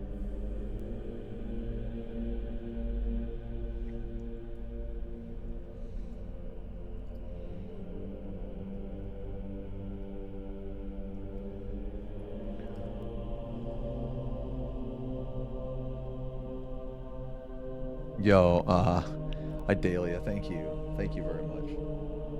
And Snoop, shut the fuck up. Stop being mean to nice chatters, man. You guys are crazy.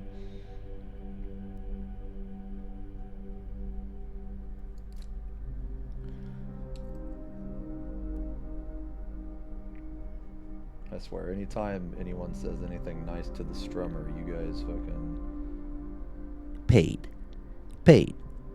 because there's no way that anyone would just be nice to me.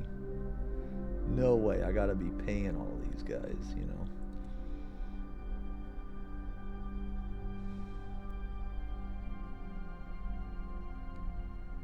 All right. Okay. All right. So we've let this dry. Okay. So we're gonna do. Okay. So we're gonna do something kind of cool. All right. So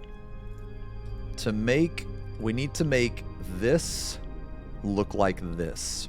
So the first thing that we're going to do is we're going to use a different type of paint. It's not a layer paint, not a base paint. I'm a big fan of these type of paints. It is a contrast paint. Or a speed paint, depending on, depending on what brand you buy, or an express paint. So as you can see, the paint is very watery. You can see it's very watery in there.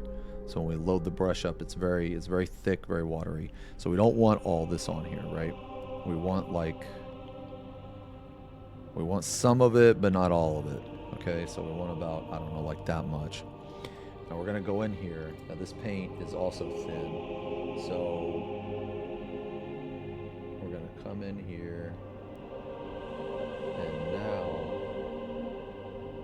what's gonna happen is that because this paint is also thin, it is also going to run into all the recesses. Whenever you're painting a glow or anything like this, it's very, very important that you get your darks dark and you make sure that you hit these recesses. You got to get it in there. So now, as you can see, that already looks pretty good. You know what I mean?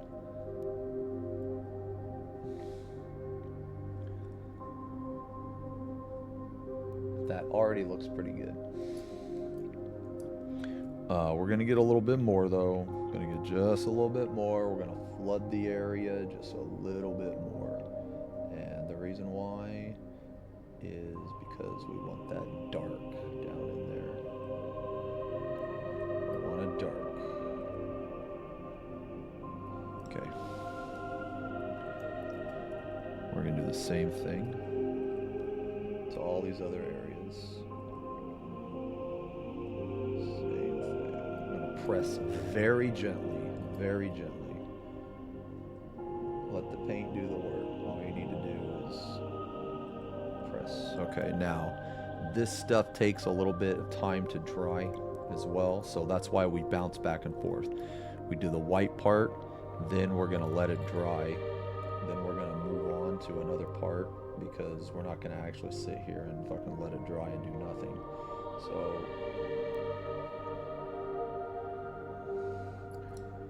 So now we're gonna do this part, and this part also needs to give time to dry.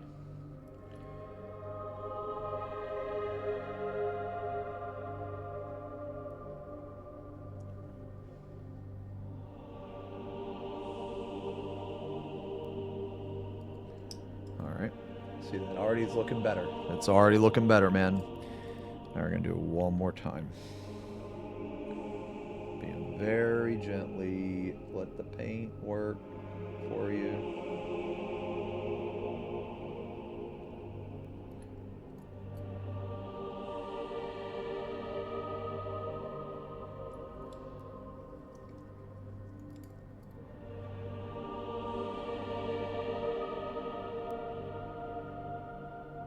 All right. There it is. Okay.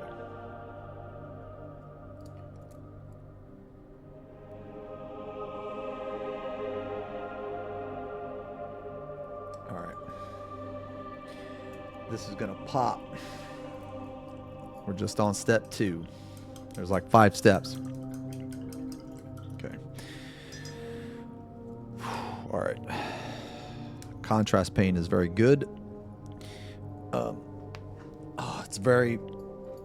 It's very effective when yo, hey, thanks, Raz. Welcome back, man. Contrast paint is very effective when you're using, when you're like army painting, speed painting, zenithal priming.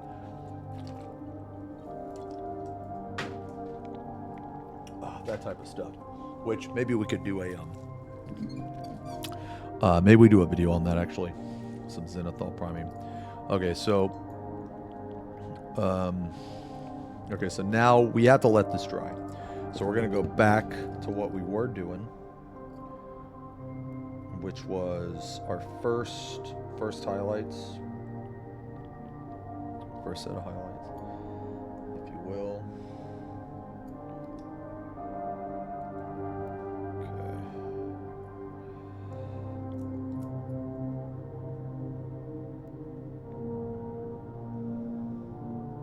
This part here takes a little bit of time. Takes a little bit of time. It's all right though. We gotta wait for that other stuff to dry, you know.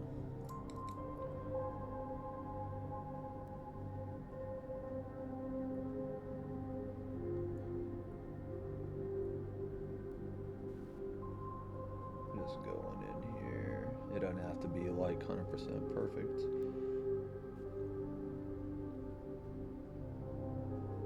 Honestly, I don't even think that we need to paint this, but because I think the wings are going to cover it.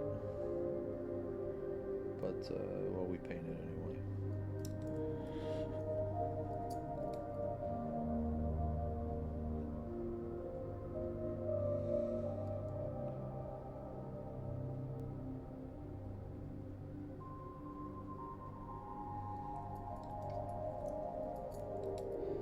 And probably just go over it one more time. Always thin your paints, you know, you gotta go over it. If you gotta go over it a second time, it's fine.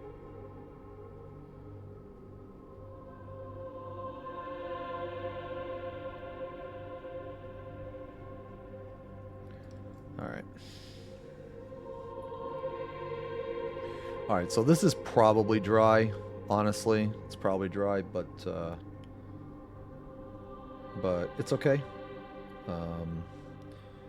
We can give it a little bit more time. We can do something that's kind of bothering me, even though you're not going to be able to see it. I can see it now, so it's bothering me. We're going to go back in here with this color. This is our original base paint, and we're just going to come in here. And we're just going to blend this just a little bit so it fucking looks better, because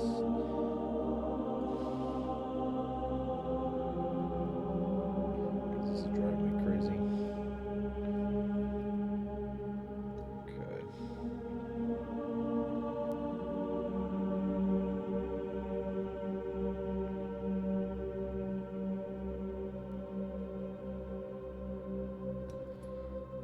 Yeah, just so that's blended a little better.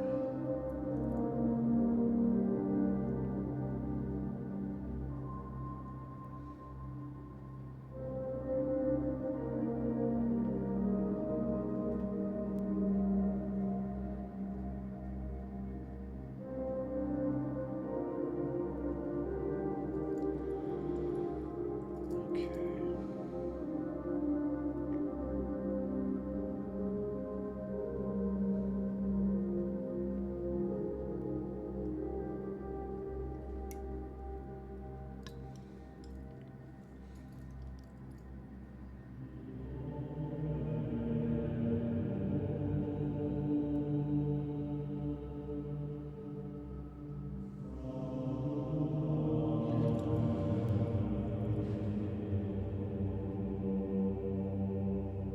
All right.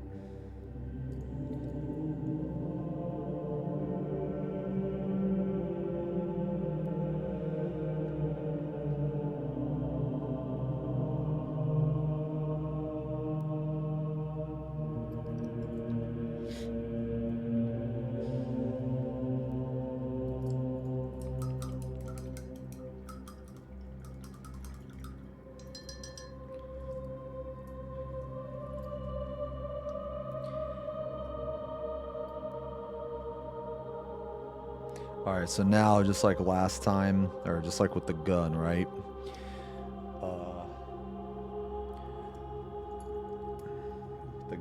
just gonna come in here. We're gonna do some highlights.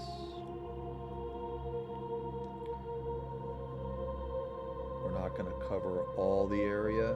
Ooh. Sorry. We're gonna fix that's fine. We can fix it.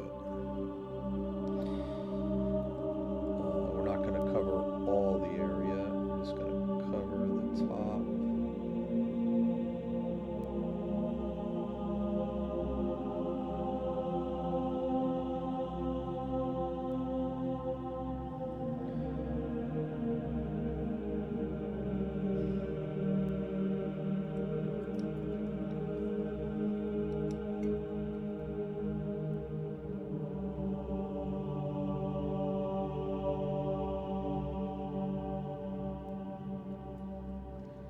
Again, these highlights don't have to be like absolutely perfect. Just as long as you're like creating, you know, different color variation and depth, you know. That's just the goal.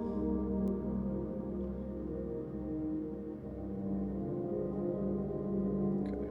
And this part right here, this shell, this lower shell, I got some red splotches on it. It's totally fine.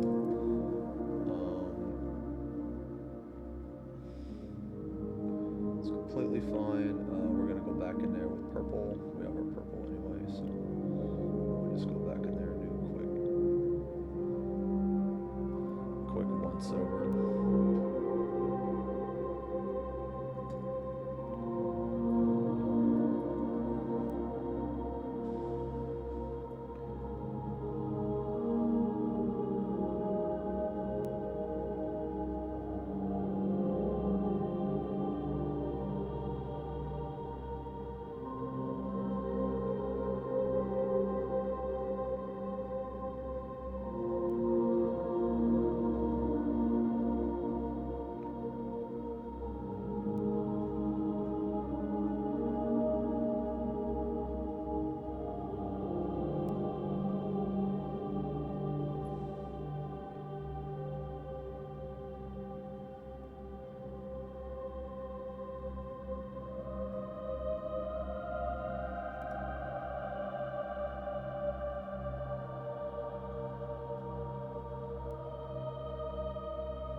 Okay.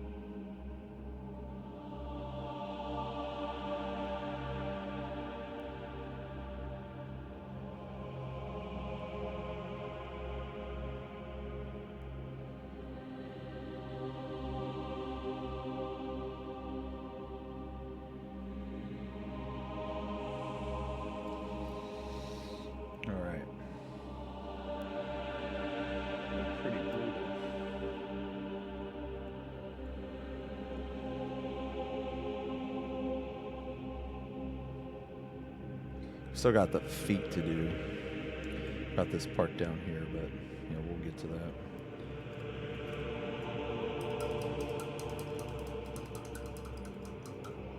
Oh, it sounds like I'm mumbling. Ah, no, it's because man, it's really hard to keep this microphone like right next to my mouth. You know what I mean?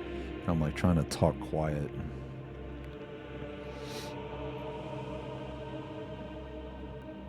So, yeah. So if it sounds like I'm mumbling, man, I'm from time to time. I'm sorry. All right, we're just gonna do our last highlight here. We could move on back to the gun, but we don't need to, basically the part that we're on the gun, this blue part right here, we don't need to wait anymore for paint to dry because we're gonna just use layer and base paints from now on. So with that being said, we're just gonna finish this part out. We're just gonna finish this part out.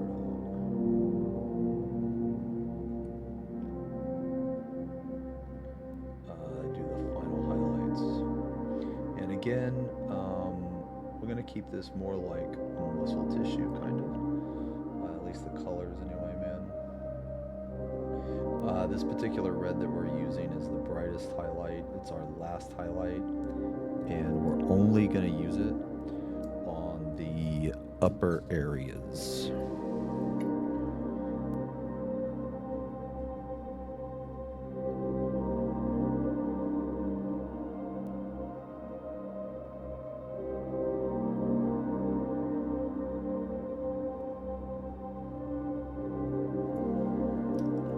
So that's kind of what it looks like now, man.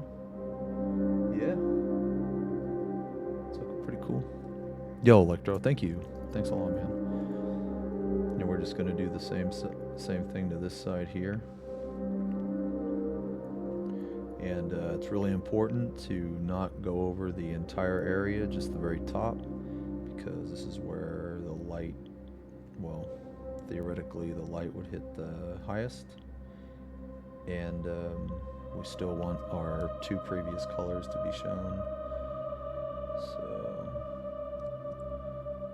So yeah, now it looks like that.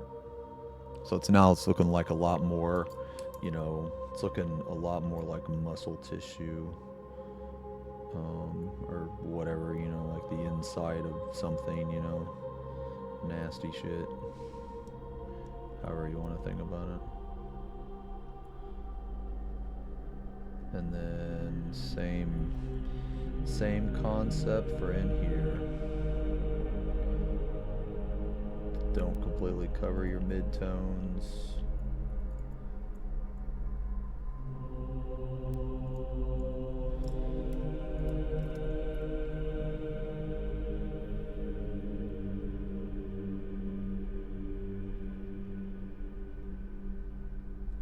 All right. Yep, there it is. All right, now let's do the glow. Okay, so the glow is going to use 4 colors total. It's going to use this, the white ink, which we already used, Talisar blue, which, you know, we already used contrast paint, and then there's 3 more colors that we need. We need Temple Guard blue. We need Baroth blue. And as a final dot highlight, we're going to use blue horror.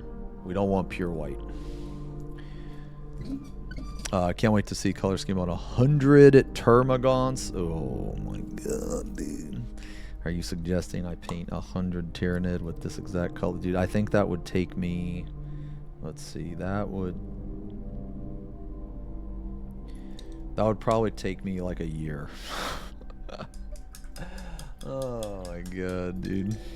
Something like that, man. Probably take me around a year.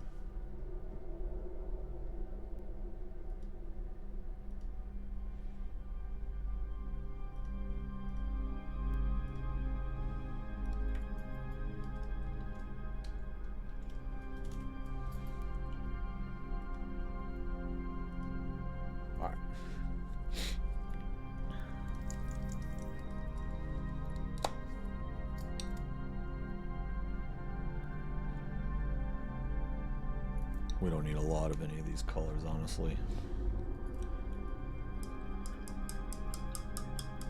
Love you guys. Love you, Strummer. Have to start my next job. Oh, you got 2 jobs, Red? Oh my god. Okay. Hey man, will you? Yo, you be safe, brother. Probably miss you into this drum wall. Kissy. I love you, Red. Love you, Red.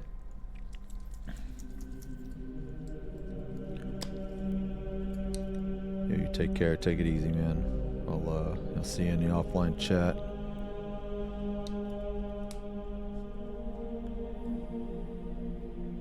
Yeah, be safe, brother.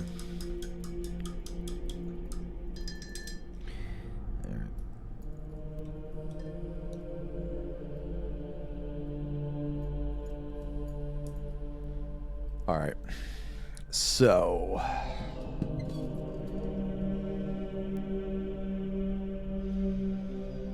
we gotta be very careful.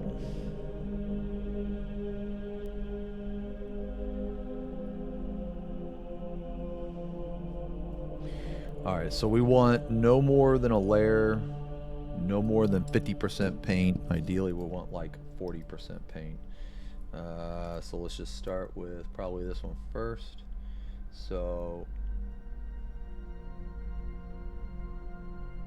we're not going, the most important thing here, man, is to not kill our dark areas. We need those dark areas.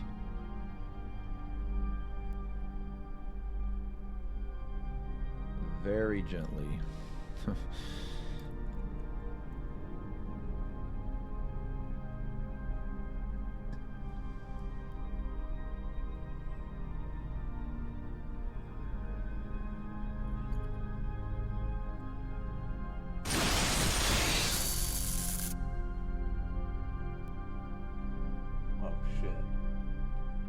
Yolanda, thank you for the resub. Thank you very much for the resub. 17 months. Thank you very much.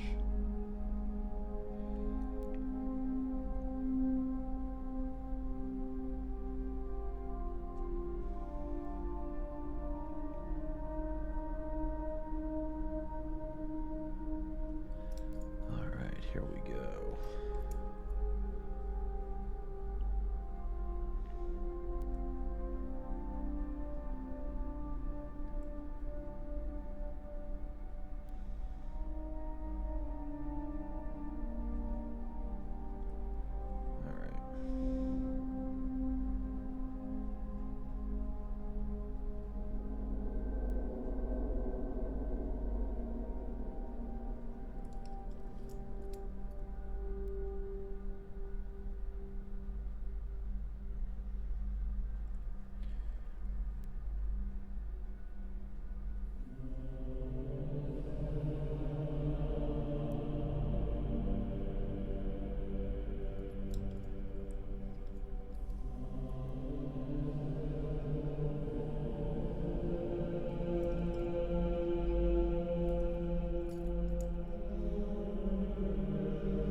This part can be a little tedious, man. Can be, but it's one of those things, like, it's worth it kind of thing, you know?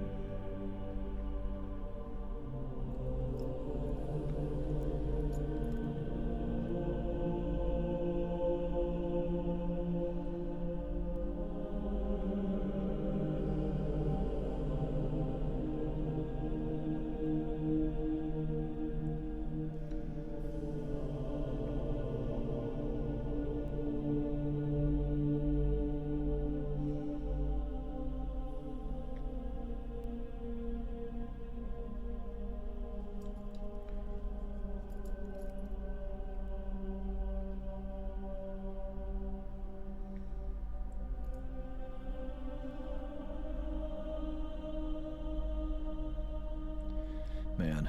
Man.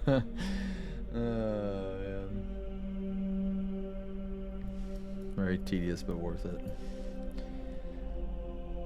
Alright, well, we're almost done with this color, at least. Alright.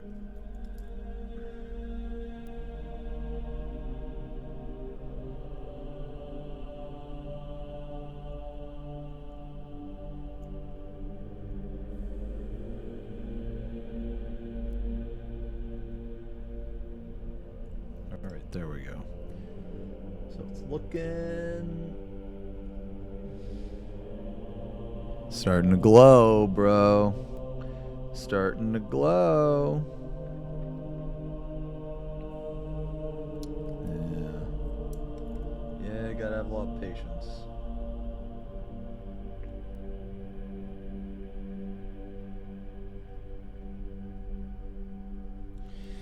That's for damn sure. All right.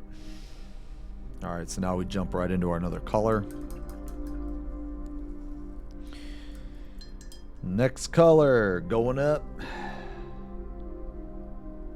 Going up, bro. All right. All right, so this is where it's going to get like really precise. I have to be very precise with this.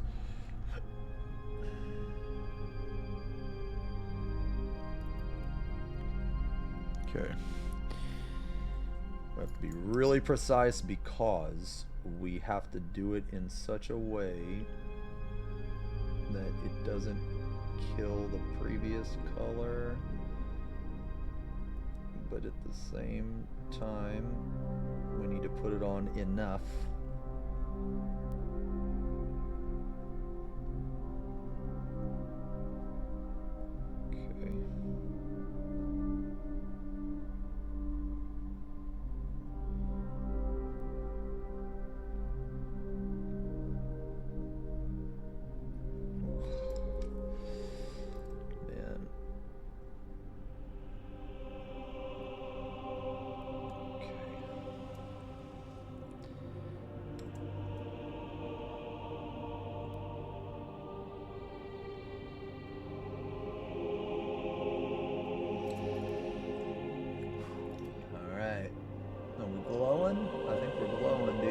glowing. We're glowing, bro.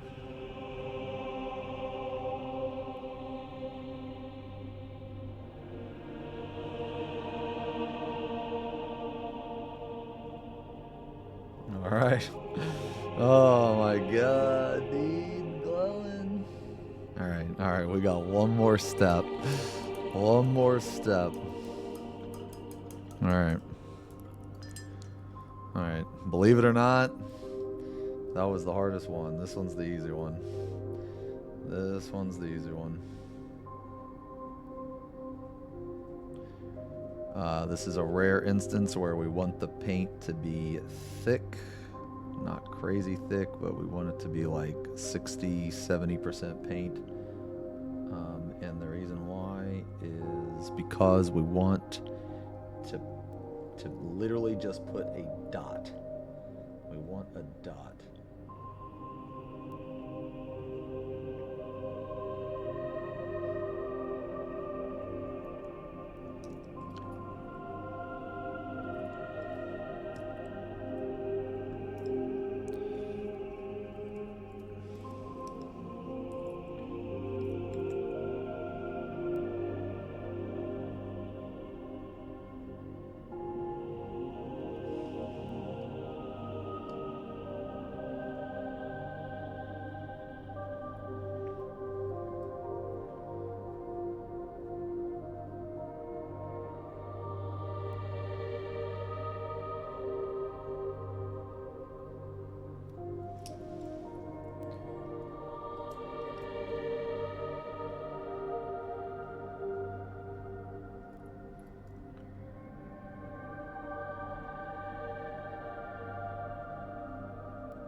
There it is. Does that look like it's glowing? If it looks like it's glowing, then I've done my job.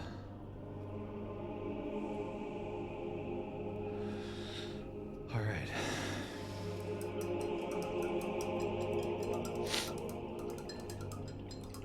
We're almost done, man. Almost done. Damn.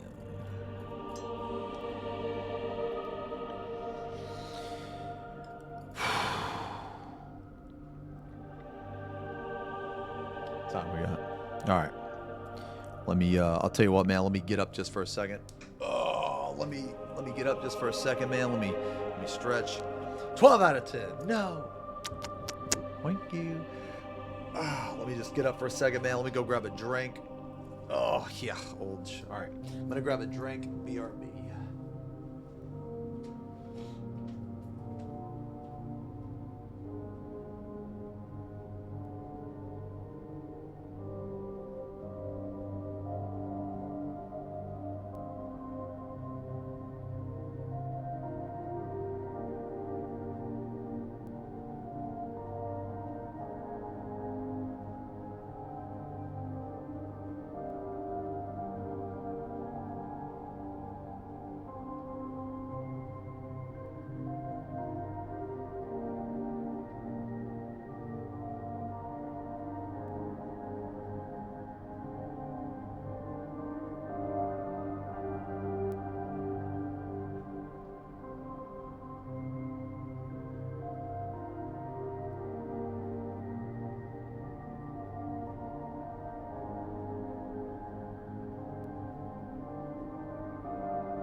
Alright, dudes. Alright, man. I got a confession to make.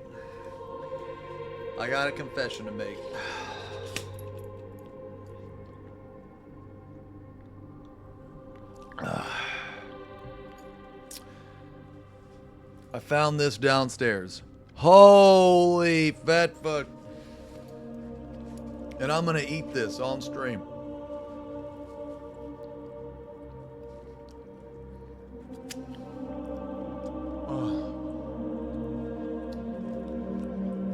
Oh, yeah.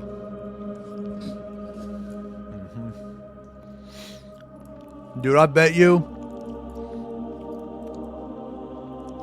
this has like 900 calories.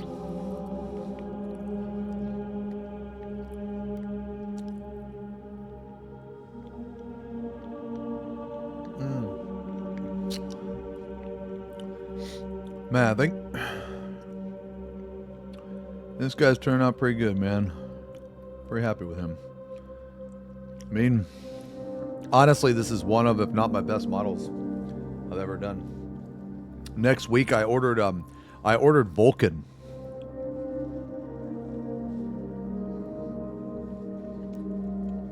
The Primarch of the Salamanders. He's my favorite Imperium Primarch.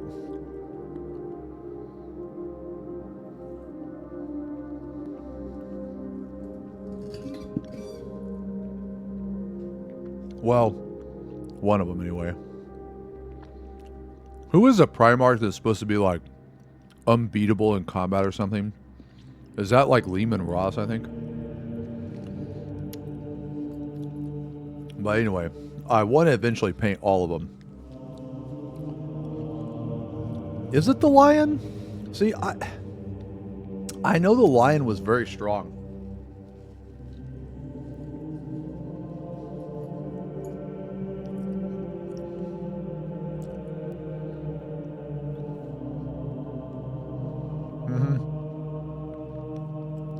Yeah, that's what I thought. He's like the best duelist or something.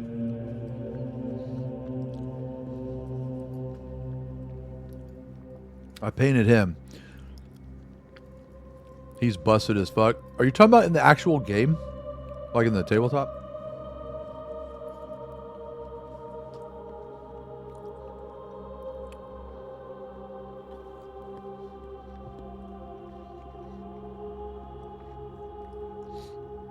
I heard that Angron was kind of a pussy in the lore, but he is crazy strong on the tabletop. That's what I heard.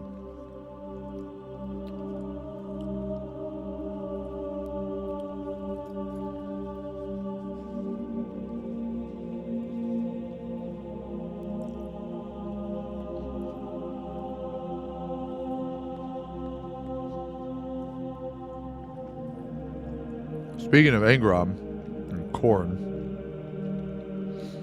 one of the next models I'm going to paint is actually a Bloodthirster. Those things are insane. That model is massive. Insane model.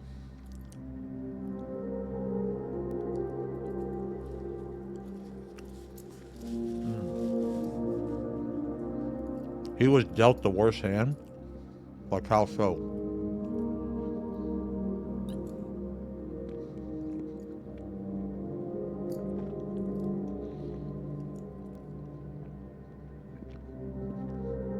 Is there like a hierarchy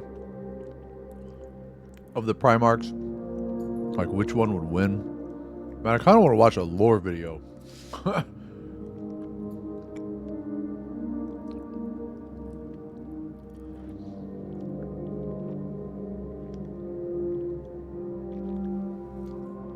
All right. All right, let's get back to it. Excuse me. All right, we ain't got much more to do. We ain't got much more. All Big E had to do was help Angron. All right, so we got a couple more areas here, man.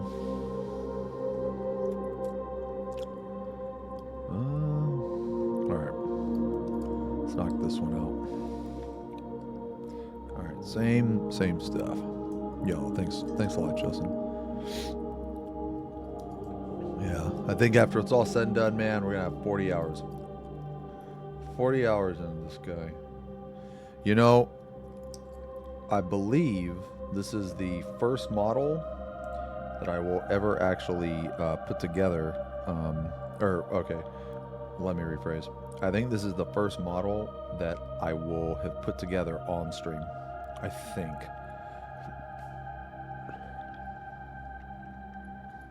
Because his model's so big. He landed on a slave planet, was forced to be a gladiator. With the butcher's nails. Oh, right. Right. Yeah, that's fucked.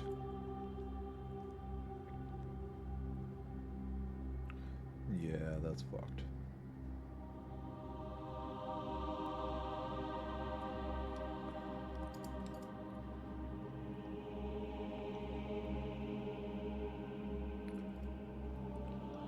Man, you would think he'd be kind of like one of the strongest. Oh, no.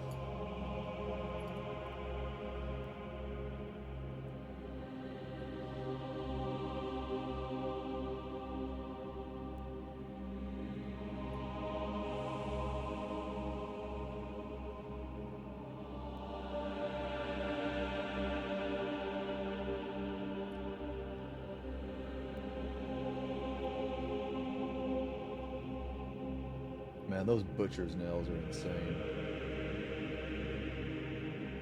Can he just take him out?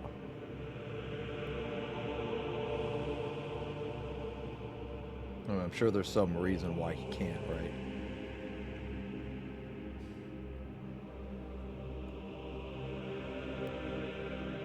They'll like kill him or something. Oh, they're wired into his brain? Jesus Christ. Okay.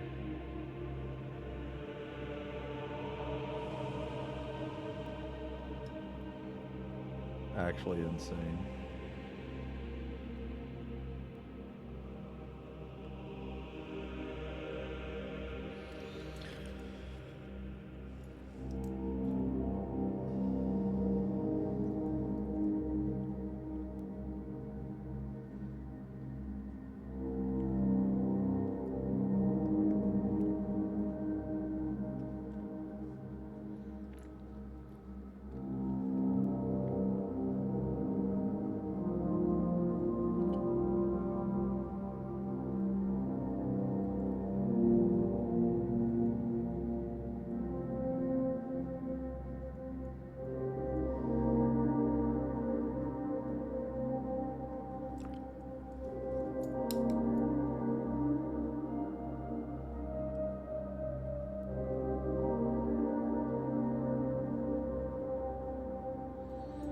Lehman Russ is the best at 1v1 with the other Primarchs on the tabletop.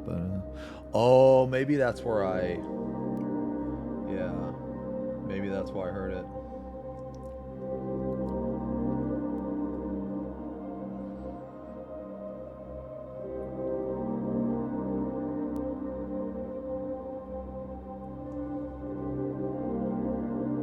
Who was he the Primarch of again? The Space Wolves? Okay, that's what I thought.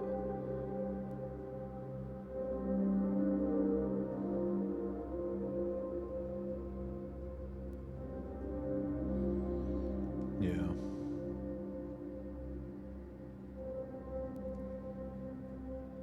They're the Vikings, right?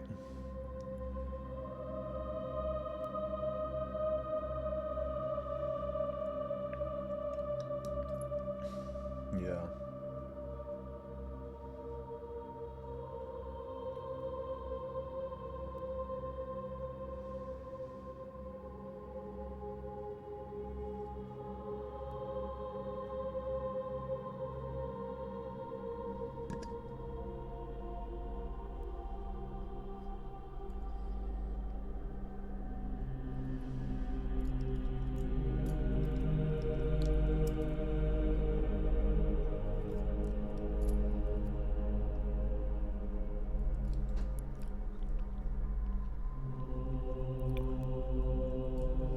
Russ is stuck in the warp.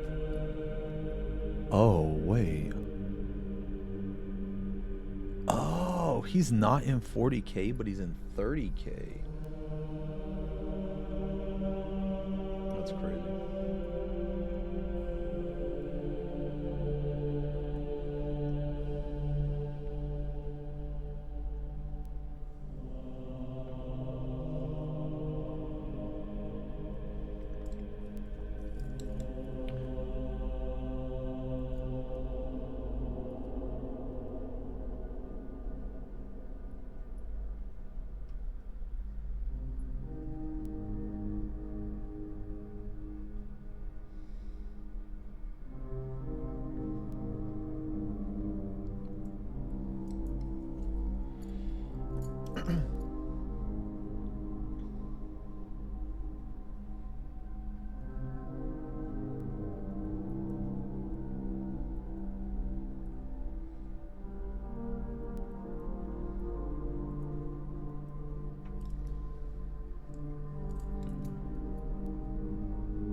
You don't want to go to work now.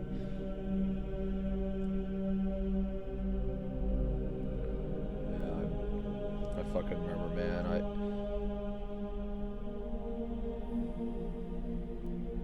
I used to work nights, actually. I worked nights for so long, man. I hated waking up.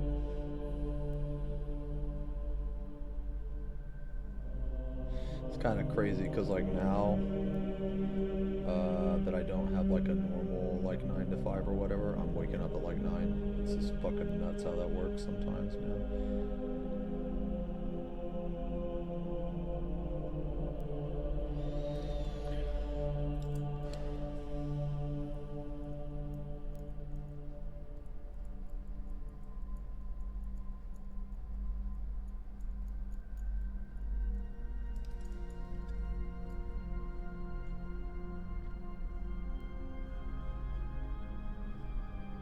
Alright, all of that is in shadow, so I don't really need to mess with that.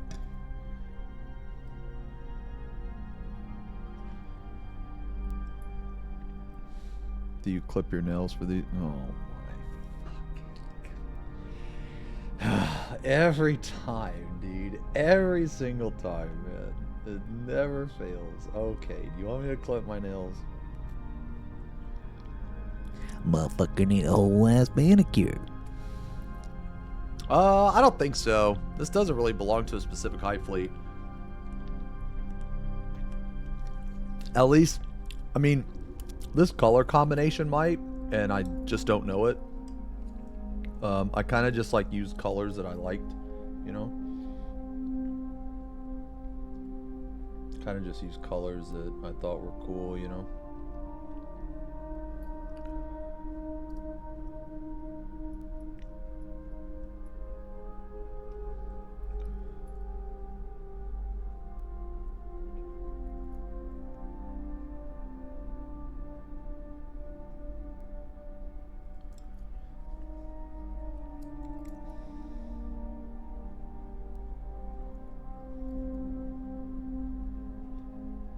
I've painted a normal, whatever the normal fleet is. Then I've painted a behemoth fleet. Outside of that, though, I'm not sure.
Oh, these guys fly.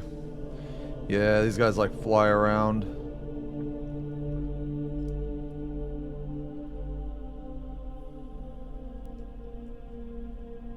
Alright, I gotta...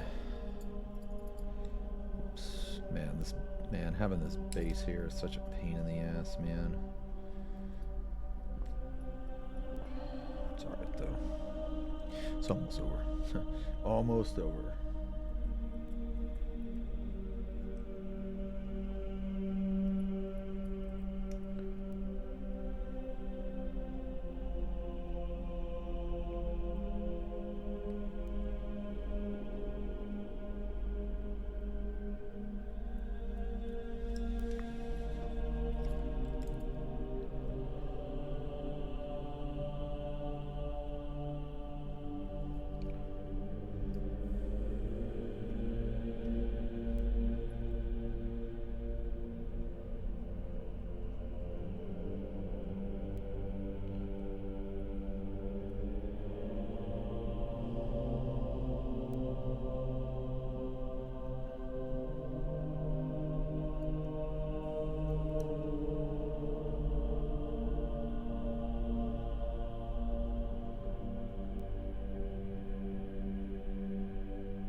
clean this up a little bit. Clean this up.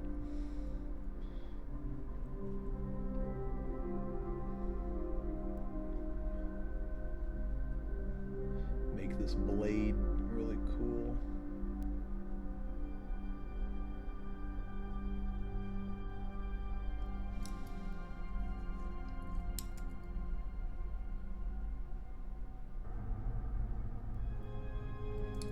Yeah, that's cool. Actually, that would be in shadow, I think. Yeah, that would be in shadow.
Let me do this other one.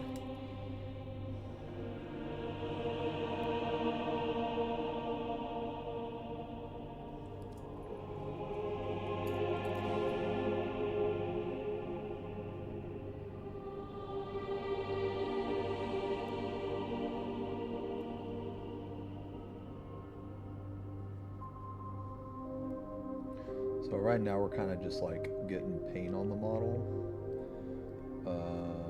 We don't really need to worry about precision right now, at least for this part. We're gonna go back and clean it up in a second. We're gonna go back and clean it up in a second.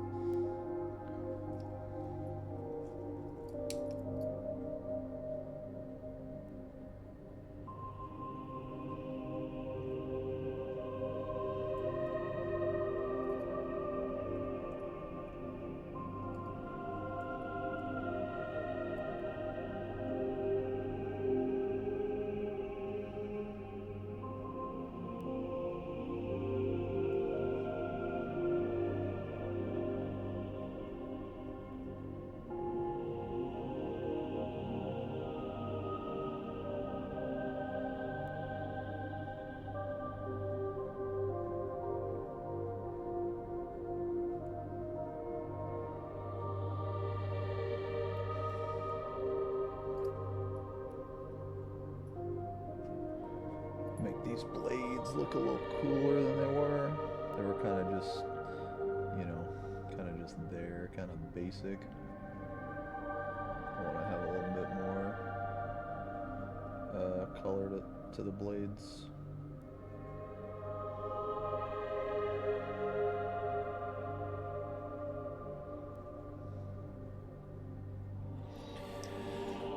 Okay.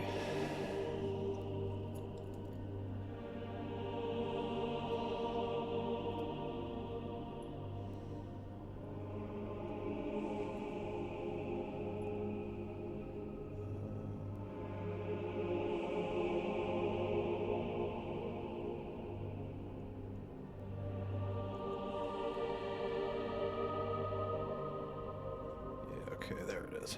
All right, that's looking way better than what it was before, man. It's looking way better.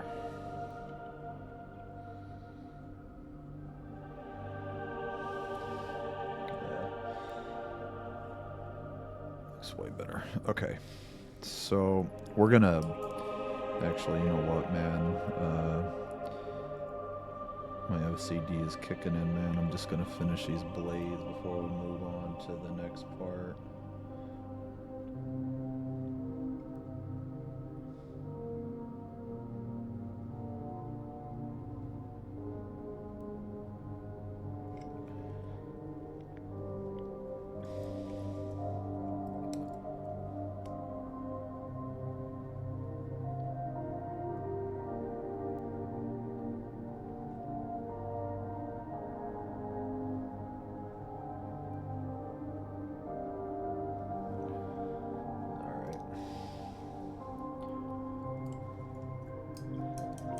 let's go back in with that purple. Oh, wow.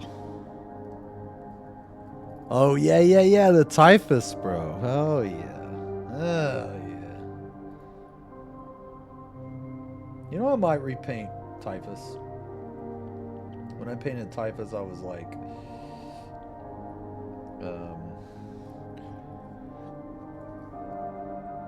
I was definitely a beginner. I think I could, pretty sure I could do a much better job now.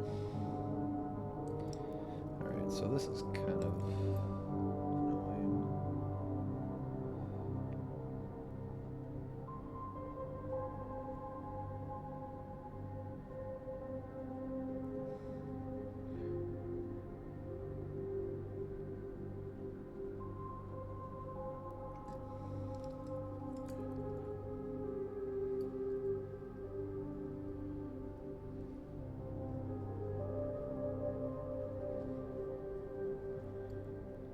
Need the right. Yeah, maybe this is it. We shall see. Yeah.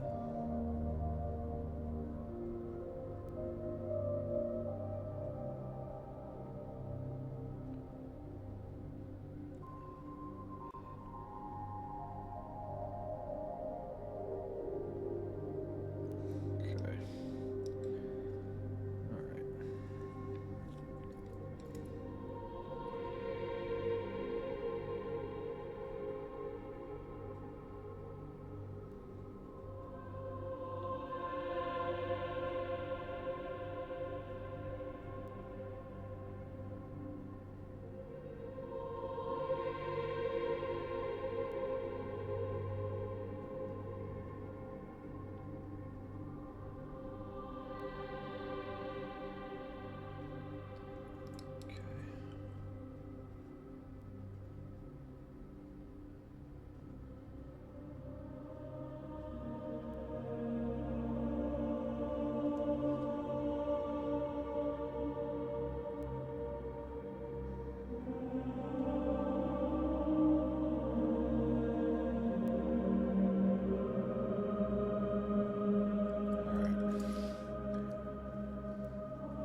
Okay, that's looking a lot better.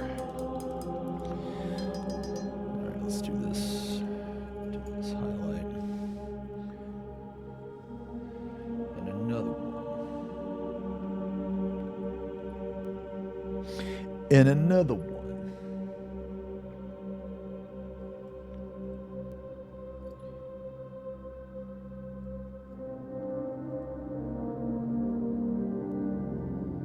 There it is. There it is. Yes.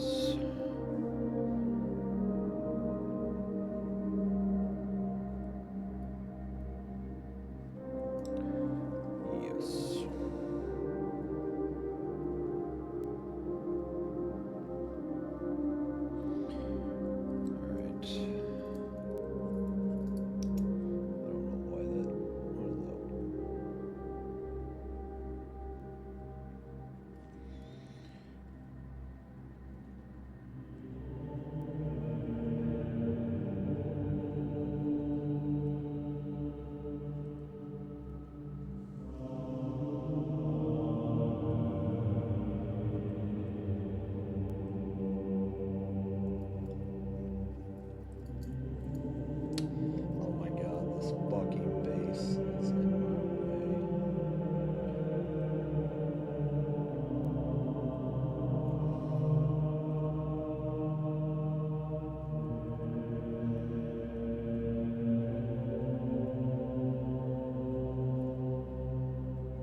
Yeah, you been playing any more Dark Tide, Snoop?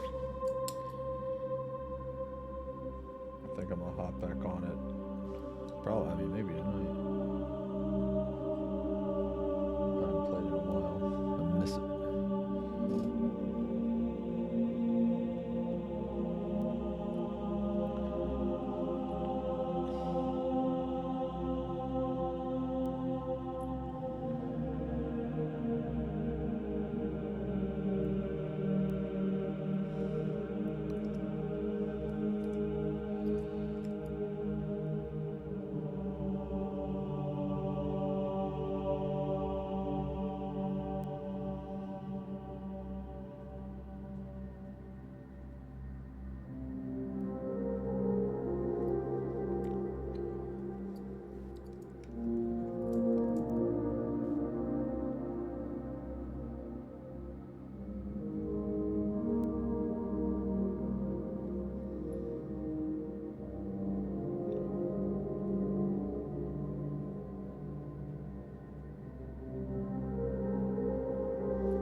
Oh, okay. Oh, yeah, okay.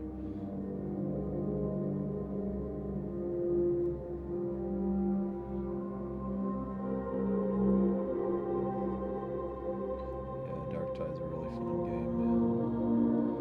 Big fan.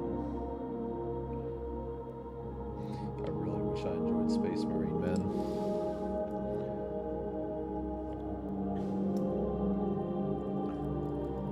Alright, so now we come back in here.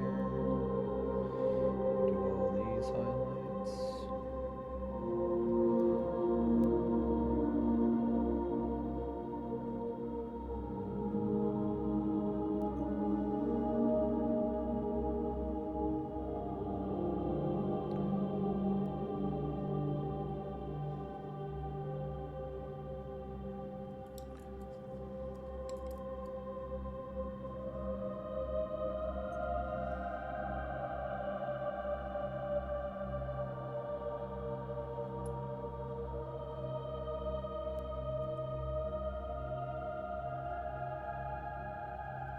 Oh wow, I never painted these right here. Huh, interesting.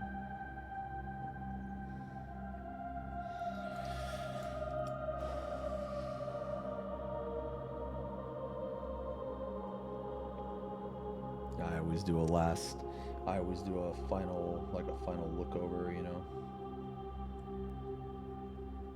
I'll get it on the final pass, I guess. Whenever I do one of these big models, you know. Sorry, man. I'm sorry. I'm trying to talk in the mic, but whenever I do one of these big models, you know.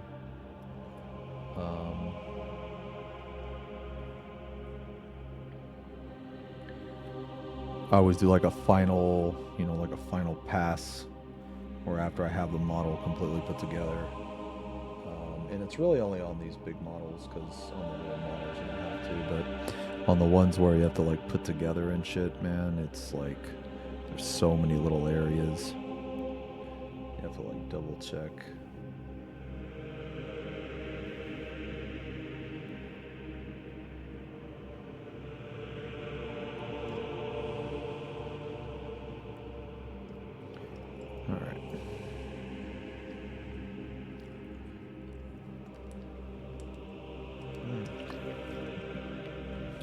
Yo, hey, Ed, thank you. Thank you very much, man. Thank you guys a lot. You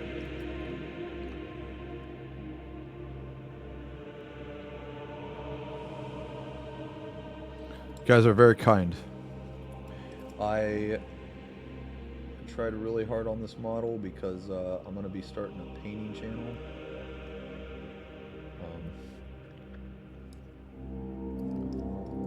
And I wanted to start the painting channel with a model that you know, I had a lot of confidence in.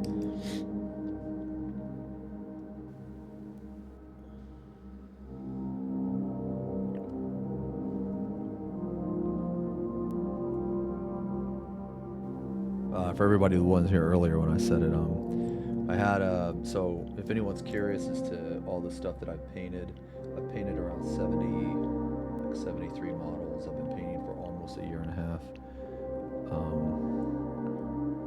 And I have it all linked on my Instagram. My Insta is mostly just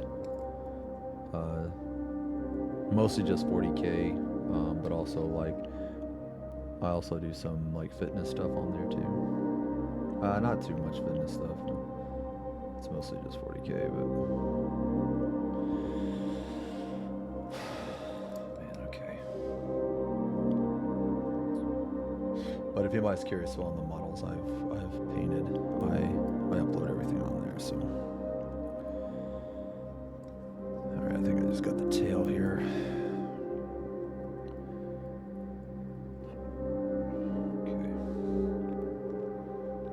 Paint on the desk behind you. No. No, I always paint like this, Andy. Yeah, I always paint like this. It's just so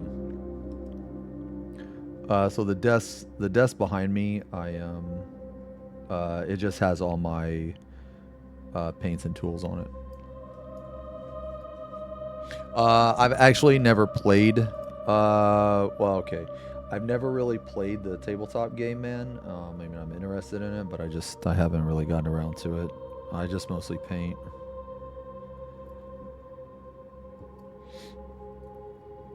Yeah, but all this stuff behind me is,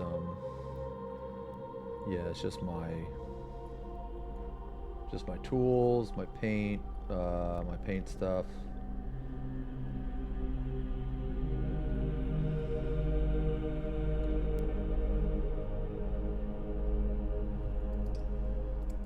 This is looking pretty good. Alright. Oh, I mean, yeah, like if we get together a game or whatever, man, and if we get together a game, I mean, I'd be down to play. I'd probably be horrible at it, but hey, it's okay, man. I don't care. As long as I get to roll some dice, you know.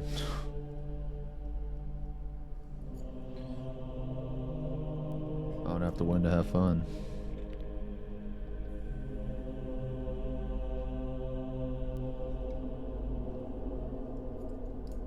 Oh yeah, I tried to dropping $500,000. We're trying to balance TCGs. Oh. Yeah. Yeah, Kill Team. Yeah, it's like Kill Teams have their own set of rules and stuff, right? It's like basically the Kill Team, like, you know, like a Kill Team box set or something. It has like, oh, I have, Andy. Yeah, I have.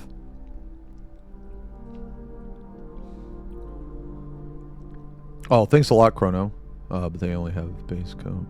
Thanks a lot, man. Yeah, I haven't really painted D&D stuff before, but I mean, I imagine I could. Smaller battles, yeah. I vaguely know.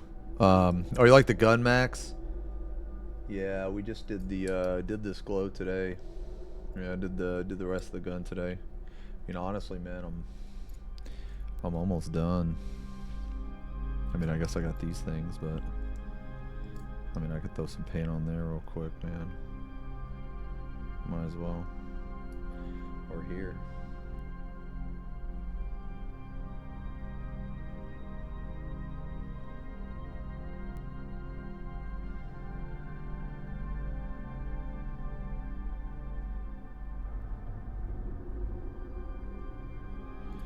With each model I do, man, I try to do something different. I will say this though, I am running out of shit to try.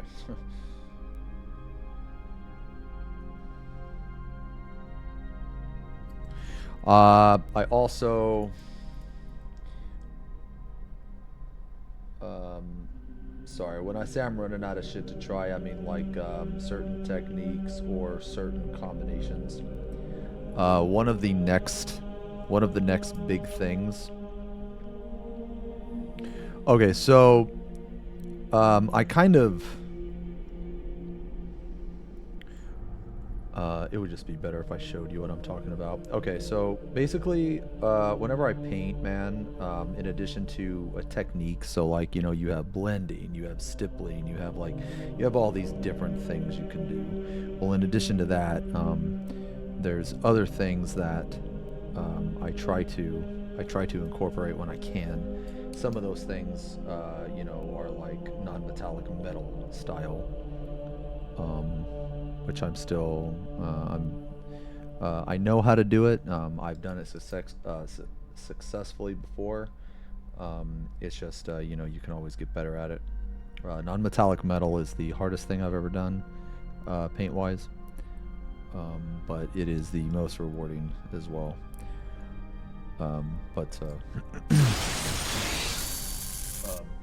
Yo, hey, Ice. Cute Strummer, if I'm correct, which should be my third year sub. Holy shit, let me count. Case up, brother. Case up. Case up. Hell yeah, man. Thanks a lot. Thanks a lot, man. Well, sorry. Oh yeah. So I try to do something different every time. I started with, like, I guess, non-metallic metal, or sorry. I started with space. I've painted space before. Basically, when I say I want to try something extra, not just the technique, I want to try to like freehand. Like I want to be better at like actually painting either objects or just like freehand stuff. Like all of these little lines, every single line you see is freehand. Like on the gun, everything, all of this stuff is freehand. So I've been getting better at it. I'm still not the best, but let me show you an example. So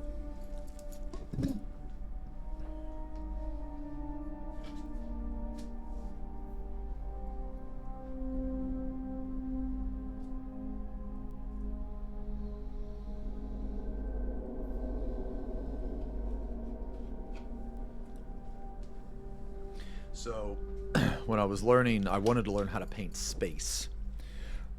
So, you know, I looked up some different tutorials.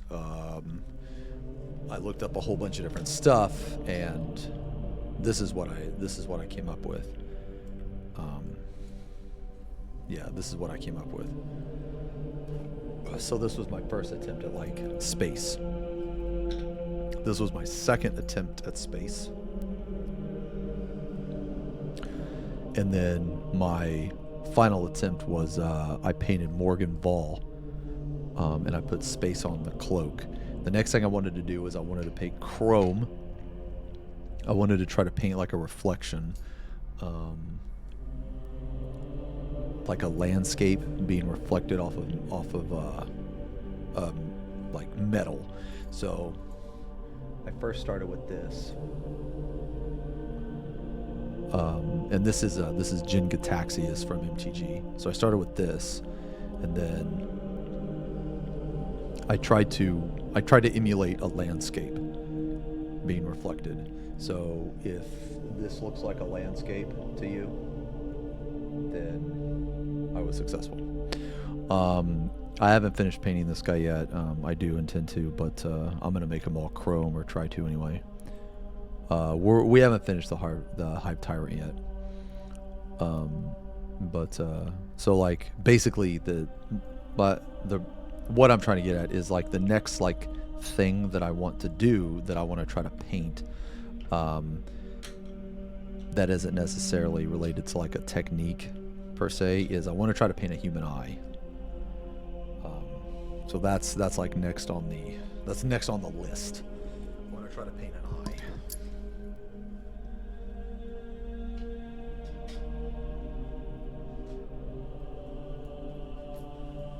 Because if I can paint an eye, which I think I'll be able to practice, but if I'm able to paint an eye, then I can do some really cool effects that I've seen other artists do.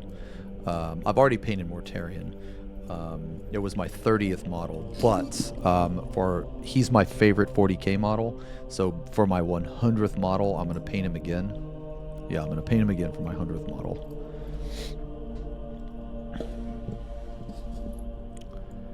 See, that's the thing, Snoof, is that I want to be able to actually draw shit and paint shit because I want to be able to put it on different models.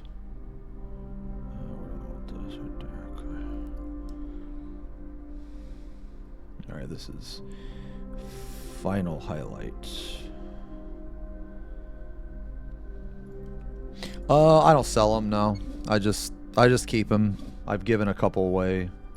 A couple people have like bought me ones because they wanted me to paint them, and I painted them and I sent it to them. I have a bloodthirster. I have a bloodthirster that I'm gonna work on next, and there was a chatter that donated for it, so I told them I'd send it to them after I was done if they wanted it. No, I typically just it's like painting them, man. Oh no. Yeah, that was pretty slick.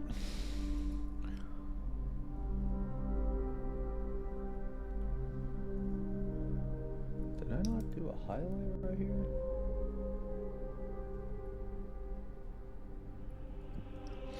Yes, I did.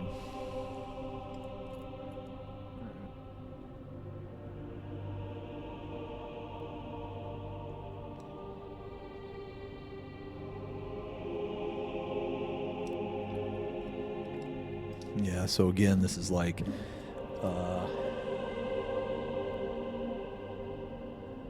this is the brightest part, so the light will only hit certain parts of this.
Oh, nice, man. Yeah, I'll check it out. Oh, nice, dude. Yeah, let me,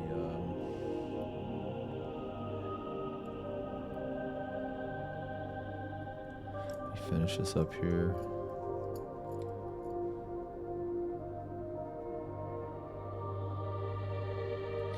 Yeah, I'm a big fan of, Nurgle, or, Death Guard. They're my favorite.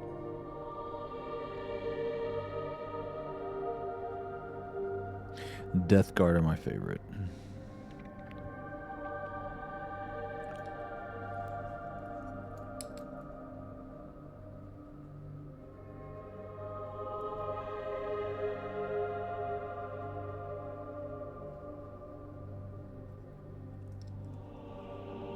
Yo, bussy. Yo, thanks, man.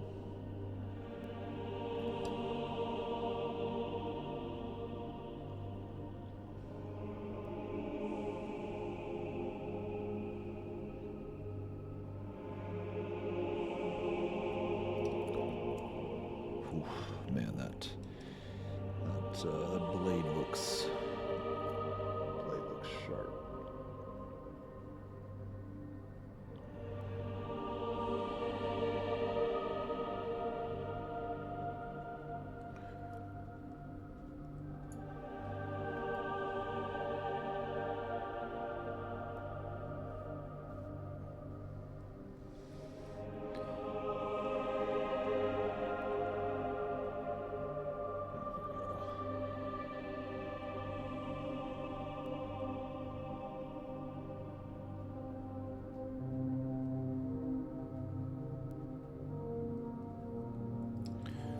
Whew.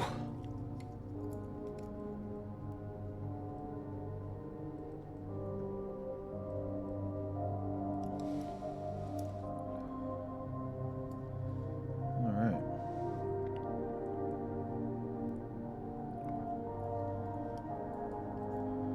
Are we done? No. Forgot the blades. Can't afford. Yeah, I know. Let me see the progress pic. Let's see. Oh, shit. Damn. Dude, it's looking good, man. Holy shit.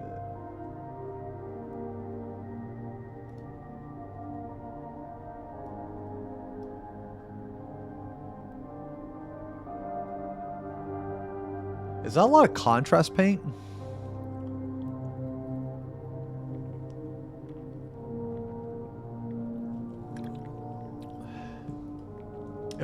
The only reason I ask is because it reminds me a lot of how I painted my Mortarion. I use a lot of contrast paint on it, man. That looks slick. I might have even used the same contrast paint, actually. Did you use Plague Bearer? I think I used Plague Bearer, man. That's what it looks like to me. I mean, it's sick, dude. It's fucking sick. Or is it called Plague Bearer? Or Plague Flesh or something? Oh, is it? No, it's Plague Bearer for... Yeah. No, that's a good color. Yeah, it's a really good, nasty fucking color, yeah. Yeah. Alright, hold on. Yeah, we gotta do this. Okay. Yeah, it's a good color. You know, the way that you're painting that is like almost identical, I think, to the way that I painted mine. It's kind of crazy. I mean, honestly, Typhus base color, like, you know, the box art, it just looks fucking cool, man, honestly.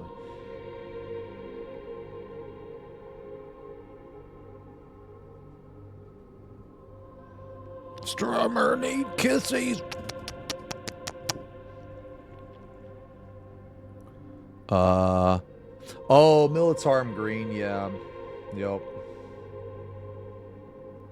Militarm green is darker. So like if you what I learned later is you can actually mix your contrast paint, right? In a way, so you put on, you could like zenithal highlight it, right? You can zenithal highlight it, and then you go in with like a darker,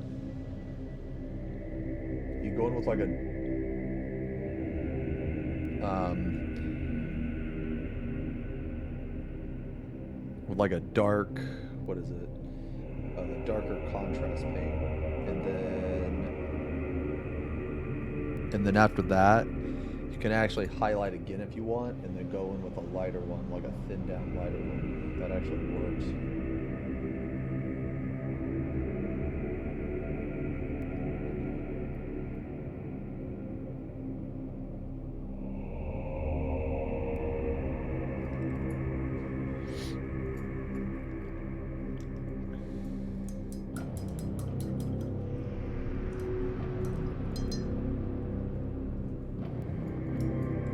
Oh, really, Chrono?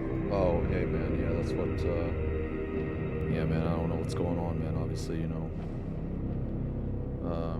you don't have to say or anything, but fucking, yeah, that's what we're doing, man. We're just chilling. This is like a, it's like kind of a new, I'm starting a painting channel, so I would like to do more of these streams in the future. My goal is to get one, like, I want to get one a week.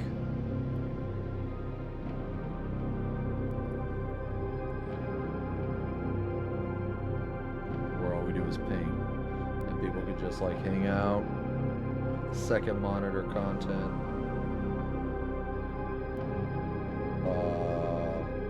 Or fuck, man, you can fucking paint along, dude.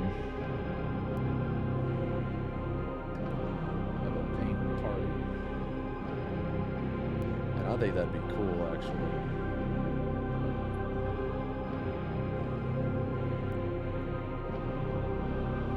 I've never done that before.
Oh yeah, yeah. Yeah.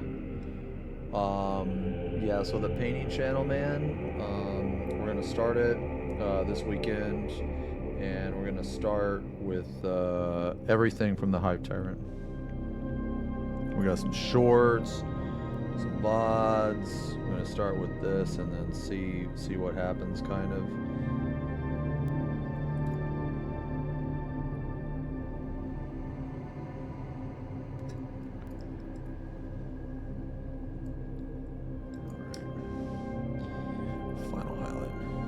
I think after this we're done, man. I think so.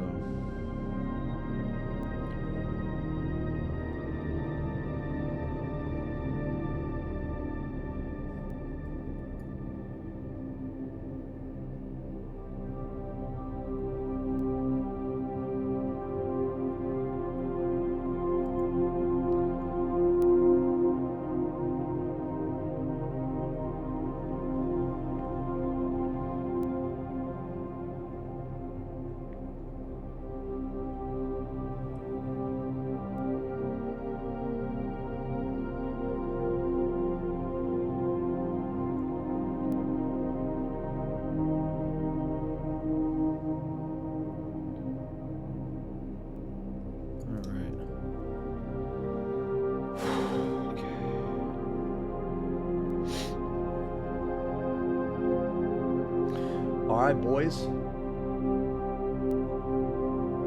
Is it time to put him together? Let's put them together, bro. Oh, shit. Yeah. I think it's time to put him together, man. Oh, shit. You're painting Fulgrim? Oh, man, that's a big lad. I want to paint a Fulgrim, man. That's on the list. I haven't got it yet, but I want to paint all the original Primarchs. The 20 or whatever. All right, boys. Let me go get the super glue.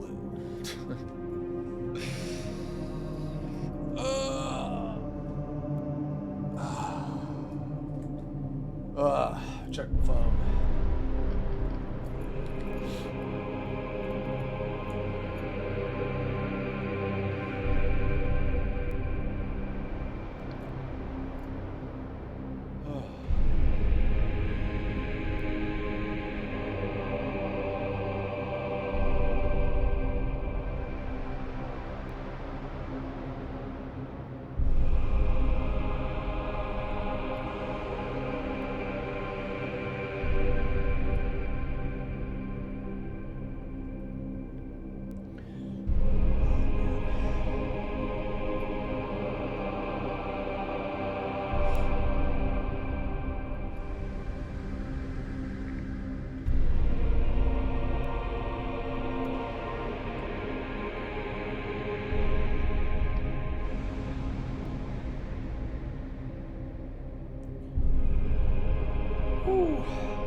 Sorry guys, just catching up on some messages, man. Sorry.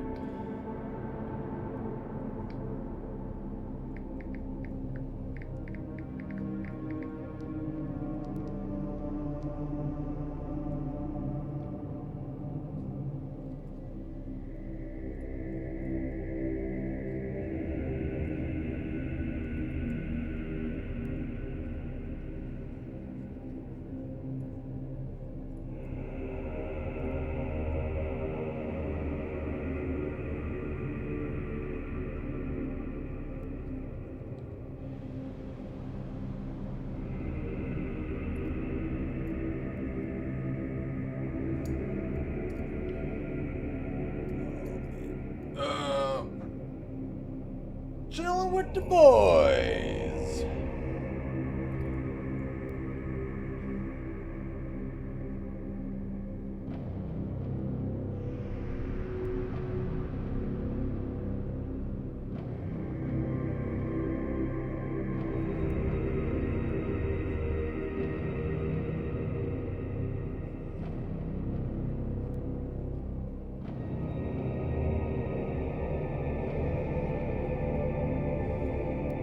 Messages. Oh wait, what is this? What is this? Oh. Oh, hold on, man. Sorry.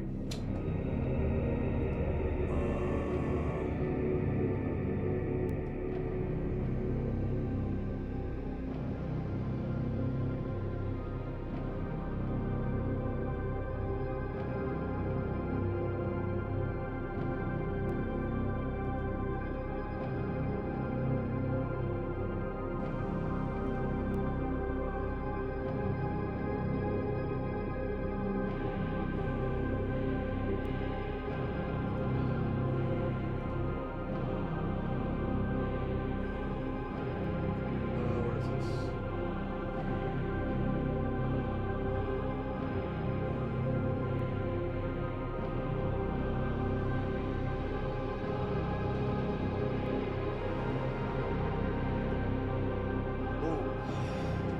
Hold on, man. Sorry, man. People were fucking. Dude, I got like 9 fucking messages and shit. Oh.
Y'all, hey Tarek, thank you for the resub, man. Yo, 3 years of, oh my god, 3 years of sexing on stream with multiple partners. Thank you, man. Thank you for the 3 years, man. Sorry guys, just give me a sec, dude. I think we're done with this. I really do. I think we're done with this, man. Let's just put it together. Yeah, let's put it together. Let me get my super glue. Let's see here.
right. They ship my expected February 17th.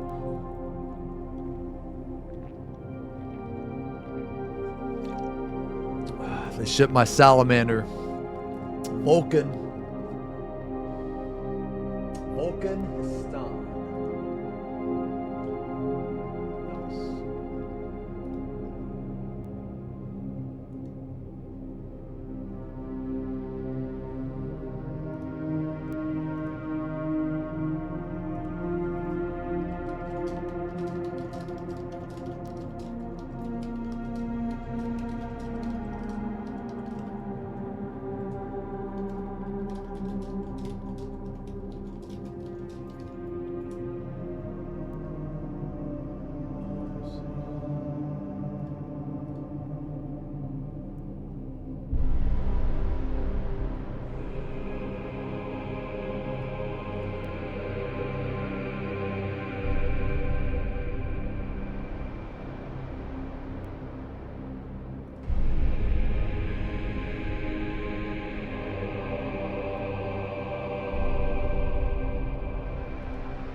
Okay. All right. I'm all caught up. Sorry about that. All right. Let's put this motherfucker together.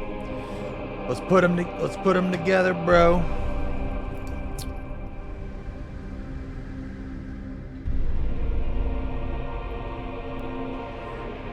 Oh right.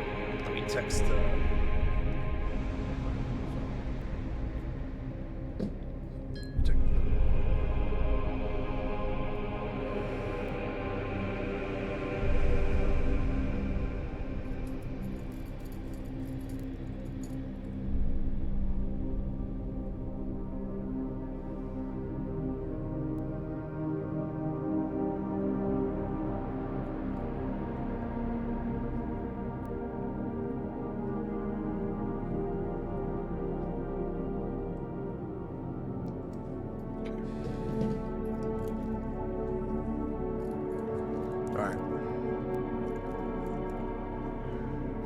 All right, putting the head on first.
Like it's on straight.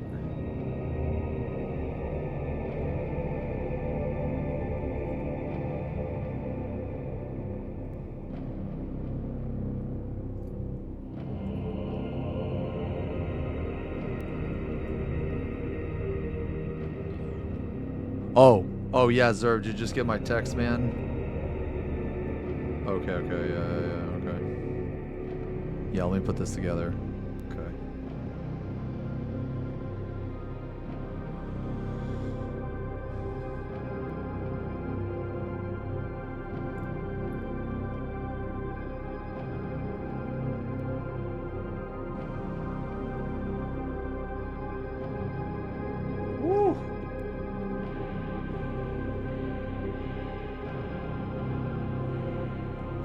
Putting them together.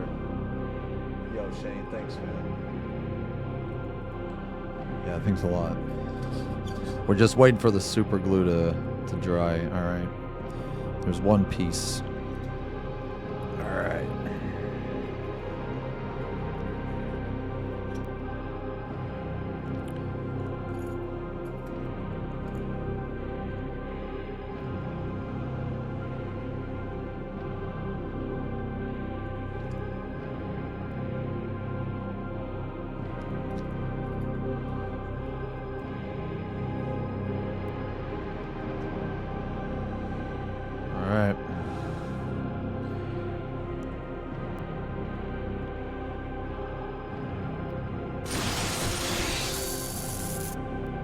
Yo, hey Ned. Yo, thanks a lot for the resub, brother. Butthole pleasures, my lord. Thanks a lot, man. 18 months. It's only been 18 months? Why do I feel like it's been longer than that? Oh, what's up, man? What's up, brother? Ooh, buddy. Alright, there's one wing, bro.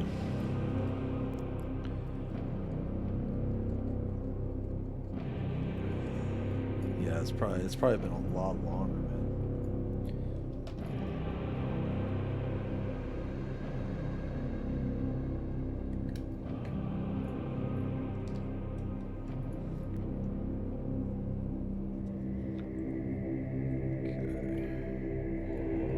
Alright, gotta hold it there. Lurker mode off.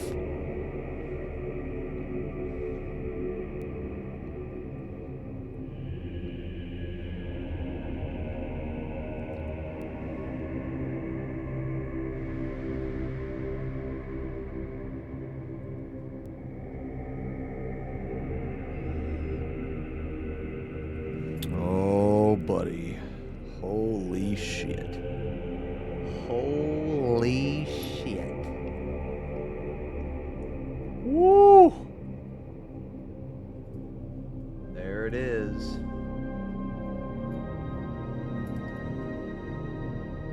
Holy fuck. Yeah, I'm gonna put the glow on the other wing. I just haven't yet.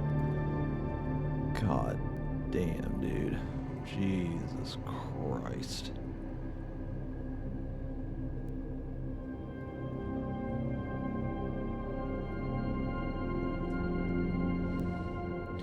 I think this is probably the best model I've ever done, honestly.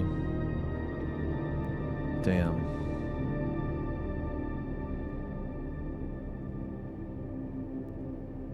Holy fuck.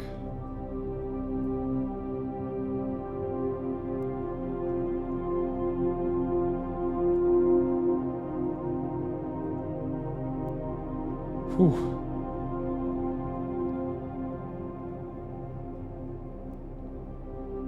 Damn.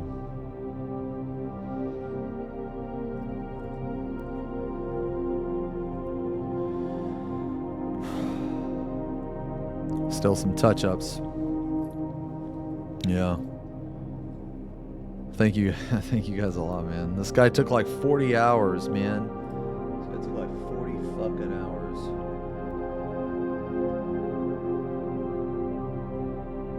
Jesus.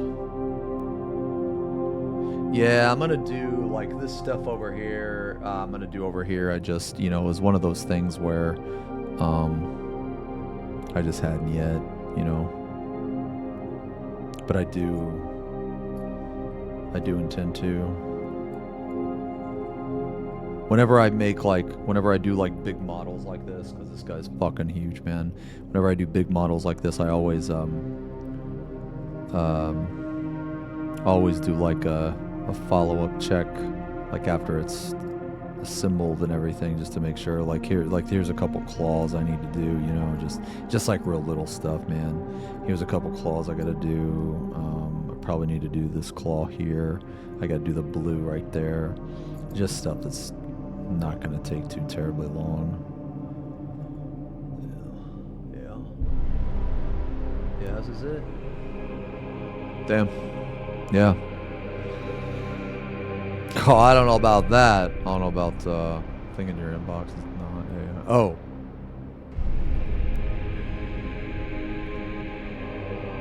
Oh. Okay. Yeah. Well, shit, boys, we did it. We actually fucking did it. All right. Damn. Jeez.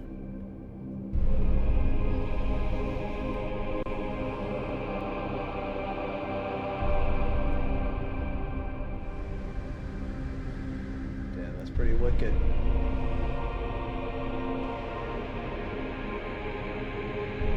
Pretty wicked. Damn.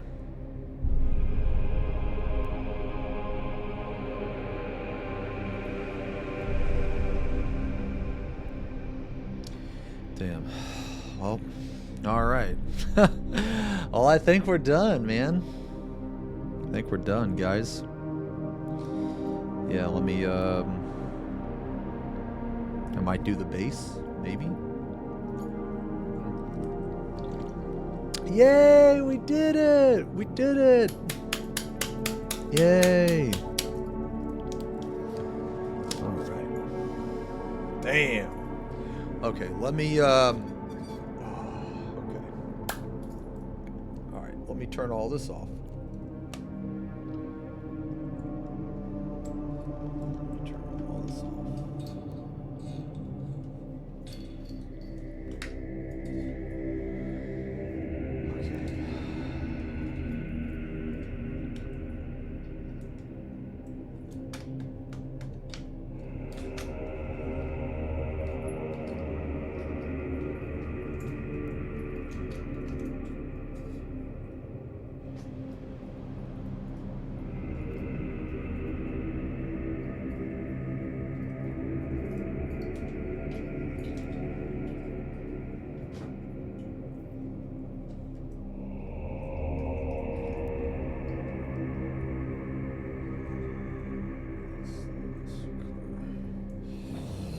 Oh boy.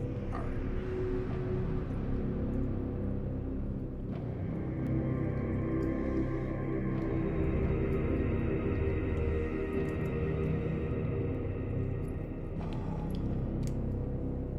Thank you guys very much, man. I'll let me show you on the other camera too, man.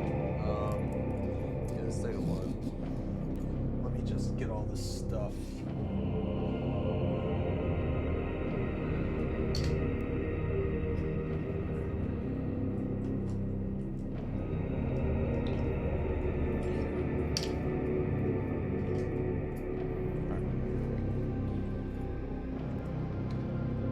Jesus. Okay.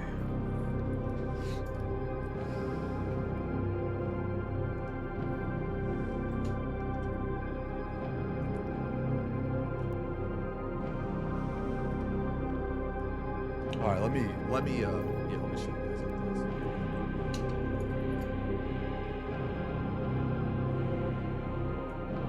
Woo!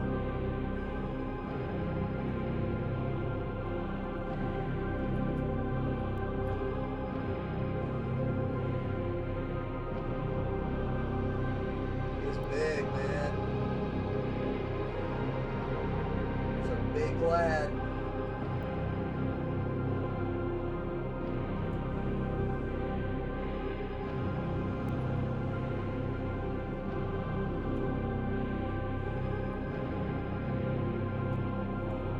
That's a big boy. Jesus. That's a big fucking... Dude, this is a huge model, man. This guy's so big. Damn. Alright. Alright. Well, that's it. Yo, we're done, dudes. We're fucking done, boys. Fucking done, man. Alright. Let me see here.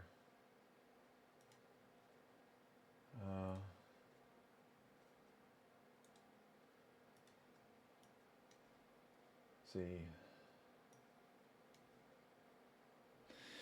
All right.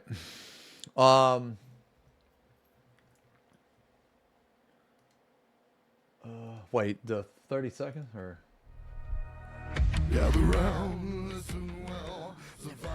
Oh, this is just okay. Bald song, okay.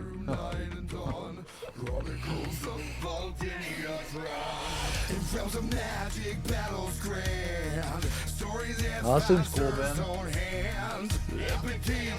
So did you like record this?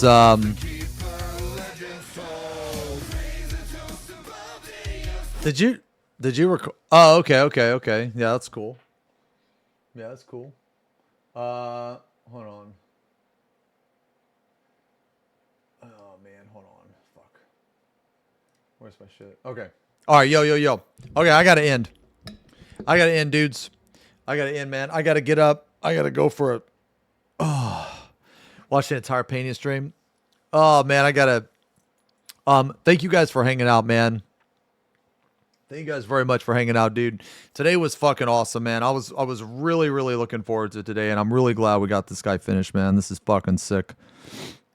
Yeah, this is fucking sick, man. So the painting channel is gonna be up. It's gonna be up and running over the weekend. We got this done. I need to do some finishing touches to this tonight, which I will do. Yeah, which I'll do tonight probably when I get back or something, man. But anyway, guys, yo, I'm out. Thank you again so much for hanging out, man. I think, I don't think I'm going to be on this weekend because I'm going to do some other stuff, man, but I might be. Yeah, maybe, but I doubt it. The most important thing, man, is, next week. Next week I got the surgery. What the fuck is this? Next week I got surgery, man.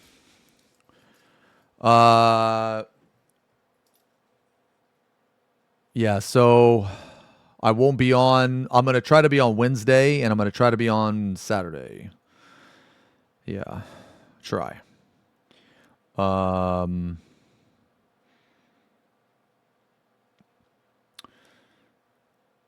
Yeah. Okay. Monday surgery, Thursday surgery, but then I have like some pre-op and post-op stuff. Yeah. But anyway, guys, thank you again for hanging out, man. It means so much to me, you guys hanging out on the painting streams, dude. We're gonna start the what is this? We're gonna start the painting streams or the painting channel this weekend. I'll make an announcement. Yeah, I'll make an announcement and everything. And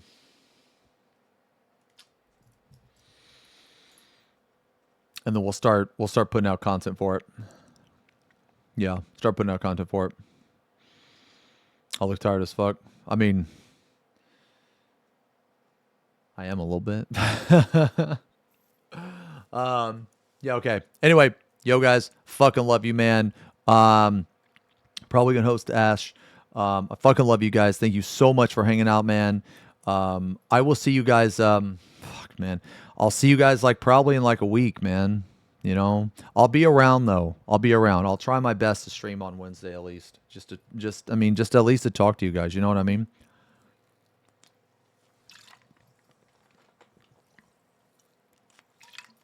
Yeah, man. That's the plan. I fucking love you guys. I will be around on offline chat, man. I'll be hanging out on offline chat. I'll be on Discord. I'll be on Twitter. You know, all that stuff. I'll give you guys updates and everything. Yeah, man. Thank you guys again for hanging out, man. Thank you guys for being here. This is the first time in a while that I'm actually going to take an extended break, you know. Yeah, I got the surgery, but I'll keep you guys updated, okay? All right, man. Fucking love you guys. Love you guys so much. I will see you later. So wherever you are in the world, have a great day. Have a great night. Have a fantastic week. I will see you again soon. Promise. I'll keep updates. So yo, K-Sut, boys. Peace.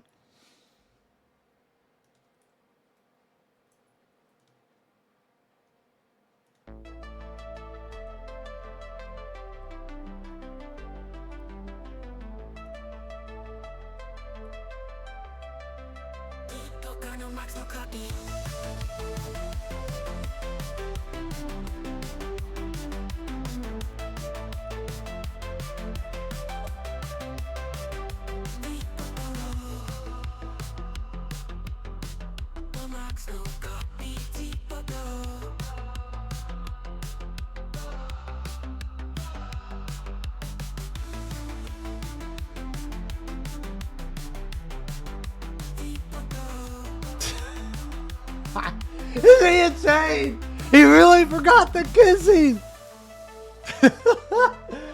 Wallers.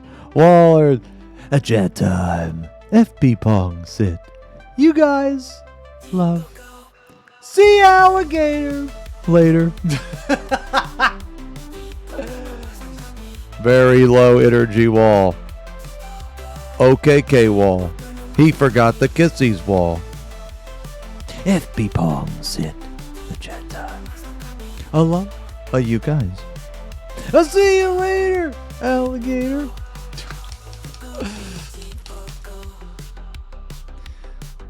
I'm gonna miss you guys, man. No, I don't want to say that. That's what Verso said. I'll see you guys in offline chat, okay? How about we leave it at that? I'm gonna see you guys in offline chat. And I'll see you guys around.